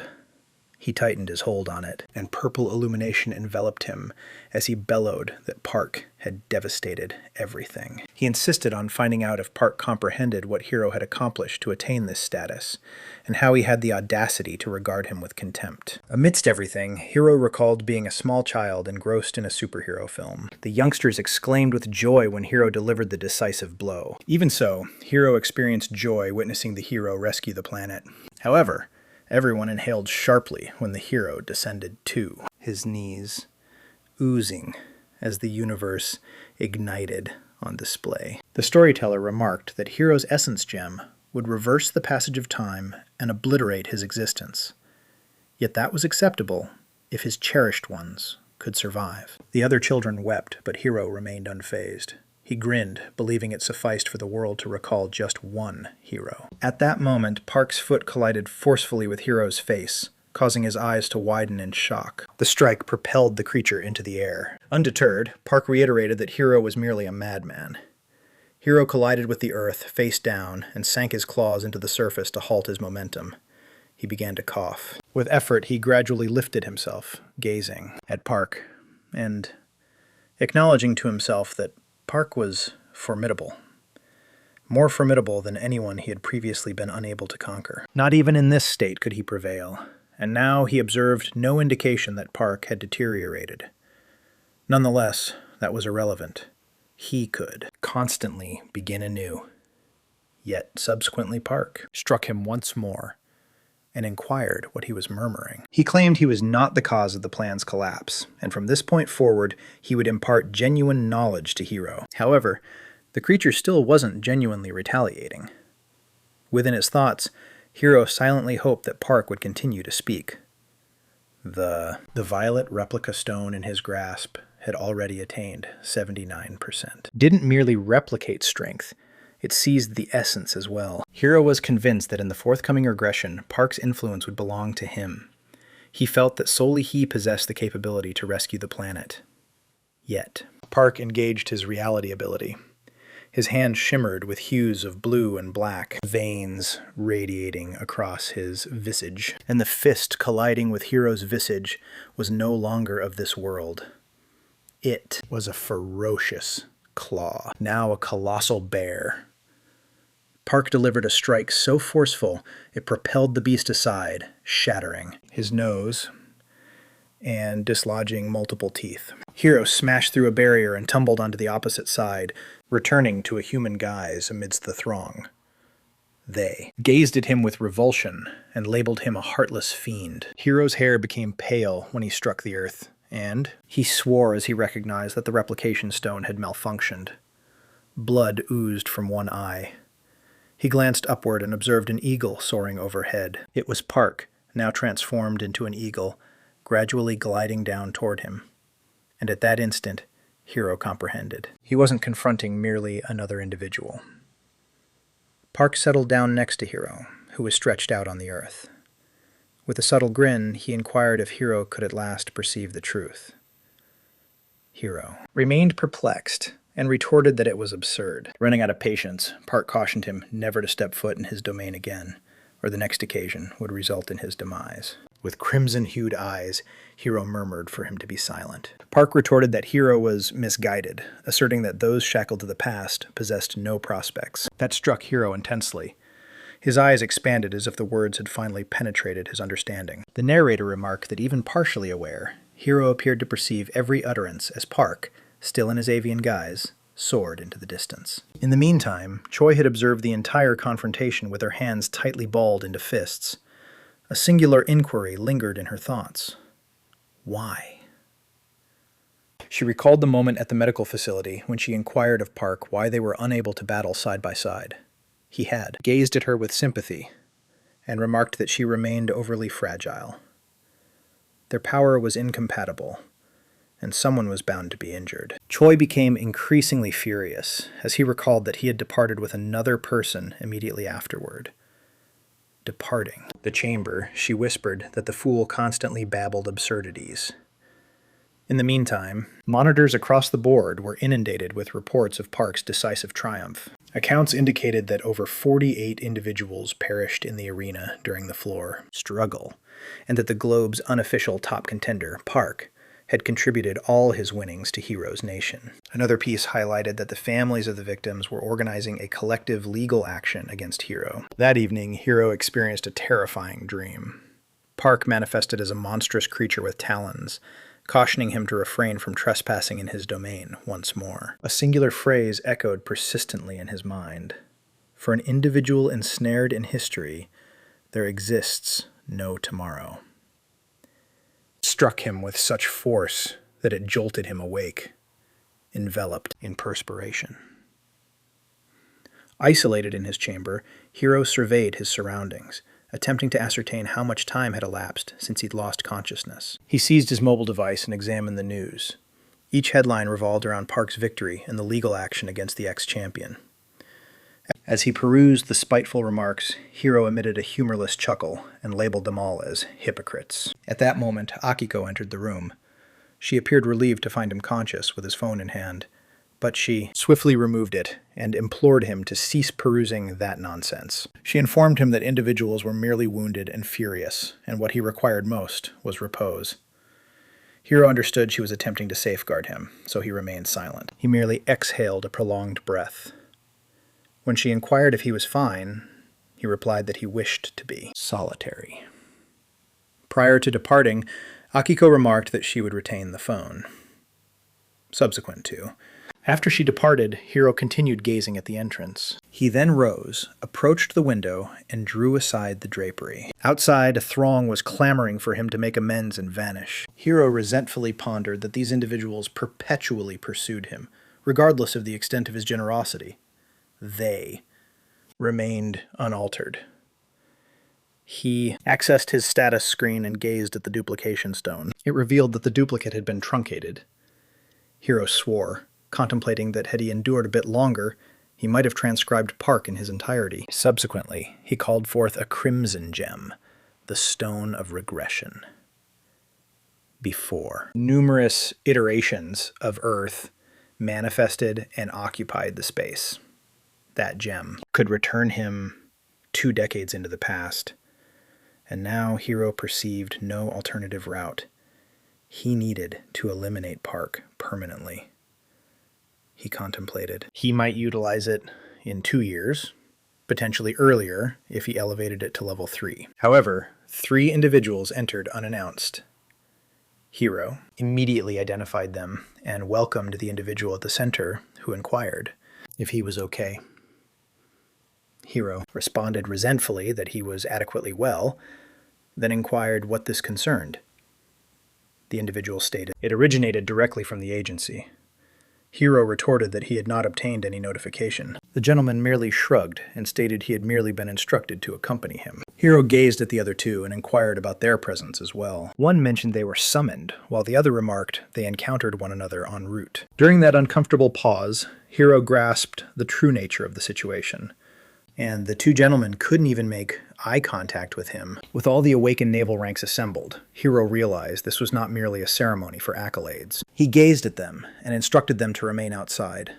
He required some time to prepare. The cloaked figure consented and began to depart alongside the others. However, the most towering individual whispered that they ought to remain silent, as 2 others were anticipating outside. The cloaked figure attempted to impede him, yet it was too tardy. The 3rd individual exhaled and remarked that Hiro had already discerned it regardless. With a sinister smile, Hiro inquired whether those 5 genuinely believed they could defeat him. The cloaked figure promptly stated that this was merely an inquiry, and Hiro merely had to assist. Hiro's grin contorted further as he inquired about who, precisely, they believed they were scrutinizing. The trio of men became motionless, and Hiro assembled the details. The agency must have captured his conversation with Park following the altercation. Perhaps they sought the items concealed in his possessions. Thus he inquired of them straightforwardly. Were they pursuing his regression gem? Did they intend to imprison him and inflict torment upon him for... The cloaked individual became frantic and refuted the accusation, claiming that this was merely concerning discrepancies in the documentation. The towering individual remarked that if Hiro genuinely possessed something of that nature, he ought to have utilized it to assist others. That caused Hiro's eyes to blaze crimson with rage. Power coalesced in his hand as he snarled that those remarks had exceeded the boundaries. Before long, he proclaimed that the entire nation would discover what it had forfeited. The towering figure attempted to hold him back, but he was already past the point of no return. Petite antlers sprouted from Hiro's crown as his energy surged forth. Outside, the 2 sentinels observed illumination streaming through the door's window. An instant later, crimson fluid oozed through the fractures. They hurried to unlatch the portal, but a detonation hurled them backward along with the door. Amidst the haze, they beheld the destruction. Hiro, now a beast, had impaled the towering man with his tail, and was hoisting the other by the neck, as if he were weightless. He snarled, inquiring if a single defeat led them to believe he was feeble, and cautioned that he'd snap the neck of anyone who approached. The cloaked figure extended his hand and addressed him as captain, yet the creature growled that he no longer had the authority to utilize that designation, and insisted on discovering who issued the directive. The individual hesitated as he revealed that it was the commissioner. Tucker, the leader of the paranormal division, a patriot solely concerned with lineage, he had been anticipating Hero's downfall, seeking a justification to take action, for his trust in him had dissipated. He asserted that upon Hero's team completing the 7th dungeon stage, 9 individuals perished. Hero altered himself to revive them, and subsequently concealed items and abilities within the account. To Tucker, it all seemed like fabrications. He was eager to uncover what additional secrets Hero was concealing. The cloaked figure reiterated Tucker's command. Prior to any comprehensive inquiry, they needed to question Hero. But the creature merely chuckled. It was avarice, he sneered. Tucker desired every possession for himself, and likely would have proposed him the leadership of the initial team if circumstances had favored him. Manner. The individual paused, recalling Tucker's empty assurances. Hero bellowed with amusement and referred to them as imbeciles. He had witnessed this nation collapse 25 times and aspired to restore society in that place. Yet human avarice consistently obstructed progress. Still seething, Hero inquired about Akiko. Was she aware of all this? The cloaked individual closed his eyes, overwhelmed by fear too. Hero bellowed once more, and with no refuge remaining, the individual confessed, indeed. Akiko was aware of all things. Hero lost his composure and squeezed the man's neck until blood gushed everywhere. Barriers. The cloaked figure attempted to address him as captain in an effort to soothe him, but it was far too late. The explosion that followed obliterated the entire space. The information erupted immediately thereafter. Hero had evaded capture, eliminated 3 naval personnel, and wounded 2 others. Within the paranormal agency, the commissioner remained beside the window, grumbling in fury. Hero, you thankless scoundrel. To Tucker, this demonstrated a singular truth. One should never assist unfamiliar individuals, as they will turn against you. They welcomed the lad, assisted him, yet he ultimately directed his hostility toward them. Tucker concluded that Hero had perpetually been an agent dispatched by his native nation. At this point, he possessed sufficient evidence to persuade the premier. With this occurrence, he could eliminate multiple issues simultaneously and create new Heroes to take the place of Hero. He pivoted toward the entrance and called out for his aid. A young individual hurried in and inquired about what was required. Tucker instructed him to contact every network. In 2 hours, a press briefing regarding Hero would take place. In the meantime, the media continued to monitor all developments. One article asserted that the globe's mightiest individual was now in Job. Another, Yang conducted training for new recruits under the banner.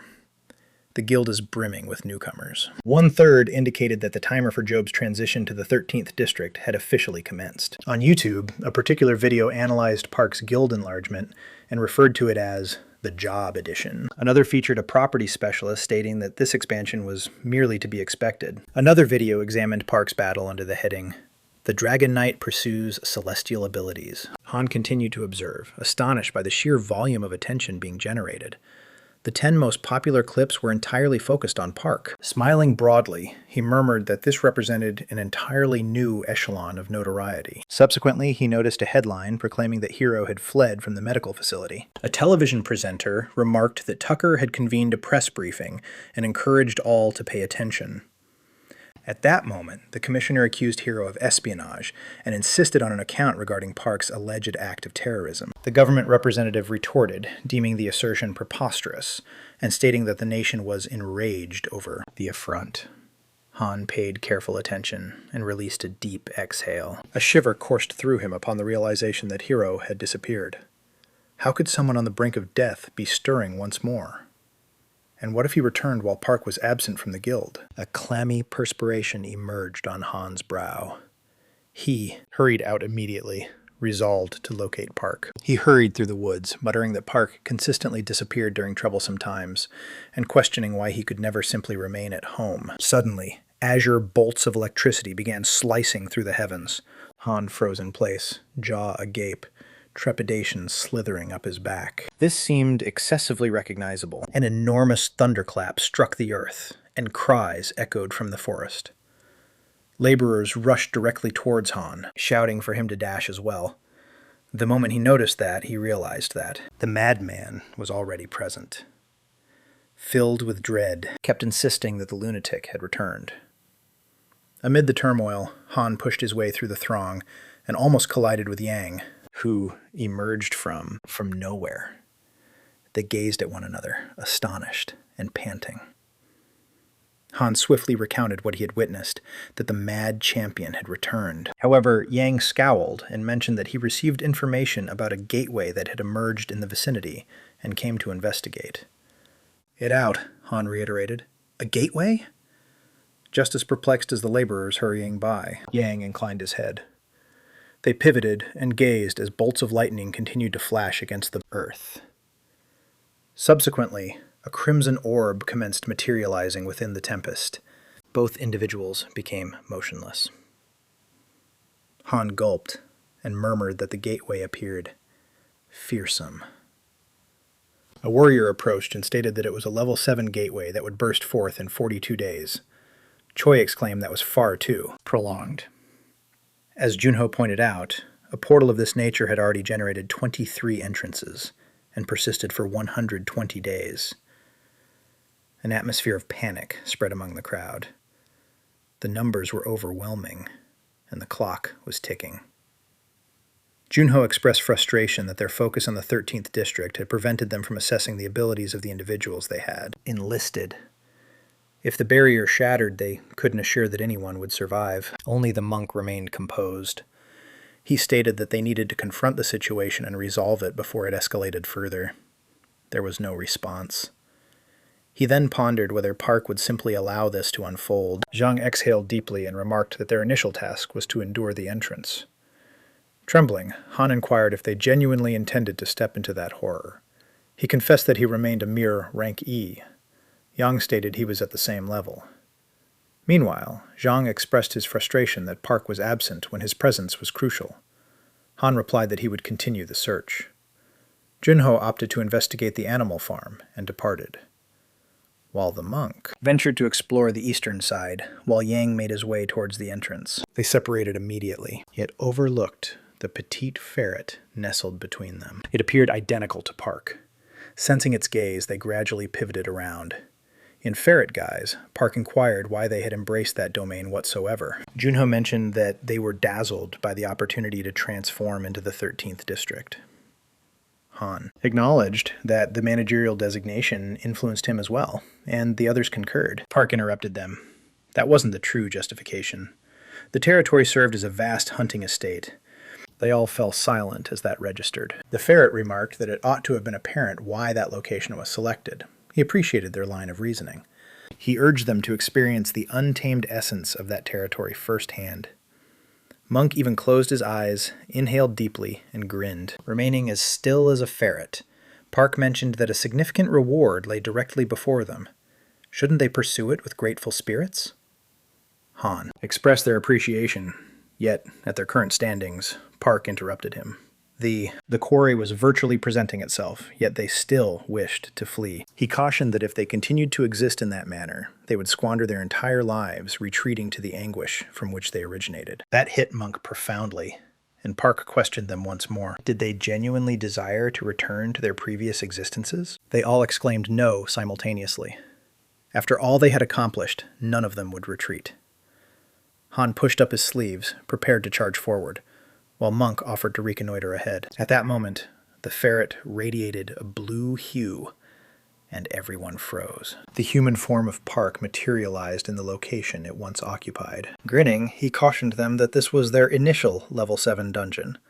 Thus, they would likely require time to get ready. The team swiftly altered their stance, expressing the necessity to become coordinated and to at least prepare warm meals. Park mentioned that an individual also needed to mentor the newcomers and oversee the building process. Thus, Yang and Monk would participate in the initial phase. Dash. Everyone exclaimed that they had secured a spot and hurried away to get ready. Han sulked. disappointed that his name was absent from the list for the country's inaugural Level 7 raid team. However, Park mentioned that Han was also joining, which inexplicably failed to lift his spirits. Park strolled towards the dungeon's entrance and stated that they were about to proceed inside. Han attempted to halt him and implored him to pause. However, Park disregarded him and moved forward, the gateway. With no alternative, the others trailed behind, Han arriving last. Eager, Junho inquired whether it was truly acceptable to storm into a Level 7 dungeon in such a manner. The monk, directly behind him, merely dismissed. Park and Jang had already entered beneath a delicate, rosy luminescence, with Han chasing after them and shouting for them to decelerate. Their silhouettes emerged on the opposite side. Park emerged first and surveyed the surroundings, followed closely by Jang and Han, who were anxious and prepared. A skeleton abruptly leaped towards them, extending a skeletal hand. Han was so overwhelmed with panic that he couldn't articulate anything and merely shouted. An announcement emerged on the display. They had crossed into the territory of the lifeless. Beyond, the screens displayed the identical scene, and all those observing froze in terror. On television, a broadcaster declared that this was the inaugural Level 7 dungeon in Park's nation, and merely the 8th globally. He remarked that individuals anticipated the worst, and the airport was already congested with those attempting to flee. The real-time broadcast displayed the hysteria, a man shouting that tickets were no longer available, and a woman pleading for a maritime passage to be made available. The correspondent remarked that the nation's turmoil was merely beginning. In the meantime, Park's faction had already entered the cavern. At the main office, authorities debated whether advancing so swiftly was the appropriate decision. The organization inquired if Park's group had made the correct choice. An assistant verified that Park, Han, and Jang were present. One staff member bowed his head and enumerated their positions, whereas another inquired as to why Park had taken them with him. An individual responded that Han possessed a remarkable ability for video recall. The commander remarked that they would at least provide recordings for the subsequent teams. Furthermore, there were already numerous online clips depicting incursions within Level 7 dungeons.